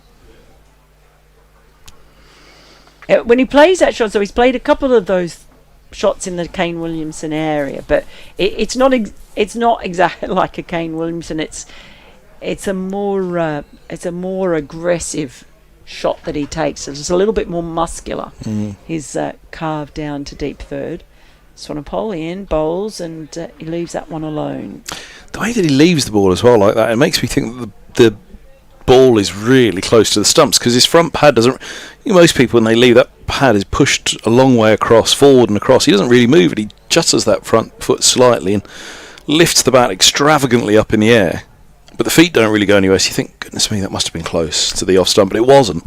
So he's clearly got a good belief in it, lining it up. That one, I just watched that one go through from on the monitor. It was a little bit closer. Swanepoel in, bowls, that's turned into the leg side, and Falconer took off for a run, but Swanepoel absolutely took off in his follow through and made Falconer think twice about setting off. But what it's almost saying to me now is that he's got a real confidence, and he does technically look very good. Now you kind of look at him at 19 years of age, and as you say, the way that he runs that ball down to deep third in particular, there's just an elegance about it, technically. I would say it's a muscular elegance, if that makes sense. As Swanepoel bowls, it's a nice defensive shot on the front foot by Falconer, dribbles out to the offside, no run, end of the over from Swanepoel. Middlesex 170 for 3 with deploy on 24 of 31 deliveries, and Falconer 22 of 24. Definitely moving the game on a lot more in the period since these two came together. There's almost, in terms of as you say, that muscular, there's almost the build of Nick Compton about him. Compton really bulked up at one stage, didn't he? And always quite tall, broad-shouldered. But yeah, there's almost a little bit of Compton about the look about him in terms of that muscular top-order batter.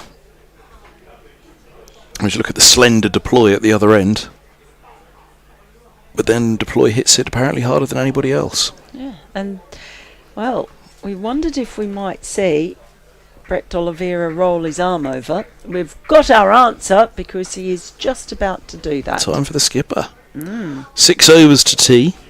Still +1 on the over rate. What time of day is it actually? This is D'Oliveira, the leg spinner bowls, and Deploy works the single out to deep mid-wicket. They're looking for a second actually, about they come. That is good running. Hesitated just to make sure that they were through as the bails were ripped off the bit. No great appeal. 20 to 4, +1 on the over rate. Tell you what, Caleb Faulkner might be the young buck out there, but Deploy was really quick. He's outstripped his younger batting partner. That was a very well run single. I thought the cake had arrived. This is turned by Deployed back of a square on the leg side. Single take at 173 for 3. The Worcestershire staff down below is sharing out chocolate bars, but I'm promised cake at tea. Have you had cake at New Road yet? Yeah, there is. I'm not a cake person. That's all right, I'll have yours. You can have mine. I'm much more likely to be tempted by a nice cube of cheese on a cracker. Ooh. That's my jam. See what you did there. That was unintentional. That's my tempter. D'Oliveira is over the wicket. He bowls and forward goes. Faulkner pushing back, and there is no run. Lords, we had a red velvet cheesecake, which is playing havoc with my waistline at the moment, midway through the season. And so here's D'Oliveira in, bowls, and this is pushed to mid-on off the back foot by Faulkner, 173 for 3. Well, you see, I was at Lord's last week, but for the test. It's one of the few grounds that still serves afternoon tea. But they have the best cheese board in cricket. Forward goes Faulkner defending into the offside in the snare, and there's a cheese board for the test. I didn't know that. Yeah, that's like the dessert they have dessert, but they have a ridiculous amount of food. But they have a cheese board, so I spoil myself with a slice of blue. Forward goes Faulkner pushing back into the onside. There's no run. Don Topley, you gave a mention to a little while ago. He's a great man for a cheese board. He'll bring a cheese board to Lords with him, yeah. Really? Yeah, very generous. Toppers. Is it Panzers across the road from Lords? Oh, yep. I love that place. And that will not have been a cheap cheese board. No. That he brought in that day either. Who's off? Is it me? It's me. Are we shuffling though? Oh, so I've got to keep talking. You keep talking. We'll shuffle. We're shuffling seats. As 173 for 3 it is, and not far from tea. 5 overs to go, and Middlesex noses in front at the moment, but still add 2 to the board and they haven't gone that far. As I'll take the first ball of the over. It's pushed back by Deploy off D'Oliveira, so no run. Welcome back, Frank. Thank you, Kevin. Thanks very much. Cheese board sounds very good, doesn't it? We won't be getting that here. That's might get a slice of cake. Probably a good thing. Yeah. I'm not a cake person. No, I'm trying to avoid the cake this year, Mel. Kevin's going to have both our cakes. Over the wicket bowls to Deploy, who pushes out on the offside. There's no run. 173 for 3. The men out, if you are just joining us, are Geddes, who went early this morning in the 5th over, caught by Libby in the slips off Taylor for 5, but then a partnership of 91 for the second wicket. Either side of lunch, it was a very, very workmanlike and attritional partnership between Robson and Holden. This one nudged down to long leg for a single, before Robson went for 70, chopping the ball on from Ben Allison, and then Max Holden, having faced 152 balls and hit 5 fours, bowled by a good one from Allison for 49. That was 132 for 3 since then. Youngster Caleb Faulkner and Captain Lewis Deploy have just nudged it along really quite purposefully. Sonopal bowls, left alone by Faulkner outside the off stump. And they've taken the score on to 174 for 3, so 42 added. Half of them to Faulkner. A couple of edges early on, but he's also been very busy and purposeful. Impressive young player. And Lewis Deploy has been very solid for his 20 8 off 36 deliveries. Oh, Frank, after you weren't on, but I'll bring something to your attention in a moment. Swanepoel outside the off stump, left alone. Did you see Caleb Falconer play on the day that Kane Williamson retired? Played that beautiful shot down to the deep third boundary for 4. Yes, absolutely. Yes. And I saw him play here last Sunday when he got 40 odd for the Lions against South Africa A, and they played really, really well. Very mature, very. You know, if you didn't know who he was and you didn't know his age. Swanepoel bowls, and he's edged this one down into the ground and fielded it, slipped by Louis, end of the over. It's 174 for 3. You know, if you were just sat at the side watching him, you would think, well, this is a guy who's, you know, he's mid-20s, like been around for a bit. Yeah, absolutely. Got that air about him, hasn't he? Very impressive. Yeah, that last ball though, he has played quite a few that are slightly edgy in and just around felt that. For it outside off stump. He's given him a bit of encouragement, but he is a mature looking player, that is for sure. Oh, an exciting talent, and there's quite a bit of it going around the championship. As we see Brett D'Oliveira to continue, he's got a slip in for Deploy. He's in over the wicket, and Deploy gently turns that around the corner. Ethan Brooks has run for it from the slip position. I'll just take a gentle single. He just really almost cuddled that ball into the leg side. As Falconer now comes down the track to D'Oliveira. There's no cuddling from Falconer. He goes bang. And that's a boundary. Went straight through mid-wicket. Came down the track. He is no nerdler, not to spin, not with the... Well, you could almost see his eyes light up, even though his back's towards us and his helmet's on. As D'Oliveira is in once more, bit of a quicker delivery that's just punched straight to a short straight mid-wicket. Ben Allison, I think that is in there. I've got a pole that's obscuring him from my vision.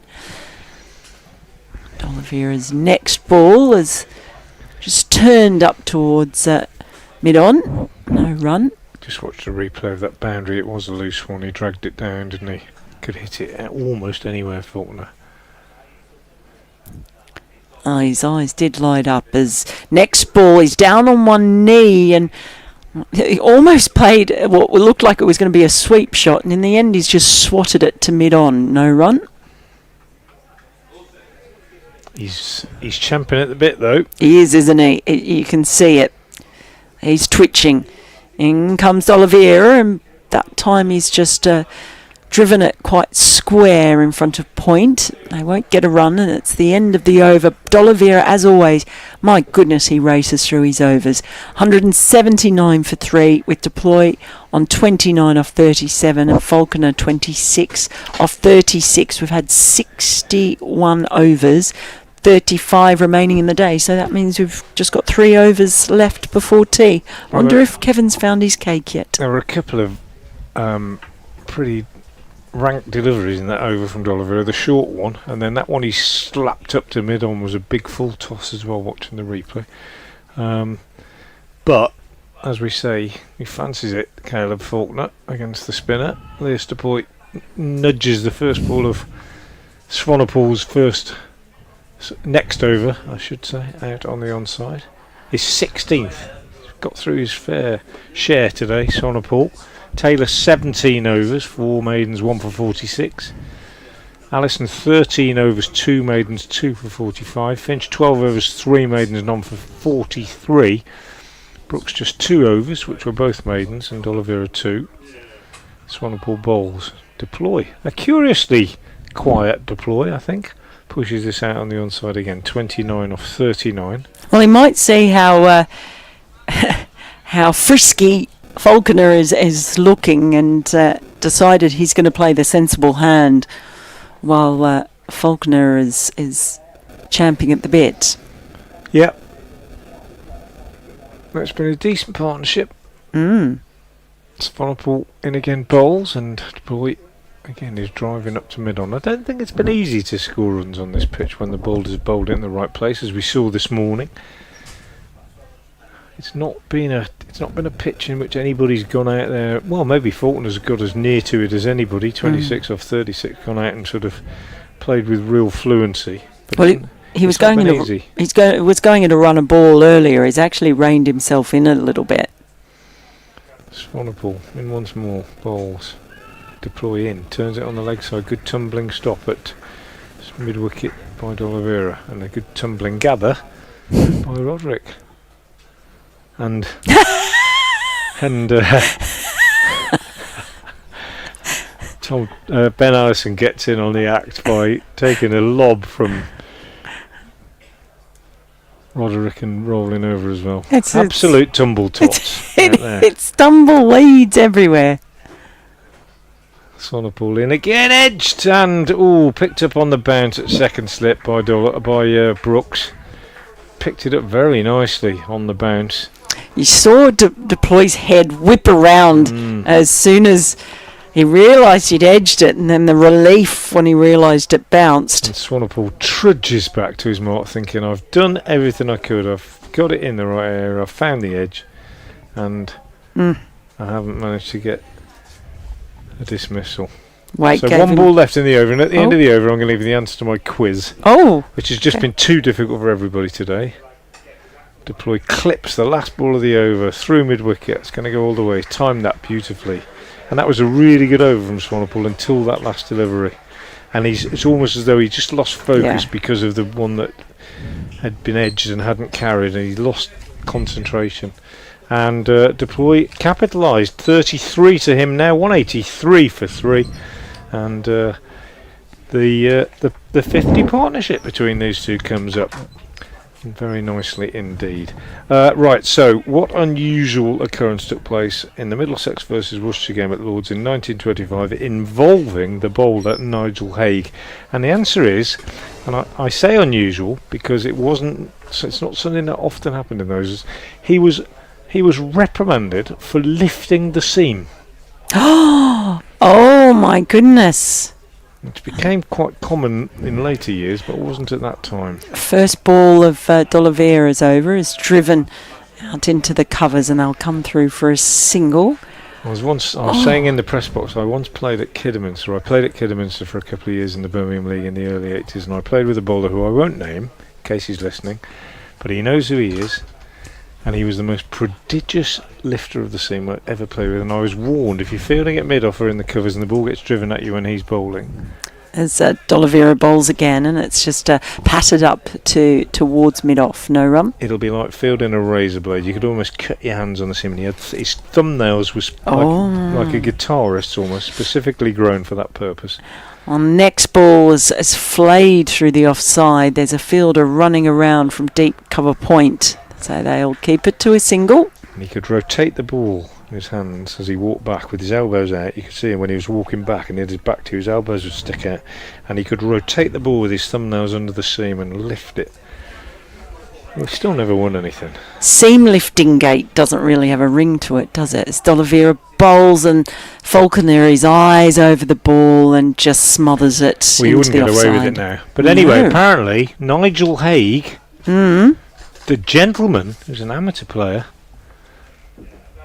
was reprimanded for that in 1925.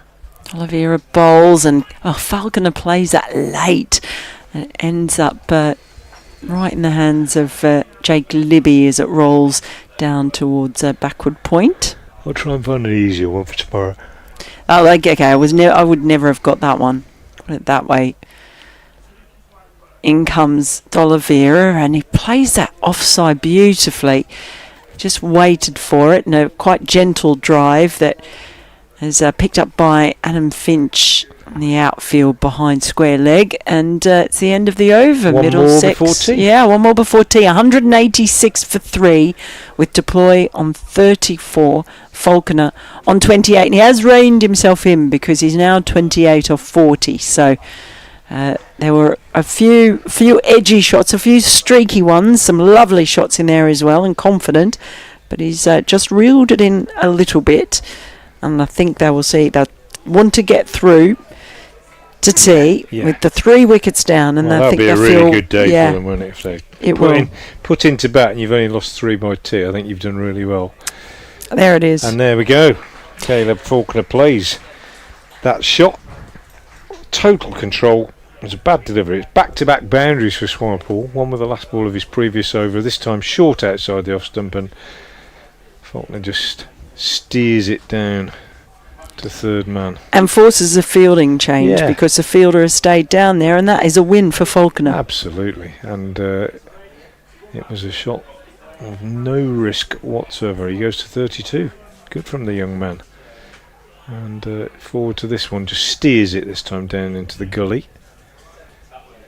So a very, very good partnership by these two, and a very, very good day for Middlesex, who have done exactly what I was saying that they were trying to do this morning. They've laid the foundation for a big score here. If you're only 3 down as you approach 200, I think you're looking at 400. Really, you've got to be looking at 400, and if you look at 400, you're not going to lose. Swanepoel in again, bowls, and Faulkner is beaten. Reached for this one outside the off stump. Scooted through to Roderick. I don't think there's much pace in this service. It might have done a bit.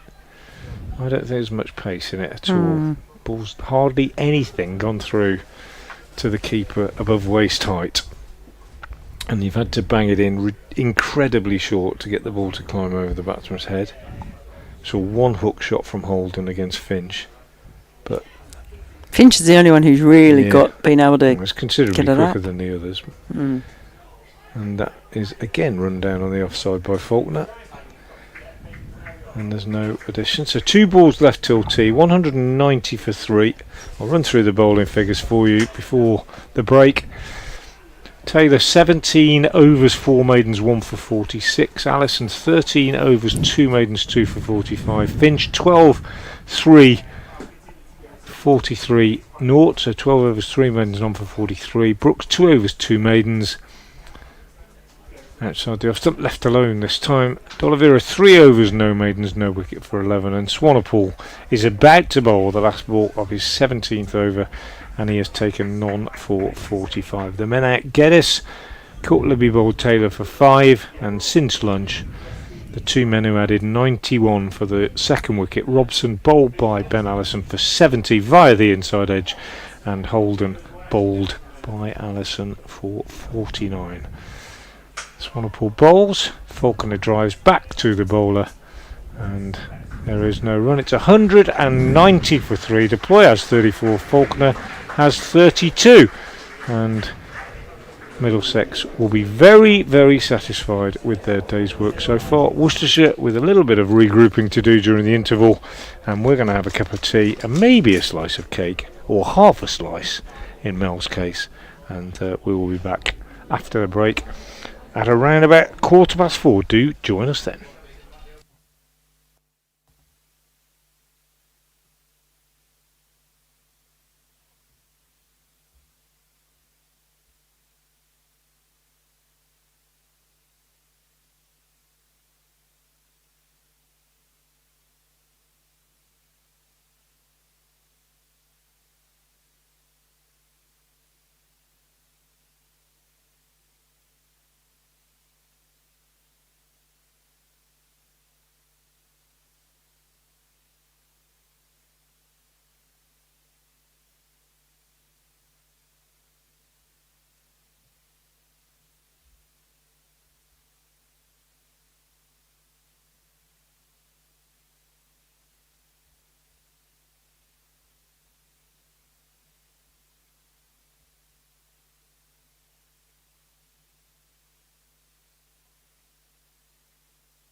Good afternoon, welcome back to New Road.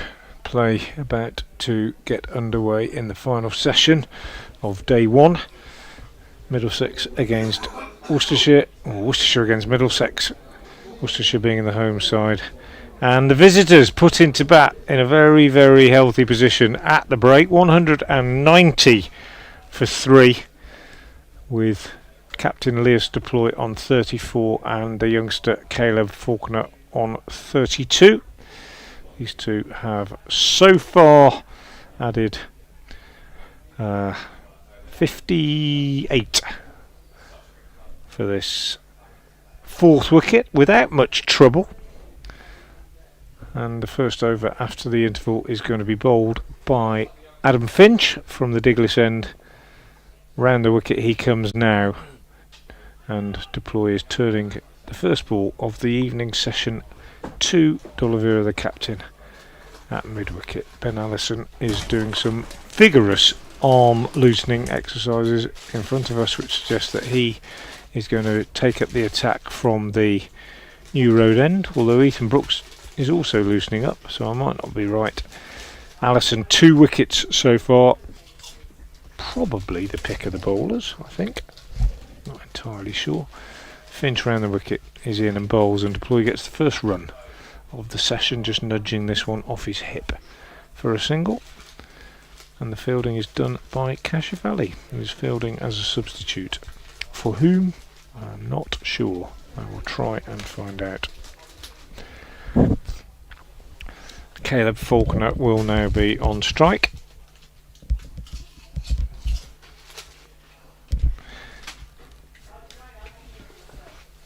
I think it might be Bias Swanepoel who's off the field.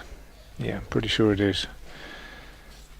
Here's Finch over the wicket to the right-handed Faulkner.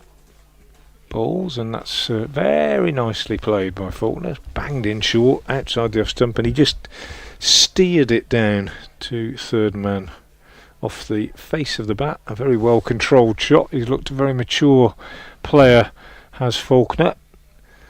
Not just today, but when I saw him here last Sunday as well in the England Lions game against South Africa A, I was struck by his presence at the crease. And he's been untroubled really for the most part. A couple of edges have gone into the slips along the ground. Finch round the wicket to Deploy. Good delivery, just turned away on the onside. Welcome if you're just joining us. I'm Frank Watson from BBC Hereford and Worcester. Alongside me is Kevin Hand from BBC Radio London, and you'll also be hearing commentary at various times throughout the first couple of days of this game from Melinda Farrell of The Cricketer.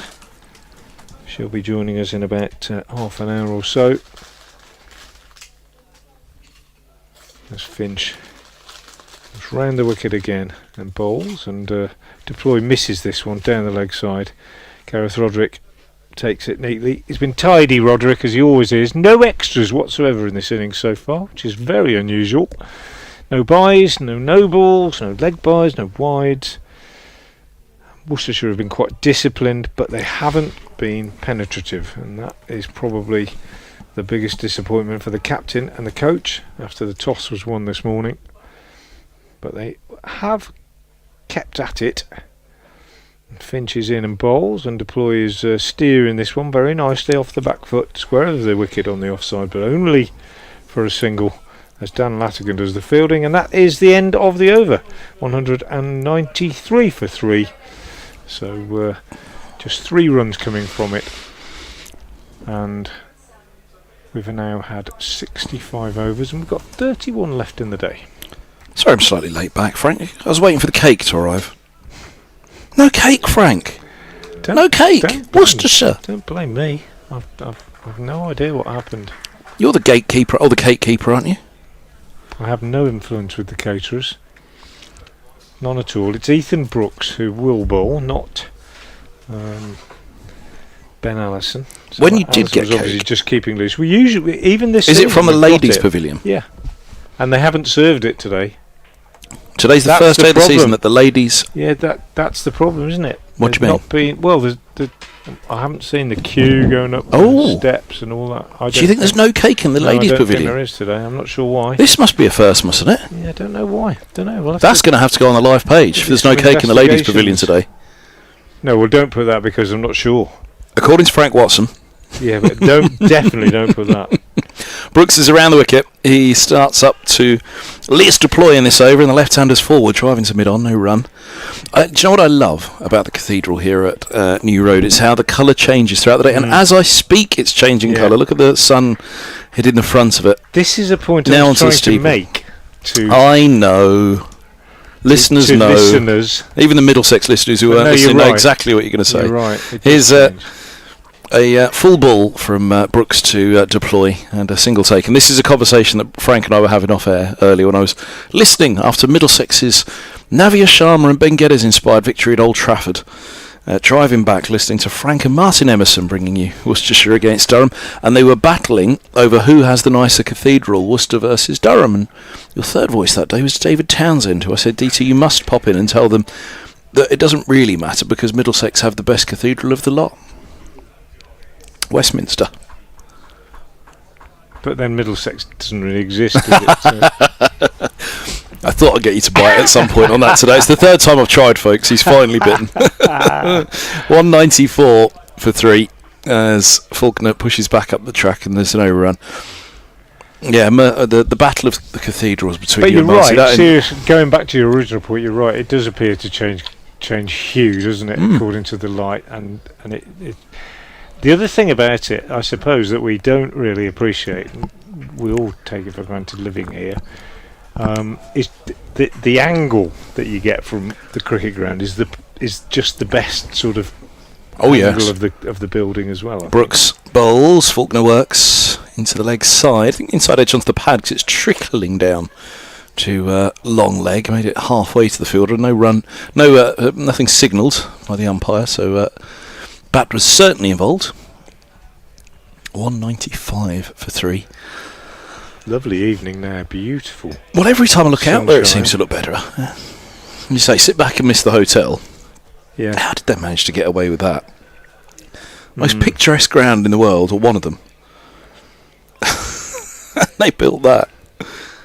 There's still time to rescue it, I think, as here's Brooks around the wicket to deploy. It's turned through square off the back foot for a single. They've got to put some sort of glass facade, I'd suggest, on it. But then it might be too reflective for the cricket, wouldn't it? So yeah, I don't know what the answer is really. But best just not to look at it, really, I think. Apparently the view from inside's good if you get one of the rooms overlooking the ground. In comes Brooks, bowls, Faulkner drives him into the covers, quick single, mid-off will throw at the keeper's end, they're through. There was a moment's hesitation, maybe buzzers down to long leg, but they both ran the first so hard that there was no time to turn. So single more it is. Well, wandering in today, I managed to get completely lost and wandered into the restaurant where they were still serving breakfast. Right. I resisted the temptation to ask for a pan of chocolat on the way out, but... Oh, that's where they came from. Shh! Don't tell them. I've got to get in again tomorrow. Oh dear, I'm slightly lost. How do I get to the cricket from here? But you couldn't be more lost because you did have to go back out of the hotel and all the way around and down. Up the ramp into reception. That's the way you should have. Yep. Yeah. Got there in the end. Yeah. But they let you into the car park. That was the main thing. They did. Lovely fellas on the gate. Adam Finch will bowl from the Diglis end. One slip, Ethan Brooks.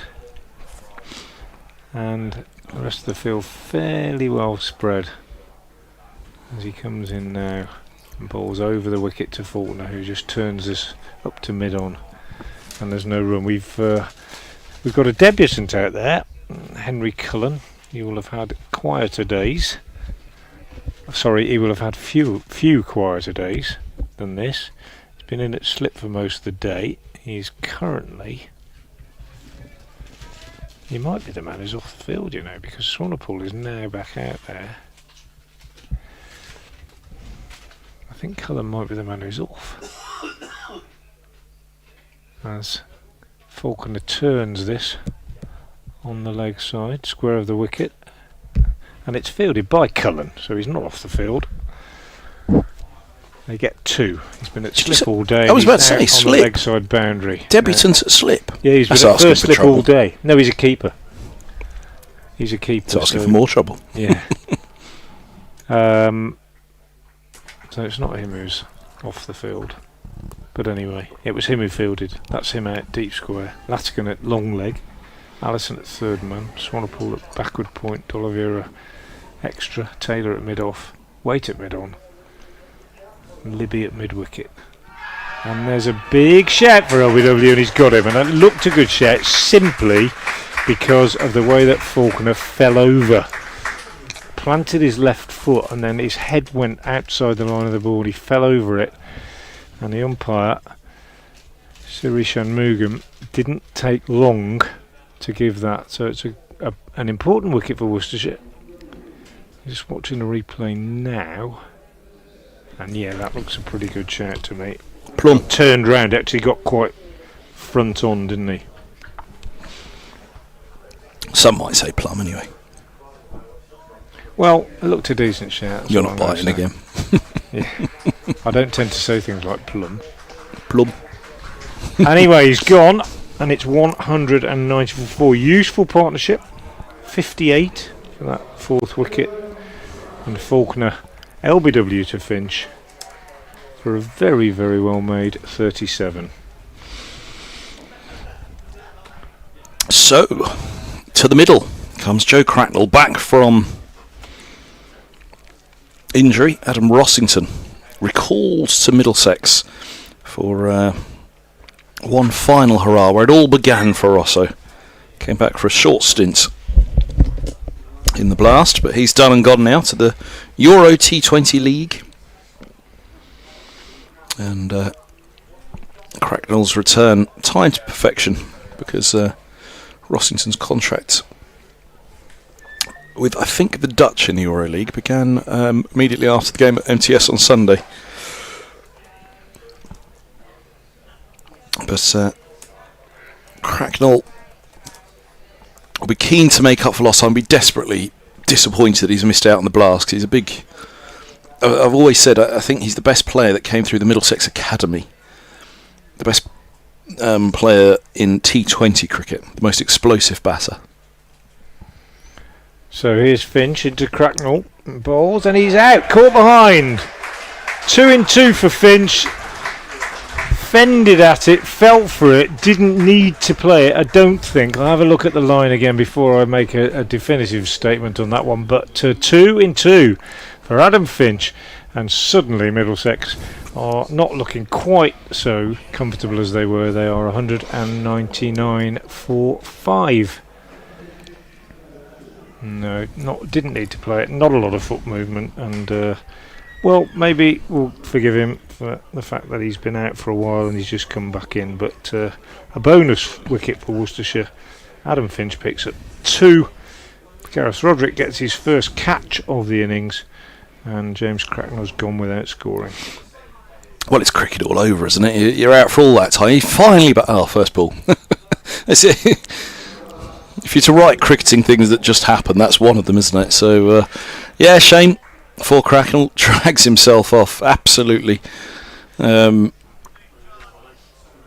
in despair by the looks of it. But as I say, in despair for missing out on the blast, where he'd have felt he could have played a big, big role in that. The most explosive batter to come through the Middlesex Academy is still the way I look at Cracknell, but would have liked to have made an explosive contribution here instead. It's a man with quite an explosive surname who comes in, Bosch. But boshing it will not be the order of the day. It'll be pushing it here and there and supporting Elias Deploy. Oh, the Bosch fan club has just arrived. So Ethan Bosch, Adam Finch on a hat trick. Aye, it got a bit of pace and bounce on that one. It was either yourself or Mel said that the bowler who's got the most pace and bounce out of this surface today, I think, is Finch. Oh, Finch, was it yourself? Yeah, without a doubt. Yeah, he's the quickest bowler at Worcestershire. Capable of mid to high 80s certainly. Although Jack Home, we've got a young lad called Jack Home There's a slip of a lad. Can get it through quite quickly. Finch hat-trick ball, left alone. Outside the off stump. Mel's heart was in her mouth as arms were shouldered. 199 for 5 then. Suddenly things look better for the home side. And especially when you take into account this is actually the 67th over. So there are 30 left in the day. And whatever happens, I don't think Middlesex are going to run away with it. And they've stuck at it, Worcestershire. And Finch in again, bowls, and another dangerous delivery. Takes Bosch on the pad, drops down on the onside. There's a strangled appeal. Applause from the crowd for Adam Finch. At the end of that over, his figures are 14 overs, 3 maidens, 2 for 48. Yeah, so things turn. I say Creighton probably didn't need to be playing at that one, but bit of pace, bit of bounce. Probably looked at it from the side, much as you did yourself. So there's not much pace and bounce in this one, and all of a sudden, that gets big. But the line itself was what will frustrate Joe, as you said. And I think sometimes, and it sounds so obvious to say this, but it's a very serious point that and you know, it's a discussion I've had about Ben Duckett and not leaving the ball and that kind of thing. You go out to bat with a bat in your hand, and the purpose is to hit the ball. Around the wicket comes Brooks to deploy, pushing to cover. Deploy still there on 38 from 53. And you know, discipline is such that a lot of batters train themselves to leave it when they don't need to, etc. But there's still that instinctive urge to play at the ball, isn't there? And over the years, batters have been nicking balls that they play at that they don't need to play at for time immemorial, and that's exactly the reason, because you're conditioned into thinking you're going to hit it. Brooks to deploy, up on his toes. He defends just fine of cover, which brings him a single. Well angled, and is that the single that brings Middlesex to 200? Yes, it is. 200 for 5. Deploys 39. So key to this now. So Bosch comes in at 7, which means Zafar Gohar will be at 8. I think Gohar's very keen on number 7, but Bosch has got the nod ahead of him. And Seb Morgan, just 18 years of age. Well, at the moment, he's probably the most natural successor to Higgins that there is, but he'll be held back to 9, which makes Toby Rowland-Jones an incredibly good number 10. And similarly, Tom Helm, you'll do well to find a better number 11. I don't know why they're not top of the table. Forward goes Bosch, pushing to mid-on, and there's no run. Well, as I've made the point a few times this year, they keep having a bad hour with the ball, which included that start of the Worcestershire innings and at that's Lords. all you need to do, isn't it? We've seriously said exactly the same thing. I mean, Worcestershire have collapsed twice in massively spectacular fashion. Well, yeah, I mean, but batting, you can lose a game in an hour quite easily. Yeah. Here's Brooks to Bosch, forward defence. Well, batting, yeah, you can collops on any given day, can't you? But the bowling, bizarrely, which for Middlesex over the years has been the go-to, the most reliable thing for Middlesex, where the batting hasn't this year, it's been the bowling that just seems to keep having a bad hour here and there. One per game. I mean, it didn't cost them a great deal. Durham, Northamptonshire games that were rain affected, but equally they'd have been a lot further ahead in those games but for those bad hours. As forward goes Bosch, pushing up to mid-on, and there's no run. Just to give you an example, and the Worcestershire game was the costly one. Sanderson took 5-6 in 21 balls at Northampton against Durham, against Worcestershire, and Worcestershire lost all 10 of their wickets in the second innings against Durham for 49 in 25 overs. Spectacular. Short mid-wicket crouches down as Bosch leaves this alone outside the off-stump. There's a short extra cover in place as well. 200 for 5, end of the over. Bosch facing 6 deliveries yet to get off the mark. 39 from 55 deploy. And yeah, that's what's cost them this year, Frank. Because in all seriousness, the bowling is usually for Middlesex for many years, well, since the emergence of Rowland-Jones alongside Murtagh, who was already well established at that point. Middlesex's bowling relentless, but and the batting's been frail. But that's what was our point I'm making? You know, this is why these two teams are where they are in the table and why they're so well matched, because they've got that frailty. And Worcestershire have lost games twice this year in the Championship so far in an hour. You know, they really have. Those two games I'm talking about, as this one is pulled round by Deploy down to long leg for a single, takes him to 40 and brings Bosch on strike against Finch for the first time. But Middlesex over the years would regularly lose games in an hour with a collapse. But you can't. The teams that don't are the teams that win. Yeah. But for this season, you know, you make the point about, you know, why the second bottom batting down to 11. The batting's really not been the problem this year. It's whereas last year it was. You know, the batting was surprisingly frail last year. There's Finch into Bosch, and he maybe took his bat away from that one at the last minute, or maybe played and missed and took his bat away afterwards. But anyway, no contact made, and through it goes to Gareth Roderick. Henry Cullen is back in at first slip now, the debutant. Ethan Brooks at second,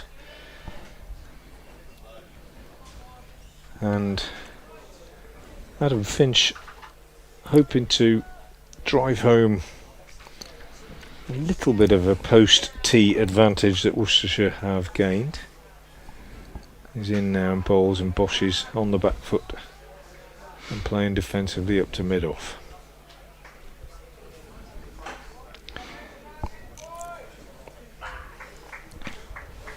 Two wickets for Finch then, 2 wickets for Allison, 1 for Taylor.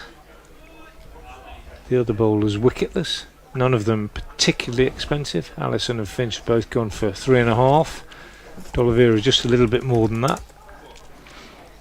Finch bowls, Bosch squared up a little bit, pushes out on the onside, and Libby fields at mid-wicket.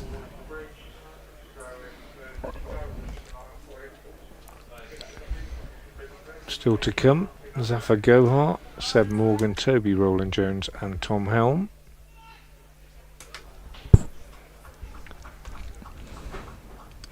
"25 overs left in the day after this. 27 overs left in the day after this. Beautiful evening. Bright sunshine, bit of white cloud, little bit of breeze. Finch in again, and once again Bosch is pushing this up to mid-on. It really is a lovely picture, a lovely place to watch. Free after tea if you're in Worcester. Still got 27 overs left. Get down here. Well, free after tea for all the championship games here at New Road. You mentioned free and tea, and I'm on the lookout for cake again. It jogs my memory. Has it arrived? To go with your free breakfast. Finch again in, and outside edge from Bosch, bit fuller from Finch, and he fancied that. Just squirted out on the offside end of the over, just 1 from it. And Finch has figures of 15 overs, 3 maidens, 2 for 49. It's 201 for 5. Oh, I'm getting messages about cake. Lack of cake, whatever next, says Ray, who's the photographer often seen at Lord's.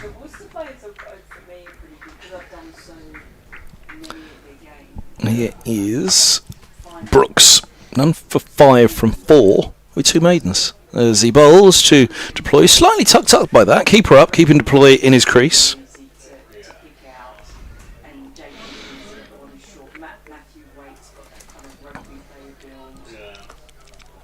So a keeper stood up, a slip, backward point, deep cover, shortish extra cover, mid-off, mid-on, mid-wicket, square leg and long leg, and here comes Brooks around the wicket. He bowls outside the off stump, but through to the keeper it goes. 201 for 5. So 26 and a bit overs to go on day 1. And they were still in the balance, really. Middlesex have just about had their noses in front all day, but only just. That's been the point. Every point you think, well, this might be their moment to get ahead, they lose a couple. As forward goes deploy, pushing back into the onside, but equally, and you've made this point, Frank, let's wait and see till both sides are batted, because the suspicion is there's a bit in it out there, that pitch, so 350 could turn out to be a very, very good score. Oh, I think so. Yeah, I'm still saying pars 300. That's my feeling. Has been since the start. Forward goes deploy. As we saw this morning, if the bowling is accurate, and there's no reason to think that it won't be, then it's not easy to score. I don't think there's a lot of pace in it. I think there's a little bit of nip in it, and it's, if anything, a little bit of a lack of pace, really. Brooks to deploy, open face on the front foot to backward point, no run again. Well, we're 10 overs from the second new ball, Frank, so yeah, keeping it tight. So exactly, yeah, and you know, knock a couple over. I mean, if you don't get 300 from here, you'd be disappointed, very disappointed. If you don't get 350, you probably would be, but Worcestershire are still in it. Brooks bowls, turn to square leg. It's a tightly knit field out there now, 5-4. Long leg and deep cover points, the two back. Dot ball finishing the over. 201 for 5, 40 for deploy. Bosch has yet to get off the mark with 11 faced, and they released a video on social media, Middlesex, when Bosch was handed his cap by deploy, and he had very kind words for deploy. He said, you know, for a man of his ability, bat and ball, he's rarely met a more humble character, you know, goes about his work, no ego or arrogance, and a real team man. Primarily he was in for the blast, Bosch, but especially with Higgins' woe now, he's got a role to step up to. He faces Finch now, bouncer, ducks underneath it, taken by Roderick.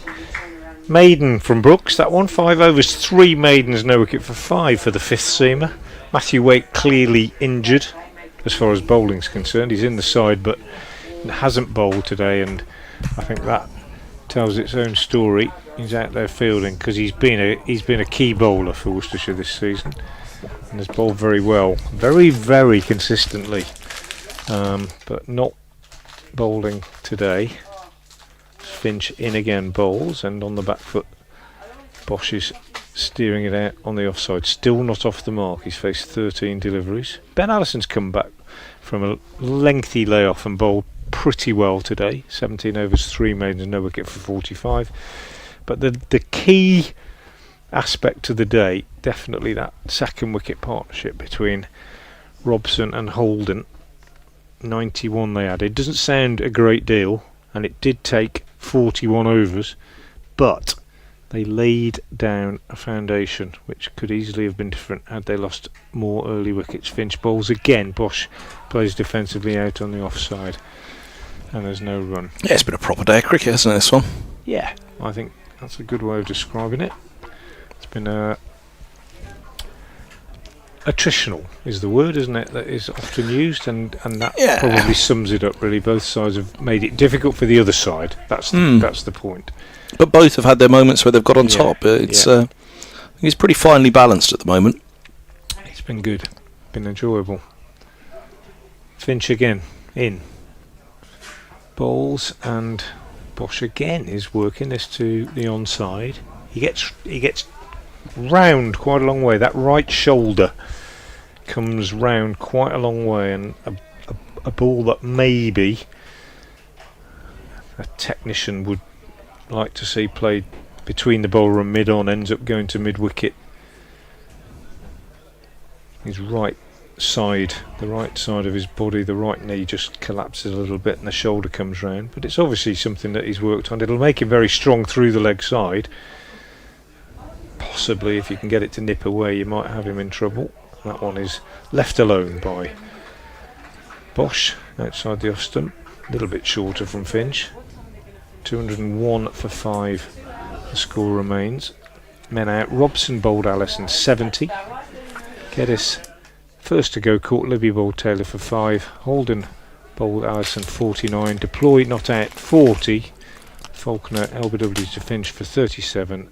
and the unfortunate Cracknell caught behind by his counterpart Gareth Roderick off the bowling of Finch first ball without scoring. Here's Finch in now to Bosch.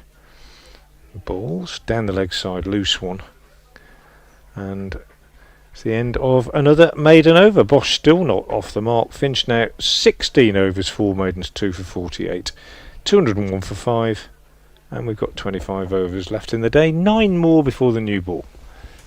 What time did we start again after tea? Did anybody keep... We started again at 20 past. Oh, 4 more minutes. We'll bring Mel back. 1 more over. 2:01 for 5. Bathed in sunshine, the ground and the cathedral and the hotel.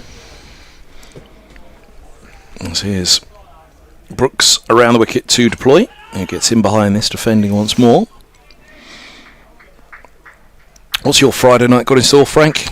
Mel's off to the cathedral. Might be classics by candlelight. Sadly, it might be a visit to the hospital. Oh, to my father-in-law was admitted last night. Oh, I'm sorry. I think he might be discharged today, but might be on the way to see him and take him home. So I'm not sure. Here comes Brooks around the wicket, bowls, and forward goes. Perhaps a bit of World Cup deploy. Football, as one of my club's players is playing tonight. Oh, who's that? He's playing for Canada. Ali Ahmed. Oh, that's right. You're an Ipswich Town fan, aren't you? No, goodness me. I'm going to ignore that. Gosh. 2:01 for 5. Here's Ben Middlesex. Allison's an Ipswich Town fan, and a very big one. He goes to a lot of games, actually, home and away.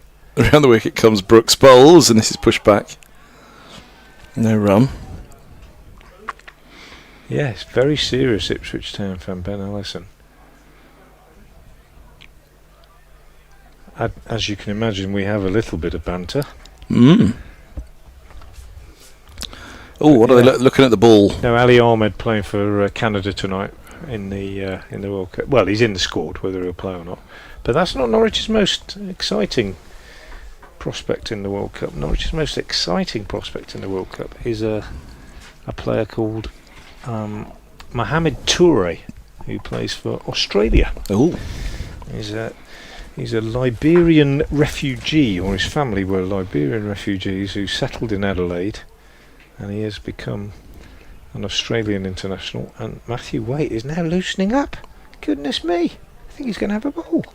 Well, it might be it will be a replacement ball. We are but 8.5 overs away from a second new ball becoming available, but we will have a replacement ball in the meantime because the umpires have had their handcuffs out and the ball won't go through them. But yeah, if people are listening and they're interested, and we're digressing a little bit while there's a break in play about the World Cup, just have a look at the I mean, there are many amazing stories, of course, about footballers and their backgrounds and how they come to be where they are. But have a look at the if you just Google Mohamed Toure, 22 years old. His life story is quite incredible. How a man who his family lived for 14 years in a refugee camp. And he's ended up playing in the World Cup for Australia. Absolutely amazing. Probably did well to get into the country, Kev, if I'm honest. Which one? USA, I mean. Oh, yes. For the World Cup, I mean, yeah. Given what's happened to that referee the other day. But no, it's an incredible story. Now I'm very interested. Brooks is mid-over. Waite hasn't bowled all day. He's bowled all season, and he's just done a practice run-up. Now whether that's just to see how it feels, or whether he's got a side. I think he had a side injury, so I'm not sure. I think that would be it. He wouldn't bowl. They wouldn't risk it, would they, with a side injury? And that's probably why we haven't seen him. We've got a replacement ball now. They've found one that is to their taste. Going to get back underway. 201 for 5.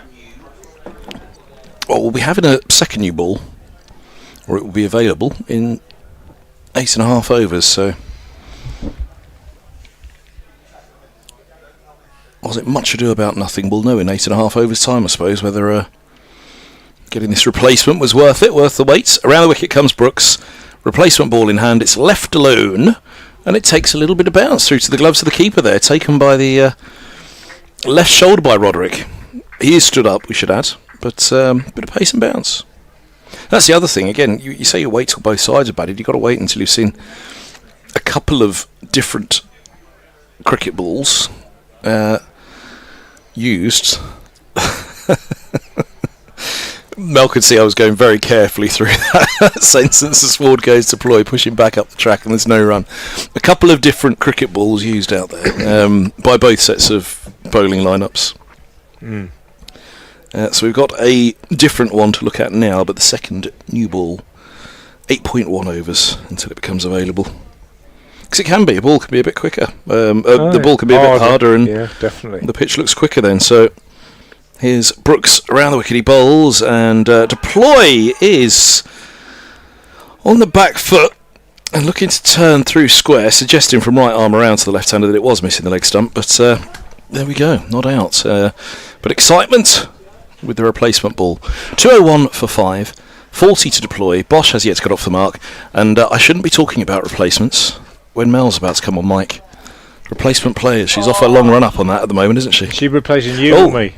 Well, I don't know. Who's due to go? I can't even remember. I thought it was me, but it may not have been. If we're repeating what we did this morning, it's me, isn't it? Off you go then. Here comes Finch. And he's right arm over to Bosch. Has he had a tickle down the leg side? No. They all went up. 2 slips in place. Keeper is... certainly went up, as did the rest of them. Welcome back, Mel. Thank you. Don't you start talking about replacement. Well, 8 players. overs you've got.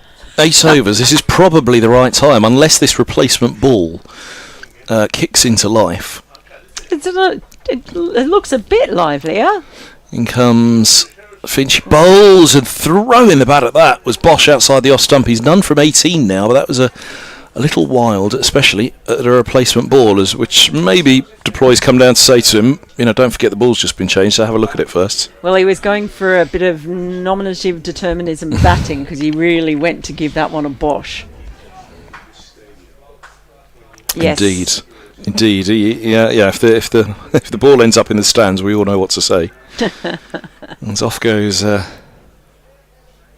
Finch to bowl to him once more in his 17th over. He bowls, and a bumper, 201 for 5.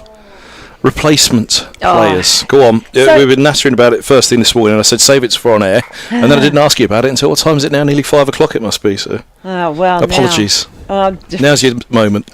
Well, look, we have heard, we know that there have been no changes made by the cricket committee about how the replacement situation or regulations are being implemented.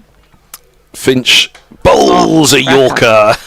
Cracker. Yep, that was a toe cruncher, the best of them, but dug out by Bosch, who had to get both feet out of the way. He was skipping out of the way as he trapped the bat down. He actually did really well because that was a very, very good ball. Yeah. Right in the money from Finch. Before we move on, your screensaver, is that a redwood in the background? Probably. Or is that just one of the generic ones that rolls around? Okay, fair enough. Thought this was a wonderful snap you'd taken somewhere. Oh no, I've taken many wonderful snaps, if I do say so myself. It looked like one of the redwoods in California, which is where the World Cup is this evening. As here comes Finch, bowls, bit of bounce again there, and worked off the ribs for 2 to deep square. He's got to be quick coming back, and he is, but Bosch is off the mark to his 22nd delivery, and he's got 205 for 5. Right, back to replacements. Yeah, so there's been no change. No. And it was all the messaging that came through. It was that it was going to be reviewed after the first block of games, and there was hardly a week that went past in that first block where there wasn't some, not just controversy, but almost farcical controversy over the replacement regs. Finch bowls, one-handed drive, straight to mid-on, dollied up, and Bosch is gone. Bottom hand comes off the bat. Well, Frank Watson said that he wondered with this pitch, just be a little on the slow side in terms of stopping on the batters, and that one stopped for sure on Bosch. But did he play against the replacement ball, which had a different outcome off the surface? Who knows? But off he goes either way. It was a one-handed drive in the end to mid-on, and a comfortable catch. His 23rd ball. He'd only just got off the mark the ball before. He's gone for 2, and Middlesex are 203 for 6. It was a really bizarre shot because he did play it not just one-handed but really slowly. So definitely you get the feeling that the ball's stuck in the pitch on him. It had taken him so long, 22 balls to get off the mark, and then he couldn't have spooned it much more gently in the end, although it was a good catch taken quite low by weight in the end. He did have to come forward, but it wasn't hit with any force at all. It was the opposite of a Bosch in the end. It was just a gentle spoon with one hand. So is that the opposite of a Bosch? A spoon? A spoon, yeah. Is it a spoon or a Bosch? Spoon or a Bosch. But the spoon is done for Bosch, and it is 203 for 6. I have been trying to work out the whole time he's been with Middlesex, what is the opposite of a Bosch? Yeah, yeah. Well, that was it. Well, however you want to describe that was it. Definitely the opposite of a Bosch. But Worcestershire won't mind that because they've got their 6th wicket, and those little clumps, maybe that change in ball might have had an effect. They were certainly livelier in their appeals and their body language out there, and the oohs and ahs that were coming through. So maybe it was a fortuitous ball change. Maybe it is the pitch just becoming a bit stop-starty, and that results in another wicket following soon. So they've lost 3 wickets for the addition of 4 runs, Middlesex. So it's a little bit of certainly a mini collapse. And the second new ball is just around the corner. So yeah, a lot on Leas deploy now, and Zafar Gohar joining him. Here's Ethan Brooks. He's in and bowls a full delivery that's kept out and onto the leg side by Zafar. Or by deploy, I should say. Zafar is the new batter in, of course. Yeah, so getting back to this. So I understand there's a process, right? And the cricket committee has to meet, and then they have to make a decision on the regulations and how they're implemented, and then they have to be ratified before they can come into play. As Brooks is in and bowls, that's just turned around the corner towards long leg. They'll come through for a single.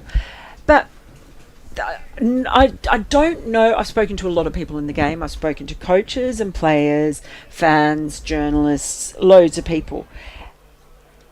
Nobody thinks like that this has been a real success. Everyone understands it's a good idea or a noble idea, virtuous idea, but it's the implementation. But it's born out of the injury last summer, wasn't it, against India?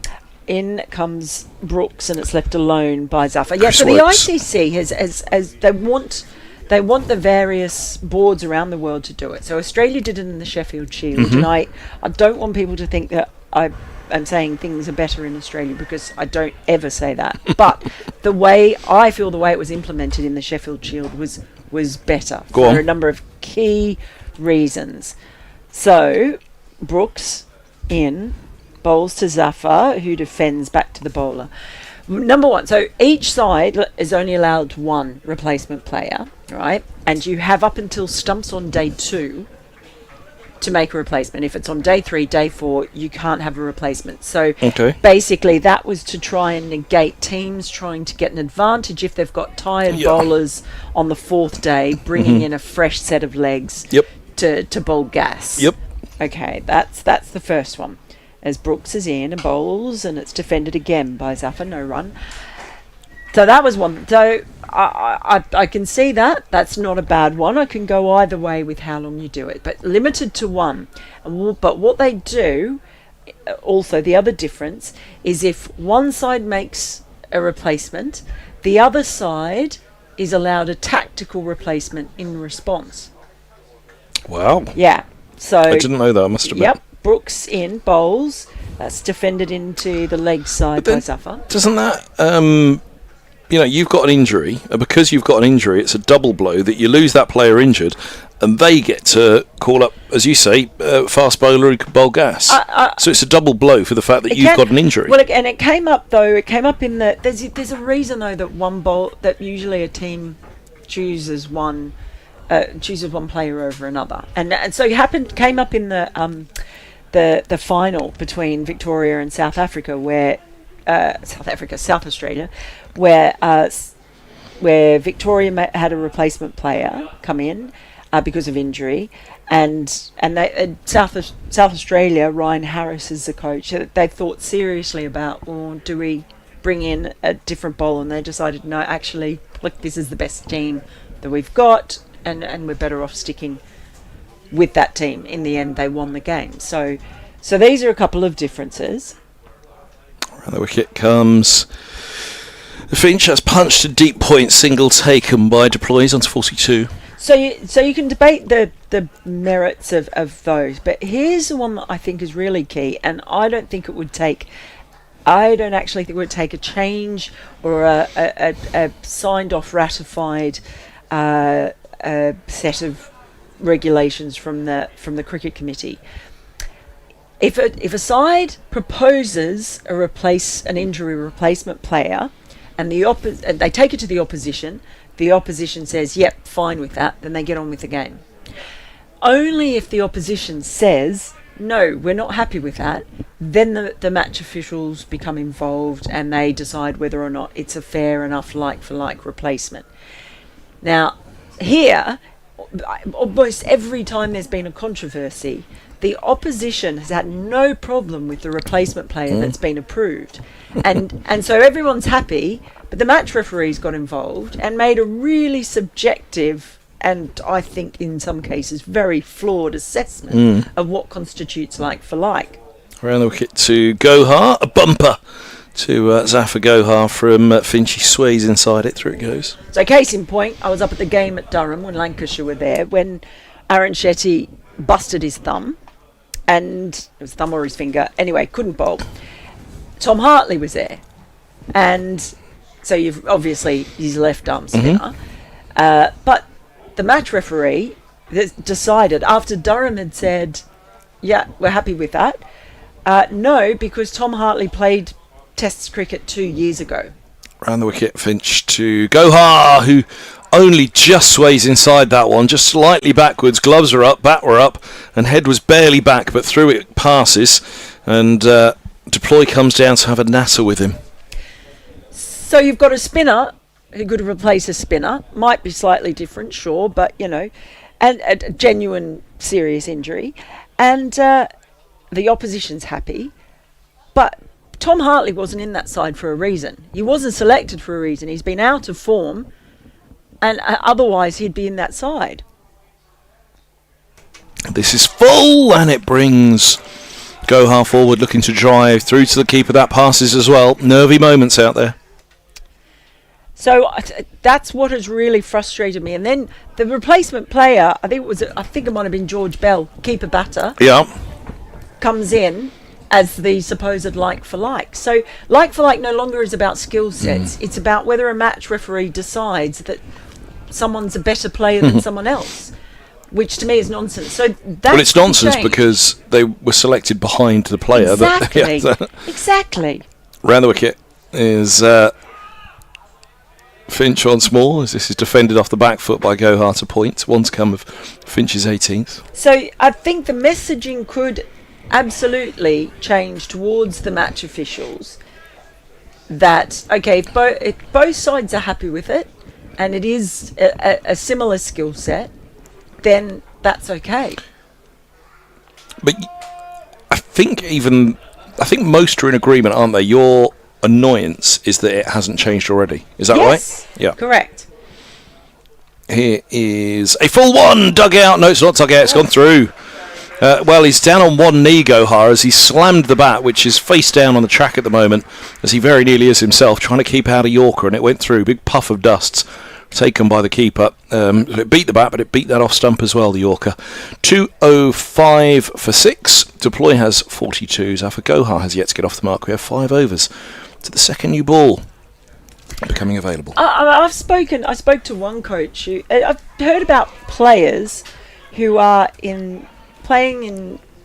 in the first team, who are not playing club cricket or second 11 cricket or whatever it is, because a number of them are told, well, we don't know if we're going to need you or not, but if you're playing up the other end of the country, you won't get in if we need a replacement. So they're sitting on their backsides on their lounges rather than playing. As Brooks starts another over, angled in from around the wicket to Deploy, who plays that into mid-wicket, no run. So it's just every time I talk to someone, there's a real sense of frustration around the game. And I do feel they could have either perhaps brought forward, knowing that they were supposed to be reviewing after that first block and that these games were going to be coming up as a second block. As Brooks bowls another ball, it's just tucked into the leg side by Deploy, no run. And had it ready for here, because as far as I know, we haven't had one in this particular round. But it's just frustrating me, because I've other colleagues of mine at the Cricketer have been just as frustrated at games they've been at, where they've just witnessed ridiculous situations that no one in the crowd understands. Yeah. And I don't think it's doing the championship any favours. As Brooks bowls, as punched away, check drive, but there's protection in the deep, coming in from deep cover, so I'll just get the single. And Zaltzman's just walked in. Zaltzman's there. Anyway, that's my rant. I've found it frustrating, because just week after week we seem to be getting these decisions that were causing confusion, frustration, people going, "What? This is ridiculous," and I think they could do something about it. As Brooks bowls, it's a little outside edge that just squirts out behind point, no run. Who was it, the comedian that walked in during the Test match on, was it Butch and Ian Ward, I think? Mark Butcher and This Ian isn't Ward. another toilet story, is it? No. Most of mine are described as toilet level humour. No, there was a comedian who walked into the box during the Test match, wasn't there, and accosted both the... Fortunately, Zaltz doesn't look like he's going to accost us. No, as Brooks bowls and fields, attempts to field, he got a finger to it as Zafar plays it straight back at him. Anyway, but back to, as you were saying, Middlesex have seen the best of the rule in terms of actually benefiting an opponent, not Middlesex. But Kemar Roach bowled, I think, 9.1 overs in the Middlesex first innings, the first innings of the match at Lords between Middlesex and Durham. So pulls up with a hamstring injury, limps off mid-over, and then young Luke Robinson makes his first-class debut, 22-year-old from Sunderland. Here's Brooks around the wicket, and that is just guided into behind point by Zafar, but no run. It's the end of the over, 206 for 6. And honestly, it was brilliant, because it was a great story. And no, don't worry, I'm not disagreeing with you and saying, well, this happened and everything's perfect, because it's not perfect, but this is the perfect example of when the rule works. Because what you don't want to see is, it was his second spell, so it was second hour of the first morning. Kemar Roach pulls up and Durham are going to play the rest of the game with 10 men. Yeah. And Luke Robinson then sits there on the sidelines for 4 days when he could be making his first-class debut. So it was brilliant. It worked so well, and it was a great story. And there was a backstory to the player as well, and he's a local lad. That works well. Then Middlesex go to Lancashire, get an injury to Joe Cracknell, who was out first ball on his return today. As here's Finch around the wicket, bowls and up on his toes, Deploy punching through the covers. Deep point will hold them to a single, 207 for 6. A Middlesex sign overnight, Harry Duke from Yorkshire, who comes into the game overnight after the first day to replace Cracknell, who did keep the remainder of that first day with that broken finger, being a team man, but they didn't have and of course Harry Duke was closer to the game than any Middlesex youngster would have been, because from Leeds to Old Trafford. So Duke came in, but obviously that raised a lot of eyebrows at the game at the time and around the country, I think. So in comes Finch bowls, quick single taken by Gohar. They've dropped the single just in front of cover. Goodness me, he'd have run his skipper out Deploy there, wouldn't he? He'd have been gone by a long way if that had have hit. I believe anyway. Yeah. Good backing up by D'Oliveira as well. It was really quick cross tumbling stop. Yeah, I am not against the replacement players for injuries, and it's just some of those things about those. The way it's been implemented. Lancashire, that was after the Durham game when that happened. That's why Lancashire then were saying, "Well, what's going on here? Hold on a minute." Well, it happened to them the week before. Was it the Gloucestershire game? Yeah, so they'd had 2 bad rubs of it, and then that happened as in comes Finch, Bowles, and Deploy pushing back up the track. No run. Yeah, so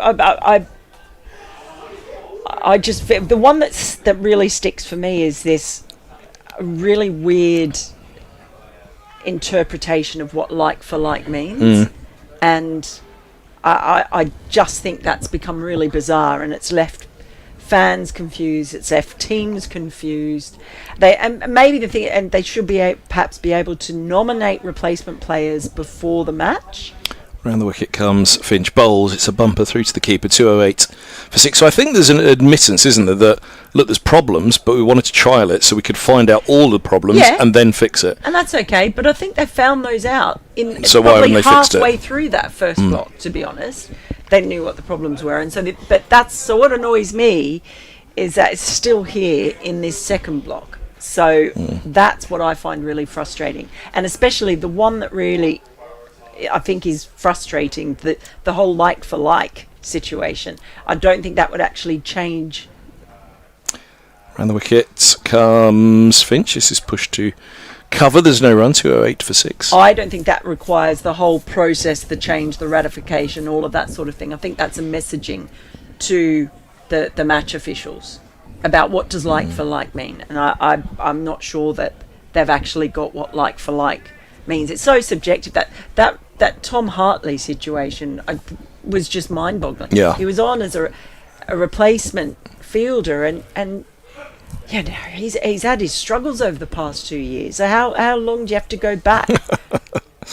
Round the wicket comes Finch, Bowles, Ploy drops the single just in front of cover, and Gohar, I thought he was late for a moment. He's not, but it was a very well judged single anyway by Deploy, because it was well fine of the fielder and hadn't gone anywhere at all, the ball actually, so it was a long charge for the cover also. 209 for 6, end of the over. Deploy keeps strike on 45. Zafar Gohar has one. We have 3 overs to the second new ball. Marcus Harris said to me, what are we going to do if Jimmy Anderson goes down? Are we going to have to dig up Fred Truman? So yeah, it's I don't know, I just found that very frustrating. Yeah, look, if you're not in the side, then somebody's selected ahead of you. There's good reason for that. Exactly. So it's as simple as that, isn't it? I'm sure that they will work through these things. Yeah, I'm sure they will. Here's Ethan Brooks, and on his toes is Deploy, and he's played that with an open face. It's gone down towards the deep third boundary, but not with any real force or timing. Well, that got big on him, didn't it? It did get big on him. He was right up on his tippy toes. Managed to run a couple, though. Takes him to 211 for 6. Deploy now on 47. It's been an important innings from the captain, leading from the front as Brooks comes in once more and bowls, and it's a fuller ball, and it's just pushed out in front of Deploy.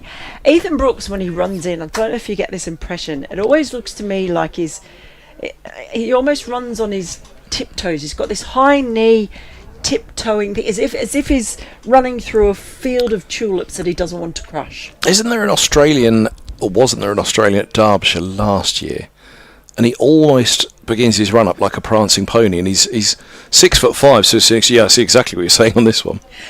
But here comes Brooks, and that again is played with a bit of an open face. What's the dance now where they kind of hop along, but it looks as though they're walking on air? You know, the 1 foot skids forward. It's like the opposite of a moonwalk, isn't it? You're kind of going forward, but it looks as though your foot's... It's like the everybody shuffling dance, that kind of thing. Yeah. Where's a youngster when we need him to tell us what kind of dance it is? That's almost like... Are his feet actually hitting the ground right now? Here comes Brooks, dancing his way in, and it's just defended into the offside. Well ahead of his body by Deploy. I'm going to have to search it now, aren't I? No... is it the air dance or something like that? Oh, no idea what you're talking about. Really? I'm just describing it badly then, because you will when you see it. I've just noticed Hannah's back, by the way. She went off. She sent me a photo during the afternoon of a large glass of cider by the river as Brooks is in. That's clipped away through the leg side. Lovely shot. That's going to go all the way for 4. Crisply timed by Deploy, and that brings up his half century. What a way to do it as well. So a lovely shot through mid-wicket, and that is his 48th first-class half-century. Comes at a good time, an opportune time for his side. With some wickets tumbling around him, it makes that 50 and 84 balls. And it takes Middlesex to 215 for 6. As Brooks is in and bowls. And that is again crisply struck, this time driven down towards the boundary. But there's protection out there, so he'll just get the single and retain the strike at the start of the next over. Middlesex 216 for 6. Deploy bringing up his half century in that over is now on 52 off 85. Zafar, who's had his trouble since he came in, is 1 off 13. Yeah, it's the opposite of the moonwalk, isn't it? It's the airwalk. Look, here we go. This is how he runs into bowl. I've got to admit, I've never heard of the airwalk. Oh no, I do know what I've seen it, but I've never heard. Tried it. Definitely not tried it. I reckon Frank can airwalk. Yeah, so she sent me a picture of a cider, and then the next message I got from her, she was upstairs in the Cocky Anchor. So, have you not been to the Cocky Anchor? Is this one of your pronunciation trip-ups again? No, it's the cutest little pub on your way down here when you walk down from the station. It's a very cute, tiny little pub. It's called the Cocky Anchor. 2 words. Cocky Anchor. Spin from Libby. It's driven down to long on by Deploy. There is the pub in the it's Bushy Park, isn't it? Let me think. I have to be very, very careful here. The Pheasant Plucker. Oh no. In Bushy. No. Yes. You can't do that. What there is. Yours is worse. As that forward goes, go hard to Libby, push him back, and there's no run. My goodness me, I had to say that slowly as well. Oh dear. No, it's so she's come back though. She's come back a bit. Oh, Andy Zoltzman is walking in. He's come to bring us a stat. Oh. As the next ball. Yeah, sorry, go. Turned into the onside and there's no run. He's heard talk of the Pheasant Plucker, and he's or the Cocky Anchor. Or She started it. Here's Libby, he's in bowls, and this is punched down to long on for a single. 217 for 6. Well, he's got a bat, but does he have a stat? I can look up a stat. He's going to look. Oh, he's considering looking up a stat, but then if he's on a day off, maybe he doesn't. Yeah, doesn't poor really fella. want to. He's coming to say hello, have a cup of tea, bit of cake. What are you gasping about? He's got 2 4-coloured pens in his pocket. Here's drive down to long on for a single. Do you want to say a quick hello to Zoltz? I'll get out of the way. Do you want to say hello to? Yeah, I'll get out of the way for a minute. You can take this over. Oh, this is. Do you know? I'm trying to think how often I've. You and I were getting ourselves into trouble, so it's probably best we break each other up right now. Oh, it's been that sort of day as Libby's in around the wicket, bowls, and it's just defended back up to mid-on by Zafar. No run. Finishes off the over from Libby with Middlesex. 219 for 6. Deploy on 54 and Zafar on 2. And with a great deal of pleasure and excitement that I welcome the great Andy Zoltzman to our commentary box in Worcester. Hello. Hello, there we go. Turn yourself Years on ago, I first. didn't know which button it was. Don't you start. It's lovely to be here. Lovely. I came down to do a lunch function for a local club, Bell Broughton Cricket Club, to raise some money for a couple of charities. So, yes, what a nice place to yeah. Oh, it doesn't get much better than this, does it? When you're sitting here, you look out there, you see the cathedral, and then you see Ethan Brooks tiptoeing in, bowling to Deploy, and it turns it to mid-wicket, and then it almost seemed like they were going to start for a run, and everyone got excited. Neither of them took more than one step. Obviously hugely excited by Max Holden's stoic innings. I'm very lucky to work on all the Test matches. We've not seen a lot of 12 off 100 balls in recent Test cricket. Attritional. Yes, Wrong old school. word. Old school. As in comes Brooks and bowls a full delivery that is defended by Deploy a long way in front, just into mid-wicket where Ben Allison does the fielding. No run. Yeah, that's...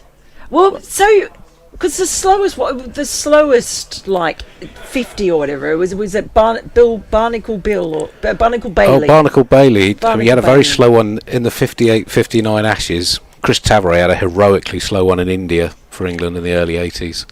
In comes Brooks, and it's just driven gently into the covers by Deploy, where it is Brett D'Oliveira giving the ball a shine as he fields.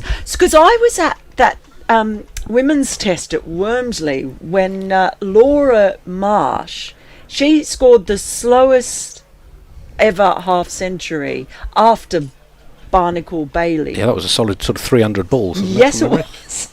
In comes Brooks, and they're all excited, but it's just played up to mid on, where I think is that Matthew Waite. It is. Yes, it is.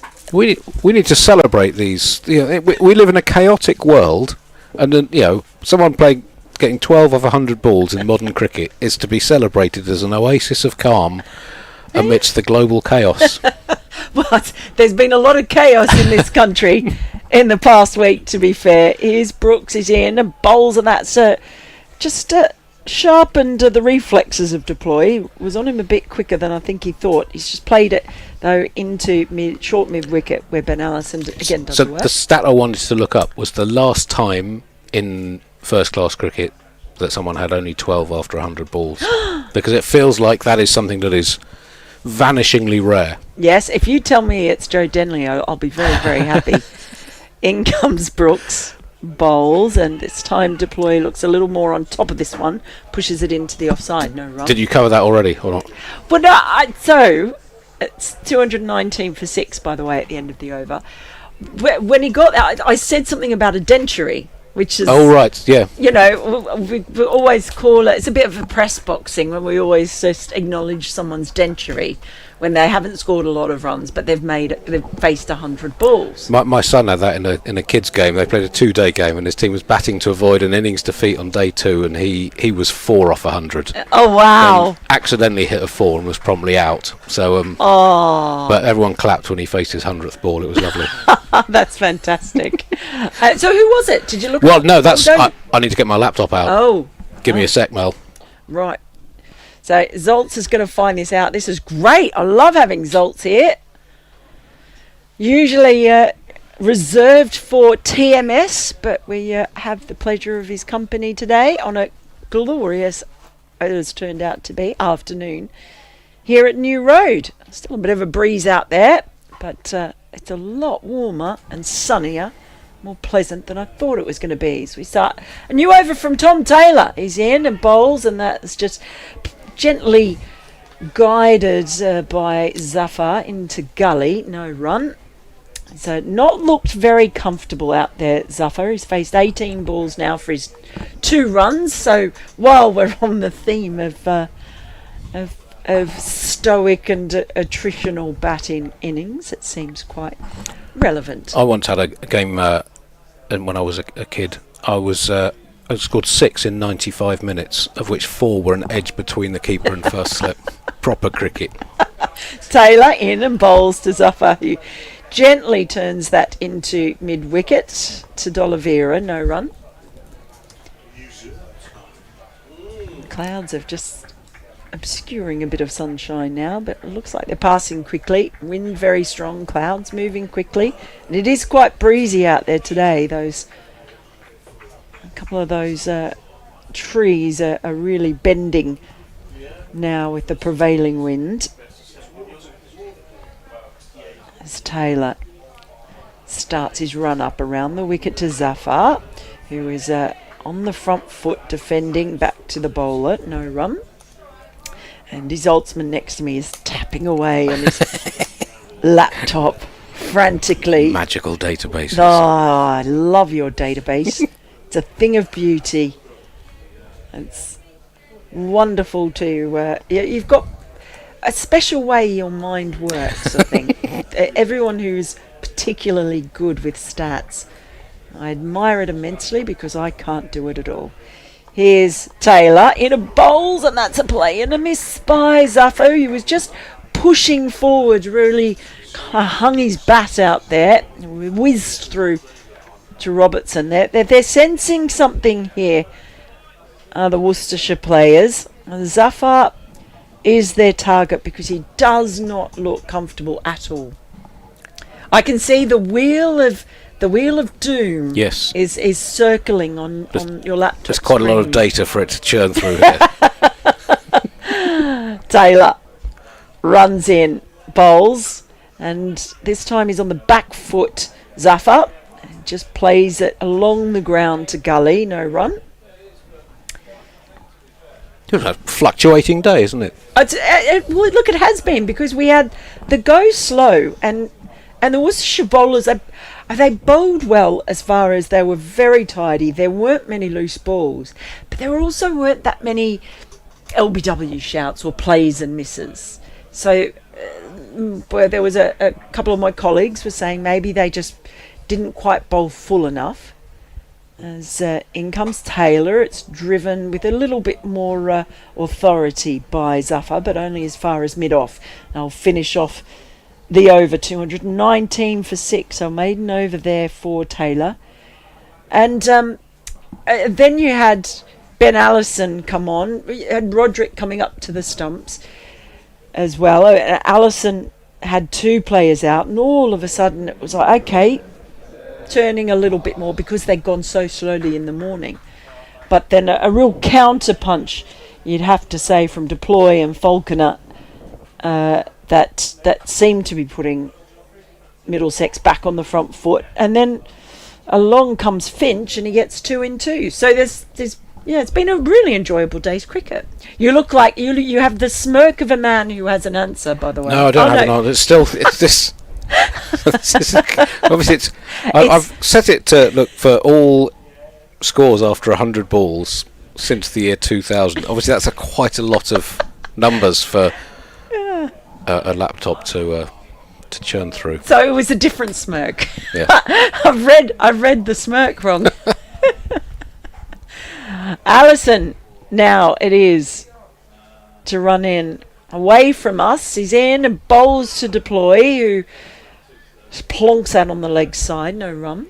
I did a day's commentary here in 2018 on an England A against India A game.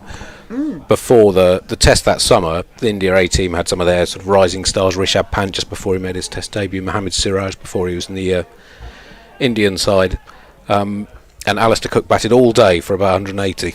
And so at one point today, when I got hit just after the first wicket fell. As Allison starts his run up, he's in, bowls to Deploy, who just nudges that down to fine leg for a single. Then we had the Holden Robson partnership went on for quite a long time, and I think I'd seen something like 9 hours of cricket on this ground and only 1 wicket to fall. So it's been nice to see the bowlers get back into it. Although it was quite a nice change after the Lord's Test, where wickets were falling about every 3.5 seconds, to just see some. Yes. The partnership. Yeah, it's been good. Your smirk's changed. Is this your I have an answer smirk? It's not, sadly. Oh, God. I really have to learn to read your smirks better. The Saltzman smirk range is wide. In comes Allison. That's shouldered arms, and oh my goodness, it's flicked him on the pads. He didn't play a shot, and Zafar, after a torturous time in the middle, is the next player to go for Middlesex. He didn't offer a shot. He's just flicked his pad as he's gone through.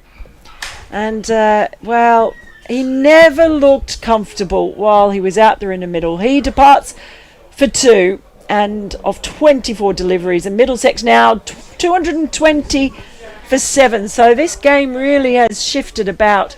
You have to say, fair play to the Worcestershire bowlers for sticking it out, because at times it's been unforgiving And very, very hard work for them, made so by some of the Middlesex batters, but just as we saw Robson and Holden being patient with the bat, they have been patient with the ball, Worcestershire, and they will be very happy with that. So 220 for 7, Zafar LBW from Allison. Didn't matter even if that ball impacted outside the off stump, because he did not play a shot. And that's still a new ball. Has been worth the wait as far as Worcestershire is concerned. They will be pretty happy with that. I'm still thinking about the stat. I might need to message you overnight with this, Mel, because I've got a train to catch back to London.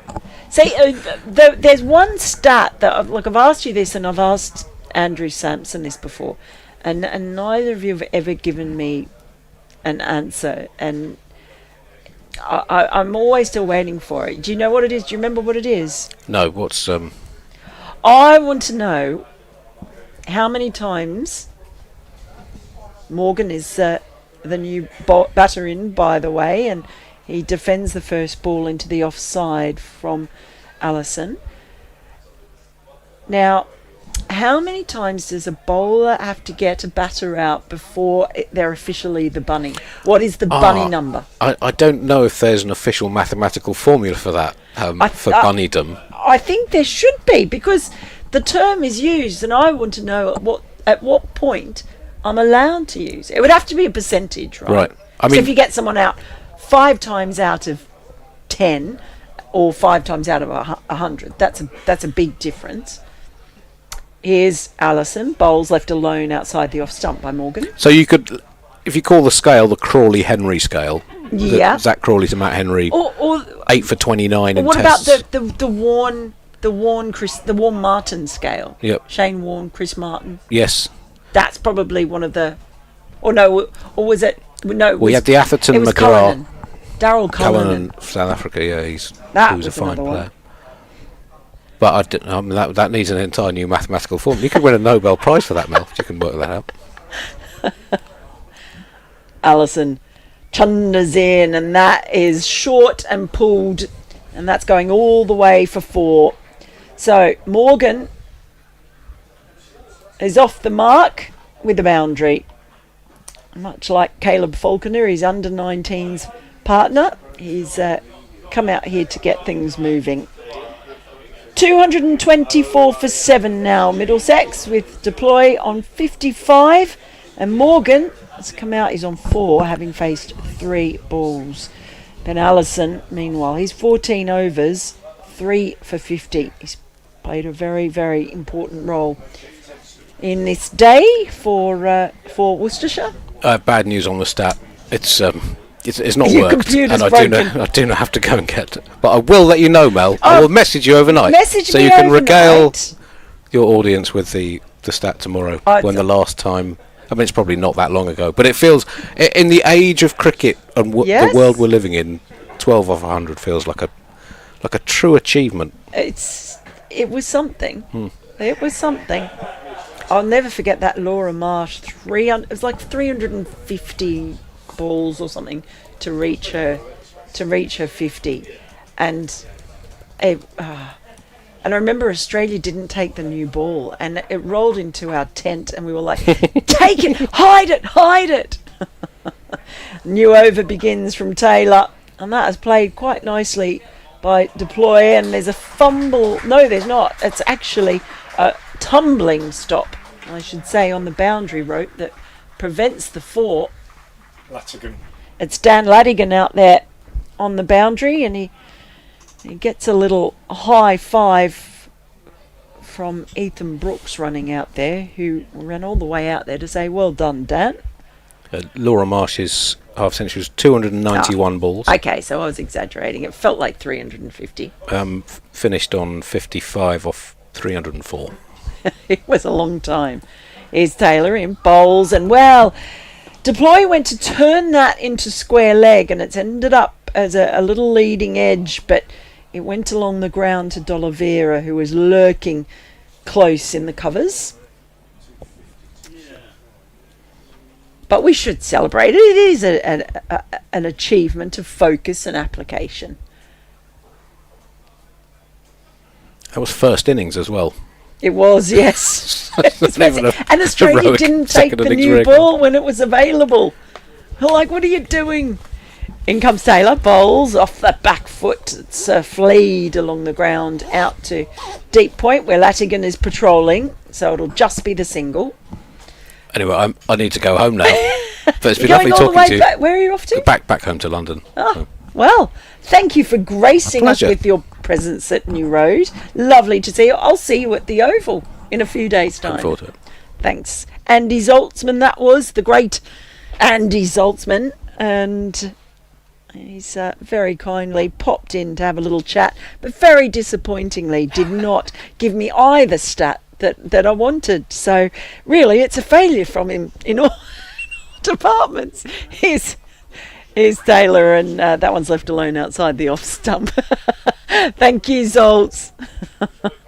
He's a very good sport, a very smart man, and a very funny man as well. Great to have his company here this afternoon. As the shadows start to lengthen from the players, it's still very, very light here. Just gone 25 to 6. 82.4 overs bowled, so 14.2 remaining, so a bit over an hour, one would say, as Taylor is an over the wicket, and that is a glorious flowing drive from the bat of Morgan, but it's not quite got the legs on it to cross the boundary rope. 2 chasers out there. We'll keep it to 2. But he's another young player in this Middlesex side, England's under-19s, who has come out and started batting with flair from the get-go. Frank Watson? Yeah, he has, helped by that short one from Allison, last ball of the previous over that got him away. But yeah, they're fearless, aren't they, these kids, and it's good to see. I thought Faulkner played really well today. But it's been an interesting day. Worcestershire have stayed in it. As Taylor bowls, and that's a drive. Did he get anything on that? No, I don't think so. Don't think he did. And Roderick, I think it might have moved a bit late, because Roderick ended up diving to his left to take that ball. But he did look behind him pretty quickly as that ball flashed past the outside edge of the bat. 229 now for 7 Middlesex, with Deploy on 58 and Morgan on 6. And we're going to have a little change now, because Kevin Hand is coming back in, and I'm going to make way for Frank. And I might not see you again, because I'm... Whatever? Yeah, well, until tomorrow. Oh, okay. Because I might let you do these last few overs and get myself to the cathedral. Mel, thanks very much. Around the wicket comes Allison bowls. This is pushed away into the offside, and there is no run. Oh, what a joy that was. Andy Zoltzman popping in for a few moments. Right at the point when we're talking about pheasant pluckers and the like, I'm not even going to try and say your one, whatever it was. Pub names that could end your broadcasting career, Frank. That was pretty much where we were up to when Zoltz walked in. But good fun, good fun. Enjoy the cathedral tonight. Candlelit. No. Say one for me. Sing one for me. This is short down the leg side from rubbish. Allison, and hooked fine for 4. He's you weren't annoyed impressed, with Frank? himself. Well, he's annoyed with himself, isn't he? You know, he new ball, picked up a wicket, and he got hooked by Morgan for 4, and he's just got hooked by Deploy for 4, and he's kicked his bowling mark. He's so cross with himself. 3 for 54, and he's come back. He's done pretty well. They've stayed in it really well. I think Worcestershire, they've got themselves back into it a couple of times. But it's still in the balance. balance. Give anything away now. Still in the balance, isn't it? Here's Allison around the wicket. He bowls, and Deploy pushing back up the track in the snow. As I say, if there's one area that's let Middlesex down this year, it's the bowling.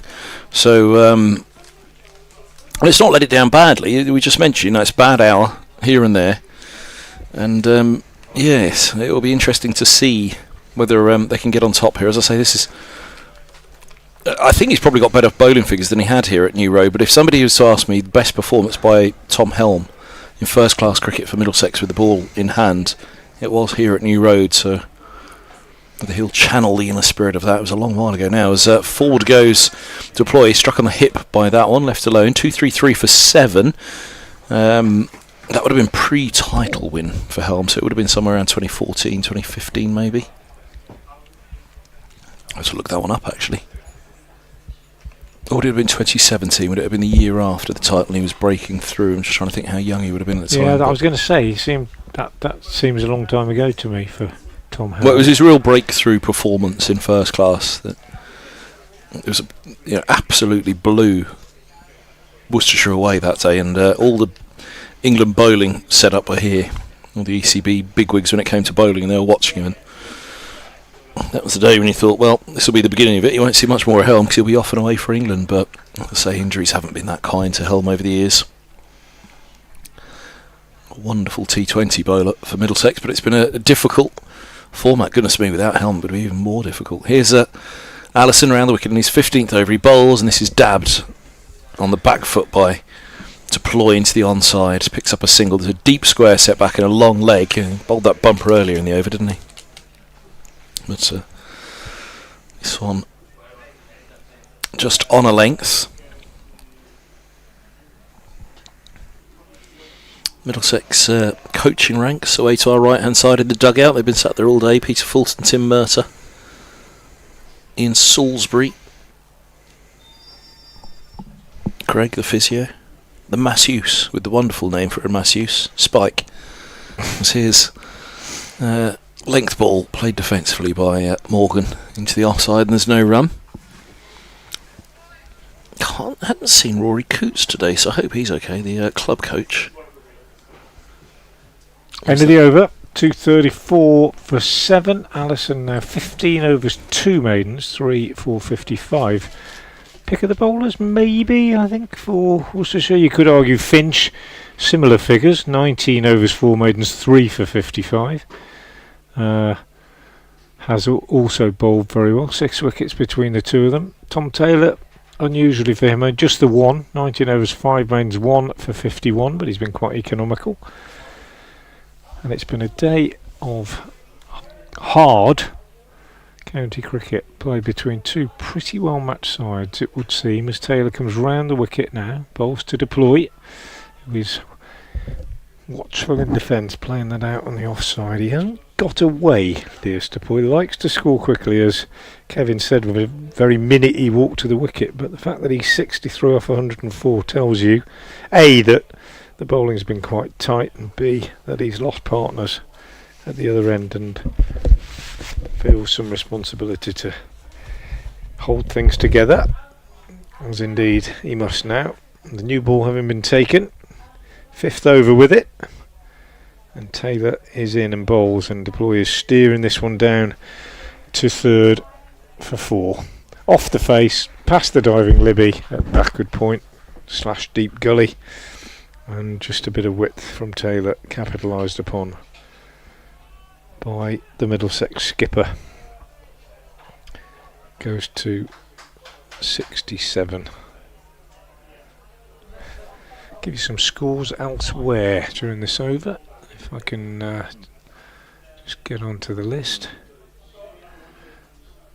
Some quite interesting ones. Northant's going nicely at Northampton at the county ground. 363 for 5 against Gloucestershire. Taylor bowls, Deploy drives past mid-on. Going to get another couple. Allison is in pursuit. It is 2 more. It goes to 69. 240 for 7. Big 100 for Safe Zabe. And also 100 there for Nathan McSweeney. So Northants, who are they're pretty confident bunch these days under Darren Lehman, going nicely. Durham also going nicely, 225 for 4 against Derbyshire at Chester Street. Runs there, well, pretty much down the card. Nobody's gone big, but runs for everybody. Lease, McKinney, Rhodes, Beddingham, Clark and Robinson all getting in. Nobody going past 50 yet. Another single for Deploy, tucked away on the leg side off Taylor. And what else have we got? Glamorgan all out for 155 at Hove against Sussex, and they're 108 for 1. Sussex already in control of that one by the look of it. At Scarborough, lovely place, Yorkshire 339 for 4 against Warwickshire. Going nicely. Luxton, big 100. Essex 249 for 3 against Leicestershire. So that's at Grace Road, going very nicely. Charlie Allison, Ben's brother, next in. 100 for Jordan Cox there. So this one is turned on the leg side by Morgan, and there's no run. So good stuff from Essex against Leicestershire in a nice position. And I've lost my match list now. Somerset 234 for 4 against Notts at Trent Bridge. So decent day for Notts. For Somerset, I beg your pardon. Archie Vaughan is 25 not out. Thomas Rue made 68, and Herman making 100. Taylor bowls and Morgan turns him to fine leg down for a single. That'll be the end of the over. And it's 242 for 7, with 70 to deploy. Morgan on 7, and just to finish off, Kent playing Lancashire at Blackpool, and Kent in a bit of trouble. 176 for 9. Ben Dawkins made 54 at the top of the order. Other than that, only Daniel Bell Drummond really has made any impression. Where's that one being played? Blackpool. Sounds like Kent's are in between a rock and a hard place. So contrived, so contrived. But they are, I guess. Small ground, quite quick scoring, Blackpool. Here's Allison in bowls and beats Morgan through to the keeper. It goes. Southport, they were it was the seconds were at Southport last week. Worcestershire played at Southport earlier this season in the Championship, but I don't know if you saw that game at Blackpool where Luke Wood's last ball was ramped for 6 in the T20 for Glamorgan to win it. Ooh. Chris Cook, absolutely extraordinary. So 6 needed off the last ball, and Luke Wood bowling. He bowled a good delivery outside off stump, and Chris Cook ramped it. It was quite a small boundary, but remarkable finish to that one. There's Allison, played defensively by Morgan off the back foot, just a nudge fine of mid wicket in the end. It brings them a single. 2, 4, 3 for 7.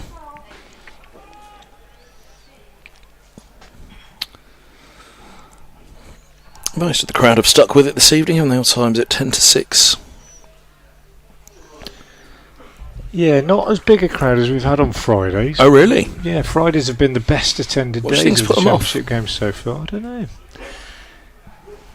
Different times of the year, but we had really good attendances on the Friday games, on the Fridays of Championship games so far. Allison to deploy, single turn through square leg, 244 for 7. Saturdays I always think are affected here by league cricket and school cricket and people going off to watch games in other formats and competitions. And wonder whether Thursday, Friday, Saturday, Sunday would be the best. Yeah, maybe. Similarly at Lord's, day one's always the best day. And yeah, would it be better on a Thursday, Friday, Saturday, Sunday? They had a Wednesday, Saturday one, didn't they? Then they had a Sunday to Wednesday. I seem to remember over the years what we've gone through to try and find the best days of the week.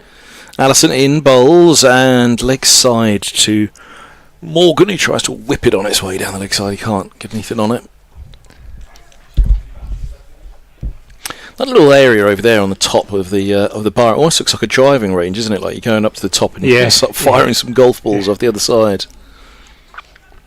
Was that where the Durham, it's always Durham, isn't it? When the Durham team bus were over there, Ben Stokes kept on hitting the Durham bus, the 6 or however many he got. He was hitting it both ways. He was hitting it mainly this way, I think. 244 for 7 as in comes Allison over the wickety bowls. It's run down to deep third, and they'll get at least 2. And they'll turn for the third. No, they won't. Oh, trouble. He's back. I thought he got farther down than he had. Morgan, when deploy, sent him back. But the turn was true. So he managed to get back into his ground. Yeah, I don't think the third was ever there. The deploy would have been long gone if they'd have kept going for that third.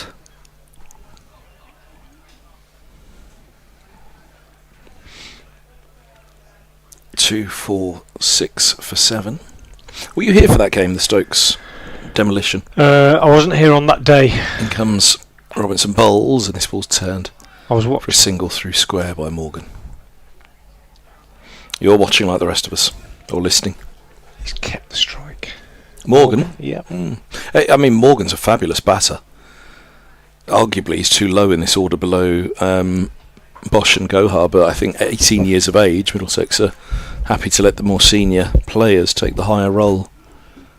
But as you're seeing here, I think, yeah, well composed, technically good, I mean, real genuine all-rounder, Morgan. So exciting days ahead for Middlesex, which goes back to the start of the day. It's like a good article. You take it all back to the beginning at the very end, don't you? Yeah, Morgan, Sharma, Cornwell. There's some really exciting talent for Middlesex at the moment. Faulkner with the batter courses. This is on a length. Oh, apologies. This is your over, isn't it, from Taylor? And he beats Taking him the ball, it beats him. outside the off stump. But yeah, I was impressed with him when I saw him in the under-19s last year here against Morgan. India with the ball. Yeah, and there are quite a few players in that side who are making their mark. I mentioned Dawkins getting 50 for Kent earlier today. He was in that side, and you know that it's good not just to. Taylor is in again, and Morgan is driving beautifully straight down the ground for 4. Just bearing out exactly what Kevin said. I mean, that was a shot of a top order batter, not a young buck. And Leas Deploy gives him a very, very satisfied little tap on the pads with his bat and says, "Well played, son. That was a really good shot," and it was indeed. And it's brought up the 250, and it's brought up the first batting bonus point for Middlesex in the 87th over. Got to go a bit to get more than 2, I would say. And Taylor is removing a slip now. So he's been driven straight down the ground, so he moves a slip to square leg. Whether he's going to bang one in short or not remains to be seen.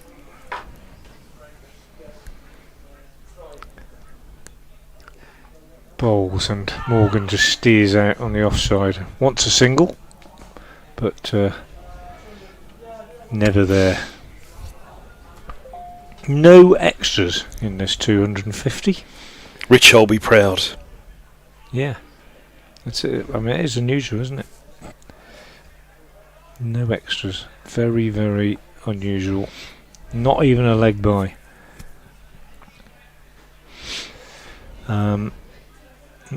Not a no ball, which is good. Not a wide. Taylor is in again and bowls, and Morgan dabs down on the offside, and this time he does get a single as the fielder Swanepoel moves around to his left and makes the save. So the new ball has brought 1 wicket, but it hasn't really caused any problems for these two since the dismissal after an error of judgment by Zafar, leaving one alone that just shaped back into him a little bit from Ben Allison and flicked the pad. It was judged LBW, quite rightly I think. But not many other problems with the new Cherry. 9 overs left in the day after this. Taylor has been a busy man today, round the wicket, bowls, and Deploy steers out on the offside, and there's no run. He's just coming up to the end, Taylor, of his 21st over. That's quite enough for any seamer, but he's a willing workhorse, is Tom Taylor. Absolutely the standout bowler in this attack, generally speaking. Both white and red ball formats.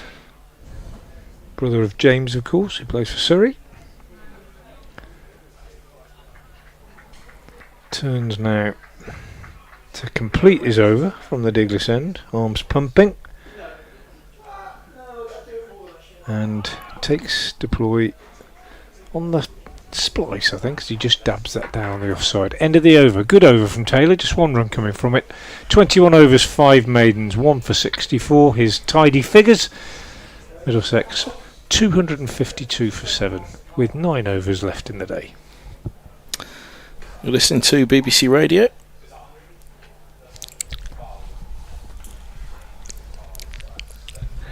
Here at New Road, with Worcestershire taking on Middlesex, Division 2. Both of these sides will be very keen to get out of, but Worcestershire winning the game at Lords earlier this season, which is putting a lot of pressure on Middlesex to win this one in return. The points gap in the table is, well, it's all pretty reasonable, isn't it? There should be quite the jostle for second spot come those final 6 games of the season. Northamptonshire have 85 points in second. Then Middlesex, second bottom, have 71 points, so 14-point spread between second and 7th. And just a 6-point spread between 3rd and 7th. So, yeah, very, very close. Allison in bowls. A little shuffle from Morgan, and he's clipped it over mid-wicket for 4. Well, did he quite mean that? It didn't appear as though he did. It looked as though it perhaps got a little bit big on him. I'm not quite sure his intention was to go as aerial and as square exactly as that. It didn't look... It may have been. Maybe it's a slight nuance in his technique, but they're going to drop deep square back now. 256 for 7. Top score of 97 for... Morgan, that against Gloucestershire. I think it was the final Lords fixture of last year as Allison comes in to bowl to him again, short mid-wicket in place, and he's pulling for a single. Sorry, Kev, I think we did him an injustice. I think he was. Yeah, very much. Clipped. The pick-up. Yeah. Chipped. Yeah, absolutely. Drifting into the pads. As you say, he's an accomplished all-rounder. Not just a bowler who bats a bit. A bit like Jack Home, plays for Worcestershire. Slip of a lad, gets it through at high pace. A little bit lacking in control at this stage, but very decent batter. And in his 1 appearance this season against Kent, I think it was, he made a 50. In comes the bowler again, Allison. It's short and it's punished. Cut back with a point for 4. Deploy moves to 75. And Middlesex, I'd say possibly for the first time we've just got slightly more than a nose in front at this stage. Franks, these feel like good runs on the ball, but again, all that will be borne out once the Middlesex bowlers have had a go on this. As I say, 350 could turn out to be a very good score. It could turn out to be quite modest. Yeah, sorry, it was 63 home made, 63 not out against Durham in the first innings, his only game this season. Yeah, you're right. I think they were at one stage when they lost that 7th wicket with a score on 220. Allison in bowls, and this is punched off the back foot to backward point. Worcestershire would have been entertaining hopes of bowling them out for 265 or something like that, but it's now 261 for 7, and Morgan's played very well, and 300 looks on, 300 plus looks on. The new ball's been taken, as I said a few minutes ago. It hasn't made a huge difference, and Middlesex are on top. That said, I don't think it's a 300 pitch. I reckon. If there was to fall anything below 320 from here, they're going to be disappointed, aren't they? We deploy 75, Morgan 21, and the batting to come. Yeah. As Allison is in bowls and deploy wrapped on the pads, right arm over to the left hander. It looked leg side from the angles that we're looking at here. He was turning it square of the wicket, so unless he'd gone a long way across. 2 balls. Next ball on the stream. As we watch it. Yeah, unless he'd gone a long way across. One, you'd fancy it was outside the line of leg, but also the height of it looked an issue. Oh, dog watch. There's a dog down below, wagging its tail happily. Must be close to dinner time, mustn't it? It's often there, that one. Yeah. It's a happy I'll looking look dog. at the replay, you look at the live one. Here's Allison in, bowls, and that's left alone by Deploy outside the off stump. Bumps back off the gloves of the keeper standing up. Oh, that's not helped, is it? I might see it again now. Allison fancied it, didn't he? He's pleading with the umpire. That was the end of the over. That dot ball 261 for 7. Doesn't look like we'll get a replay. I don't think we're gonna The angles looked wrong though. By where he was trying to play the ball, absolutely. it looked. Yeah. Unless Deploy had made a glaring error in his own judgment, it looked as though he was a fair old way away. We'll never know unless we go home and go back through it and have a look at the replay. Last one was pretty wide. 261 for 7, 8 left in the day. 88 gone in the day. Look at that shot on the screen, on the stream. Yeah, beautiful, isn't it? Which we're seeing slightly in delay, it but doesn't look much better than that, does it? Anyway. Yeah, absolutely. Apart from Westminster. Yeah. In the county of Greater London.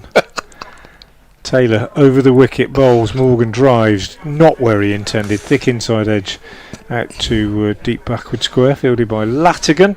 They take a single. Morgan goes to 22. The total to 262 for 7. And I think, although we say Middlesex have got their noses in front, I think when we reflect on this with one of the Worcestershire bowlers at the end of the game, probably be Ben Allison or Adam Finch. I think they'll probably speak of a fairly satisfied dressing room and coaching staff because they've stayed in it. That's down the leg side, missed by Deploy, taken nicely by Roderick, who's been very tidy behind the stumps. But that said, Kev, you can say they've stayed in it, but when you win the toss and bowl, you want to do more than stay in it, really, don't you? Bear Swanepoel is loosening up in front of us on the boundary in his position at long legs, suggesting it won't be long before he's back into the action. Very probably next over, in fact, from this new road end. No wickets for Swanepoel yet today, and only one for Taylor, who is in now and bowls, and Deploy is driving up to wide mid on for a single. 263 for 7. Deploy goes to 76, highest score of the day, and liable, I would imagine, to go on to 3 figures. Hasn't really looked in any trouble, I think that's fair to say. I think Deploy has batted with more ease than anybody else, and that might be because the ball's, I mean, this one's new, but the ball got softer and born out of the work of Robson and Holden, I'd suggest. Yeah, absolutely. Allison in bowls. This is ease to backward point, no run. Have I lost the ends? Have I gone wrong? And I the have. bowler. Sorry. Taylor played out by Morgan, and 2 balls left in the over, and then I think we'll see Swanepoel.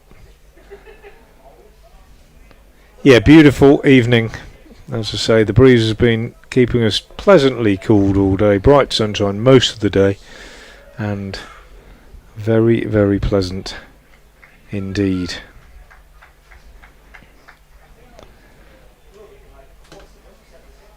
As Taylor is in again and bowls, and this one is turned on the leg side by Morgan for a single. He's batting with real ease, said Morgan at the moment. Not at all like a number 9.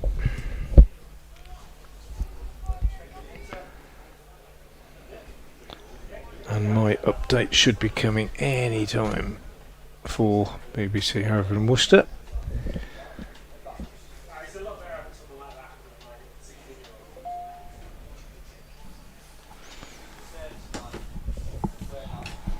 As Taylor moves in once more, and that's turned on the leg side by Deploy for a single, which means he'll keep the strike, and that's the end of another over from Tom Taylor. Another tidy over, but not really posing huge threat.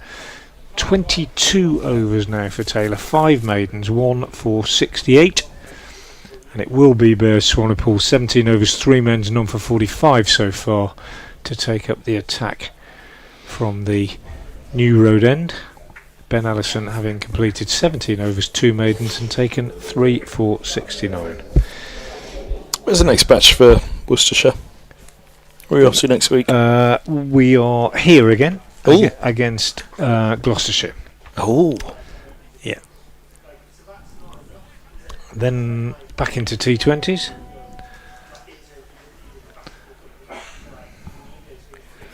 Canterbury next week for Middlesex. 2 good trips, that. New Road and Canterbury. Yeah, I like Canterbury. Only Brighton tops those 2 for me. Nice trip to Hove. Walk along the seafront. I like Hove, yeah. Stony Pole round the wicket. Bowls to Ploy, who defends. No run. I like Scarborough as well. It's another one. Yeah. I think that update for BBC Heaven Worcester is coming now. It is. Any minute now.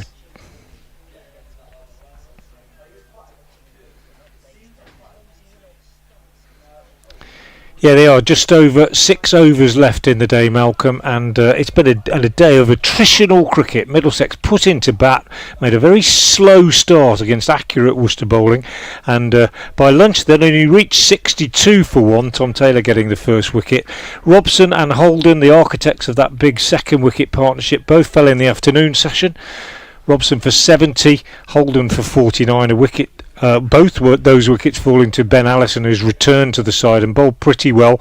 And Worcestershire have kept up their accurate attack, but it's been hard work for them on a pitch that lacks a little bit of pace, I think. And Middlesex currently are 266 for 7. Their captain Leas Deploy is on 78, and youngster Seb Morgan is on 23. But as I say, Worcestershire have stayed in it. Taylor's taken 1 wicket. Allison and Finch have taken 3 each. And I think Middlesex perhaps just getting their noses in front, but it's been a fairly even day's play, played in fine conditions, and as I say, Middlesex with 7 overs to go, 266 for 7.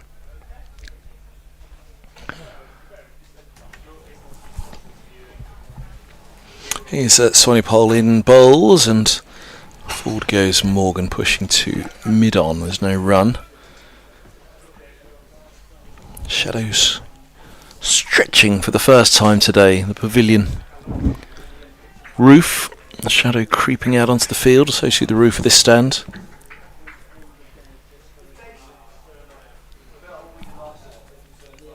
And stretching in front of him to his left as Sonny Pole runs in, wrapping Morgan, bat and pad together. There was an appeal from parts of the field, but not particularly from the bowler or the keeper. Not wholly impressed by that one. Did we discover we got cake? Did we discover where it came from? Was it Ladies Pavilion cake? It just arrived. It was like a blueberry. Somebody said that Kevin Hands demanded cake, and it just came. Sonny Pole bowls to Morgan, has a single through square, and 266 for 7 it is, end of the 90th over, 6 to go today. Luke Holman was running out of drink and a towel. In fact, he is running out of drink and a towel, but he's forgotten something, so he's had to go back, change of gloves by the looks of it. So here they go. But yeah, I'll talk of the shop, the official club shop on the far side, and indeed the ladies' pavilion. It's reminded me I must go for a walk around the ground tomorrow and take it all in. I haven't had a walk around New Road in years. Yeah, at the back of that stand, the Dollavera stand there's got one of those displays now that most grounds have, charting the sort of history of the club and the great figures and everything. It's quite well done, worth a look. Yeah. The last trip here, as we were saying, 22, was it? Peter Milan scored. Yeah. A fine knock to take Middlesex up indeed that year, but then it was straight back down in 2023. Would that be right? And then 2024, 2025 back in Division 2. Yeah, I think so, yeah. It doesn't seem like 4 years ago, but yeah. Adam Finch is going to come back on at the Diglis end. I seem to remember it was quite a tricky pitch on that one. I think it was said that Milan 70 or 80 or whatever it was as good a knock as they'd ever seen. Finch in, bowls to Morgan, who will be hurried up a little bit more by Finch than he has been by anybody else since he came in, but he plays that one comfortably enough. Out on the offside, 267 for 7. A late season flood, perhaps. I do remember it being it was a bit of a tough track with the batters that round. And but Milan saw home that chase. Probably his finest hour for Middlesex, that Peter Milan. Played well, I remember that. Yeah. South African A skipper. A few tests as well. Finch again is in. Ball short. No, Morgan's not hurried up by that one. He's absolutely slammed it away. Swivelling pull shot through mid wicket. Proper long hop. And he's whacked it away for 4. Good shot from Morgan. Finch just coming back and looking maybe entitled to be a little bit stiff. He's in his 20th over. Morgan goes to 28, 271 for 7. That was disdainful, wasn't it? That was more the shot of the old master against the young buck rather than the young buck coming in against somebody who's more experienced. Really good shot. Morgan waits again and just nudges this one away on the leg side, and it will just be a single as Latigan comes off the boundary to field. He needs to get through these final 5 overs this evening as economically as possible, really, don't they? Because it does just feel at the moment as though momentum is shifting in this passage, which won't be too damaging. They'll come back in the morning, but at the rate they're going, Middlesex won't be far off 300 tonight. Yeah, exactly, and 300 when you put in for 7. Oh, it's a very good day, yeah. Not bad. Yeah. Henry Cullen has been dispatched from slip, where he has been most of the day without any involvement whatsoever, and he's gone to mid-wicket. Finch is on the way in, but Deploy says, no, not yet, young man, not quite ready. So he has to abort and go back to his mark. Well, as such, they've gone a bowler heavy for this game, because Helm's the man that comes in for Higgins. They've gone out and out. Higgins isn't a genuine all-rounder, so he is an out-and-out bowler, but yeah, another tall 6'5" fella to bang it in. Finch round the wicket in, bowls, and Deploy is nudging this out on the offside, and then goes for a single and stumbles and nearly falls over, but recovers his footing and completes the run comfortably enough, and he goes on to 79.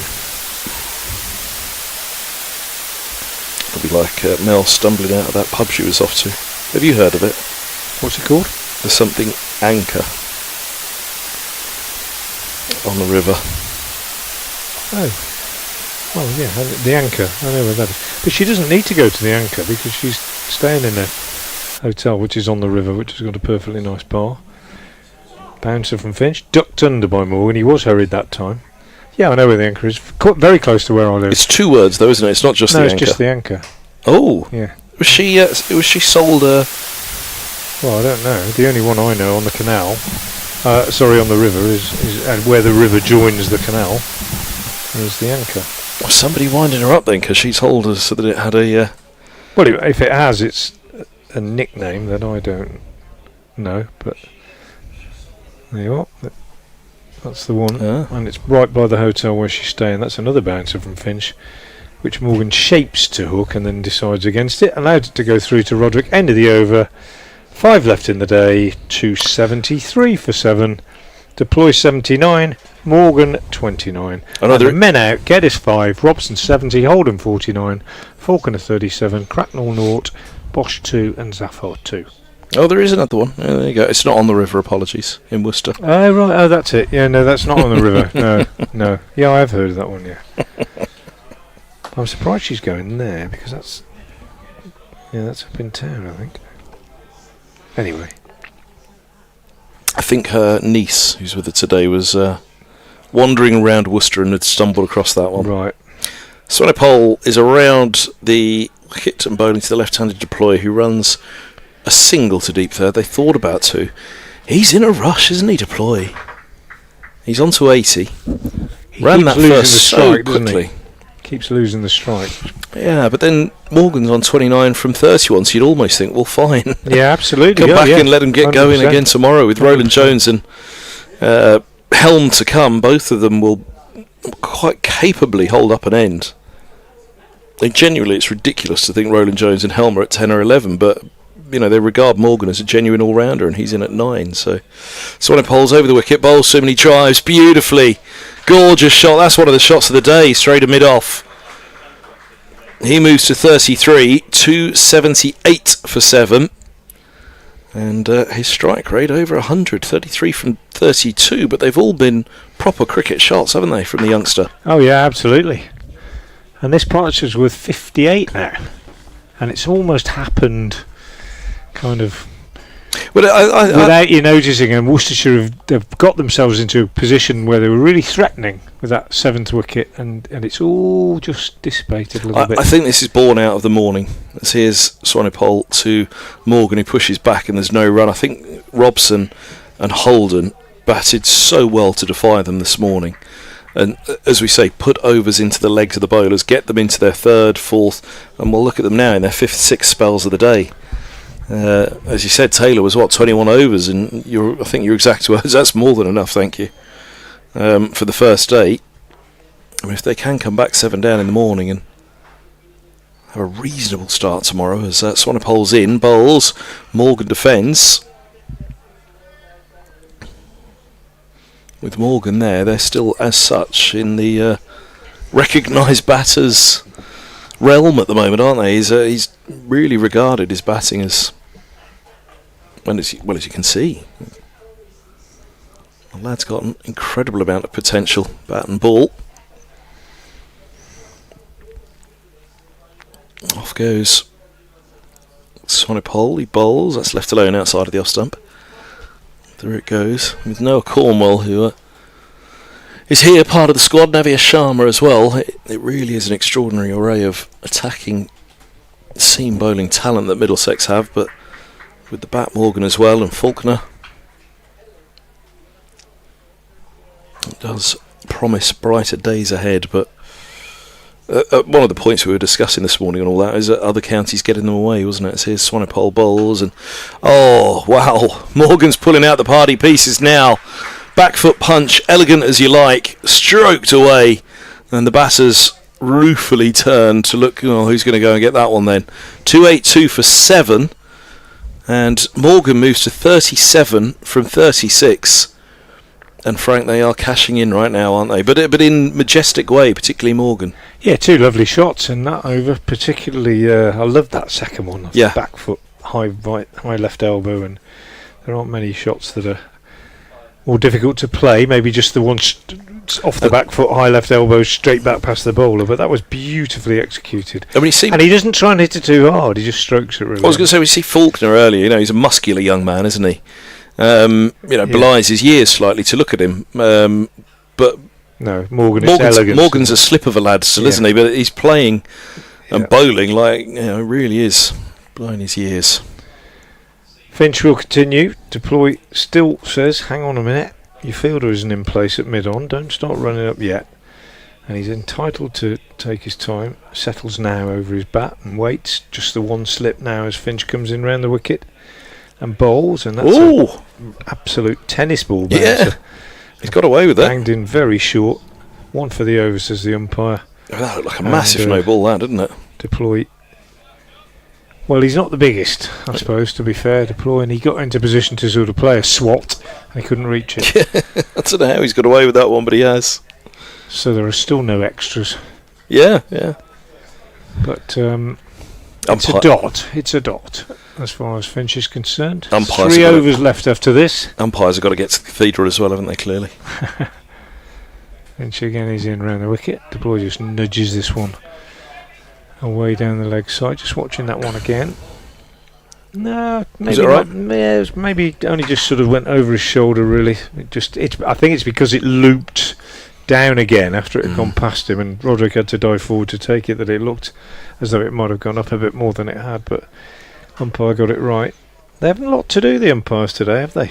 There's been 1 LBW, turned a couple down. There's been 2 LBWs, turned a couple down, but they haven't had a huge amount of decision making to.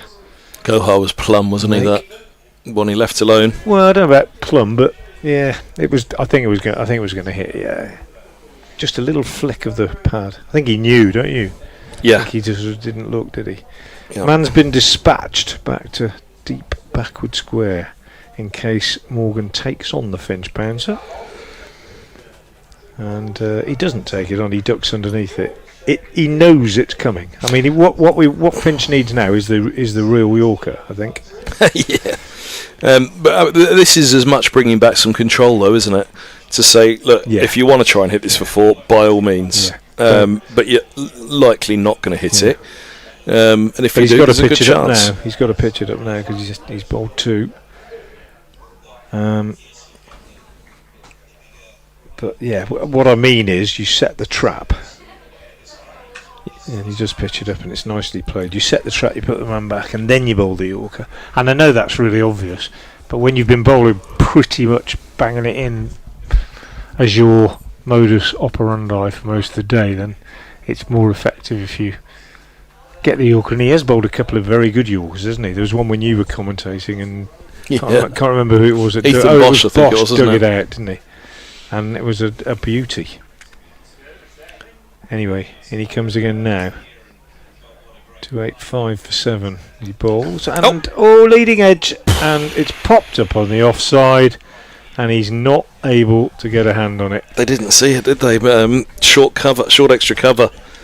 Oh, it was a no ball. Oh, first extra of the day. So whether he caught it or not, it wouldn't have mattered. Oh dear, if he did catch it, that'll be horrible, won't it? Just trying that a little bit harder, perhaps. Got to see a replay of that before we really know. Oh dear. He's bowled well today, Finch, generally, I think. Yeah, he has. Good effort.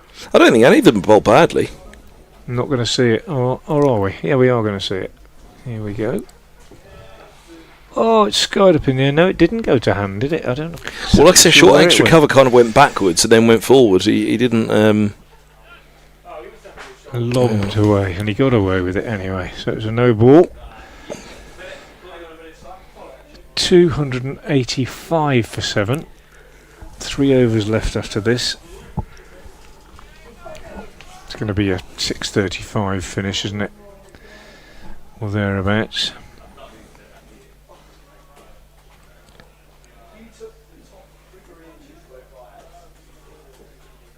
It's a length ball that goes through. Nice from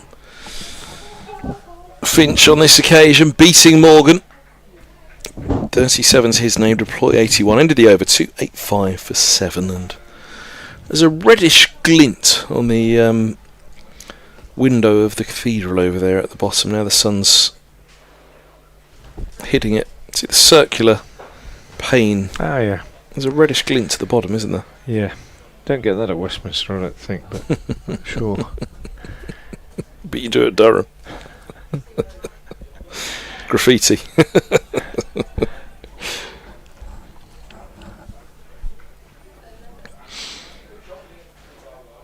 King John's buried in Worcester Cathedral. Is he really? What year would that have been?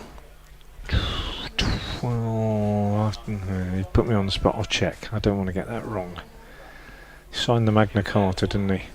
Oh. He wasn't a very good man. Sonipol bowls and forward goes. Deploy defending and there's no run. Was it King John that was loosely the...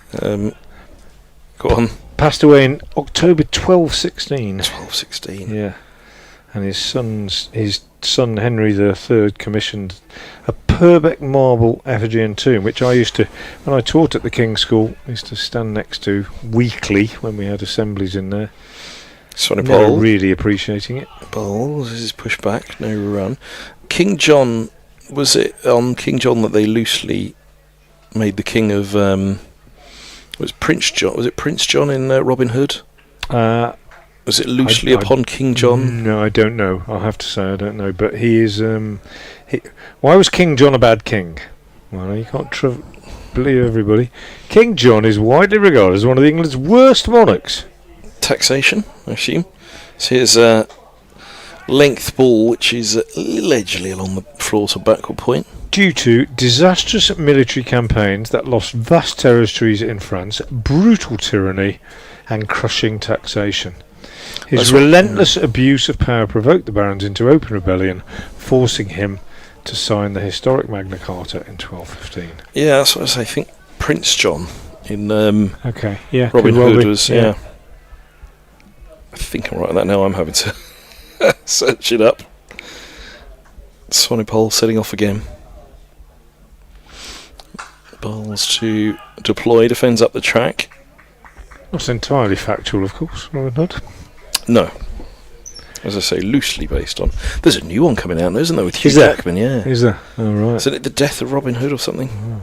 He plays an old, and apparently rogue Robin Hood, so not the rob from the rich and give to the poor. Rob from the rich and keep it for yourself. Here's a linked ball from... I wonder if there's any Pana Chocolat involved. Share it out. Of course, Alan Rickman played Prince John in The Prince of Thieves. He did, great film. He was very good in that, wasn't he, Alan Rickman? I walked Hadrian's Wall some years ago with some cricketing buddies, and of course it was before the tree had been chopped down. Full to deploy, defended off Sonipol. That ends the over, 285 for 7. That's Sycamore Gap, so we saw that tree. Somebody said to me, do you recognise that tree? And of course it's the tree at the start of the film. And a splendid tree it was too, and what a shame it's been chopped down. Took a week. Hadrian's Wall, smashing, really enjoyed it. Thoroughly recommend it. We got the train up to Newcastle. No, we drove up to Newcastle and then we got the train across to Carlisle, and then we stayed over there and started off from the west and walked all the way across to Wallsend on the east over 5 days, and it was splendid. It was hard work. Finch is in, bowls, bouncer, ducked underneath by Morgan, wide call by the umpire. The extras have gone mad in the last couple of overs, having had none all day. We've now had 2 no balls, well, 1 no ball that cost 2, and now a wide. Oh, there was no Prince John in Prince of Thieves. Okay. Alan Rickman actually played the Sheriff of Nottingham. No. Oh, there you are. I couldn't remember. That's probably been people screaming at their televisions and their radios and their phones. But that was the oddity in that one, that there was no Prince John. There's Finch in again. Balls, and that's clipped away by Morgan. Down to long leg for a single. 287 for 7. Well, you said it, they're going to be close to 300. And I reckon if you put into bat and you're 300 at the end of day 1 and you've only lost 1 wicket, that's a pretty good return. Yeah. Have you got a burner phone? I just see someone with 2 phones, I'm always a bit... I'm impressed, actually, really. It's a bit rogue. Burner phone. That's what they call them, isn't it? Is that Isn't that what they call them? Isn't that the wire? Is that what they call it? Is that where the phrase comes from? Most crime dramas I see seem to have them. That's a lovely shot from deploy. Beautifully played. Slightly overpitched on leg stump. It won't go. It will go all the way. What a lovely, lovely cricket shot that was through mid wicket. He's a good player, Lewis Deploy. Liked him at Derbyshire, and he's matured. Played really well today. I can't really remember him. I mean, he's played and missed 2 or 3 times, but I can't really remember him doing much wrong. And he's the top scorer in the day. He's moved on to 85 of 131 deliveries. 291 for 7 now. 1 over left after this, and they really are in a good place now, the visitors. Finch bowls again, and Deploy is hurried, but plays it neatly enough out on the offside.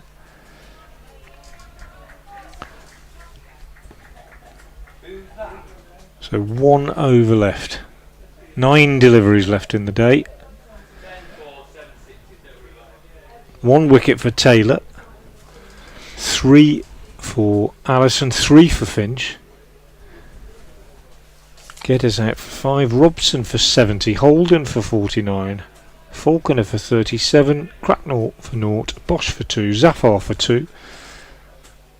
But these 2 have done really well since then. And Finch has got him.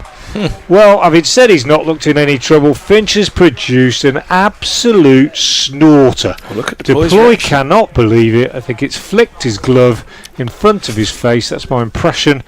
And Gareth Roderick has taken his second catch, and Finch has got his 4th wicket of the day, and that's very, very well bowled. Somebody who's been under the cosh a little bit in this spell, but he's kept going. He's bowled with a real fire today, and that's a very, very big wicket. Just watching the replay now. That's a real snorter, isn't it? A real beauty. Deploy just couldn't believe that he's produced that one, I think, at this stage in the day. 291 for 8, 71 they added. Ooh, blimey. I mean, that's a full of a length ball taken above the keeper's head, isn't it? Yeah, that's good. I mean, he does have pace, Finch, there's no doubt about that, but that was a really, really good delivery, wasn't it? That would have got many people out. Well, yeah, exactly. He's thrown his gloves away there, Deploy, but there'll be a little bit of the Middlesex captain, I'd imagine, that'll walk up the stairs and think, yeah, if there's balls like that in this pitch, and we've got 300 on the board, yeah, absolutely. Toby Rowland-Jones, Tom Helm and Ethan Bosch, and the batter at the non-strikers end, Sebastian Morgan will look at that and think 300 runs on the first day ain't bad. But we'll see. Again, you've got to wait and see when both sides are batted. But it's one of those when you lose a wicket and you think, well, actually, they probably won't be too disappointed, because they'll look at the manner of that and think, we'll have some of that. Well, I told you that I thought it was a 300 pitch, Kev, and I'm sticking to that. Well, it's been an interesting one, hasn't it? Because I say there's just been the occasional ball where there's that bounce. Yeah, but if you've applied yourself. But that was quite a full ball, that one, though, wasn't it? Yeah, but he's a bit quicker than the average bowler, so he may be. And the ball's quite new, remember? Well, that's the thing. There's only really Tom Helm. Bosch is of reasonable pace. Morgan's actually got good pace. I should say that Morgan's mid-80s, but Helm and Bosch mid-80s as well. Well, Adam Finch would love a fifer. A long time since he got one.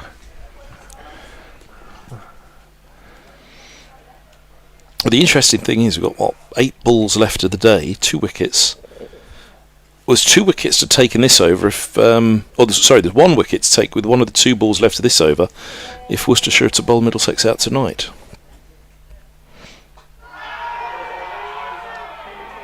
Full straight, and Rowland-Jones looking to clip into the onside. Big LBW appeal goes up, and this one falls into the onside, but nothing doing from the umpire. They thought they were on for a second hat-trick ball of the day.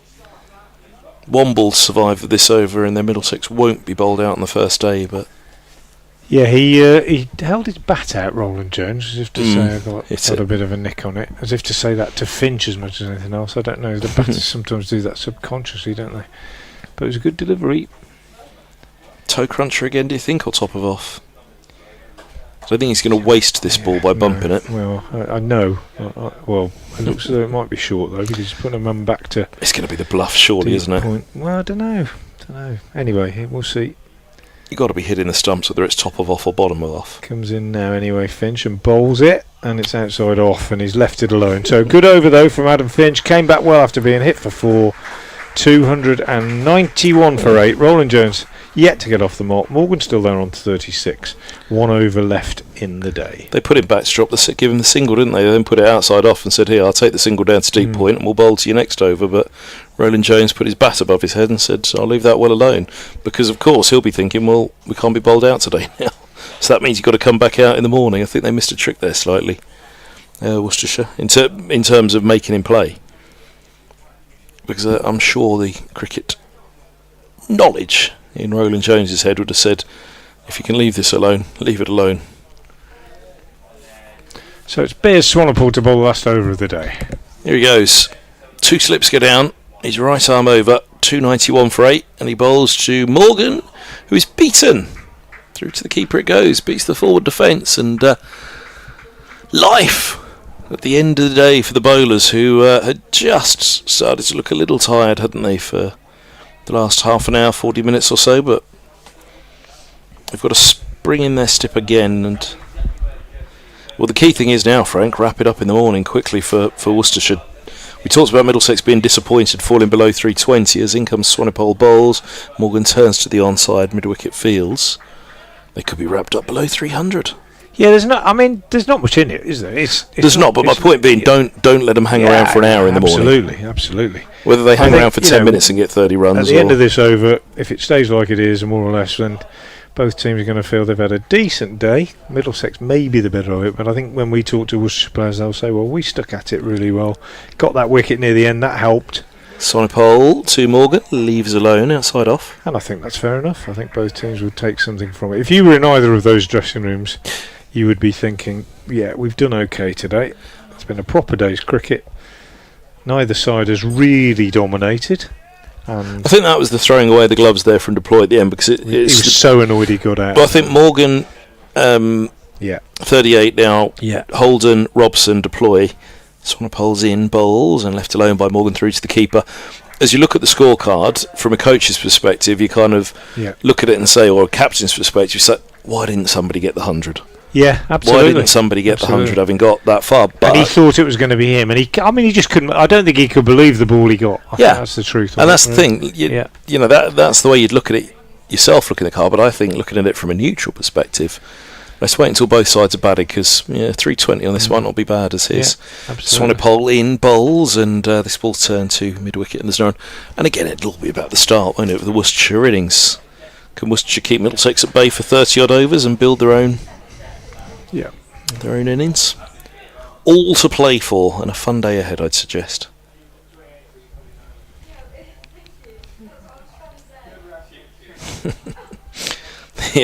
The ground's illuminated, but the cathedral for a moment had just slipped behind a cloud which had darkened the whole thing, and I'm chuckling about our correspondent from Durham's comment.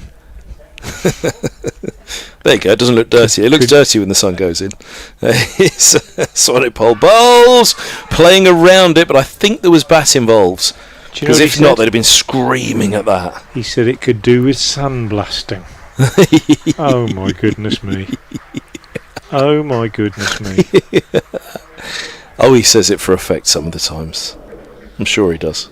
291 for 8. That was the end of the day here. An entertaining day on and off the field, I'd suggest. I had a good day of it, Frank. Yourself and Mel, looking forward to it tomorrow, because I think the cricket is.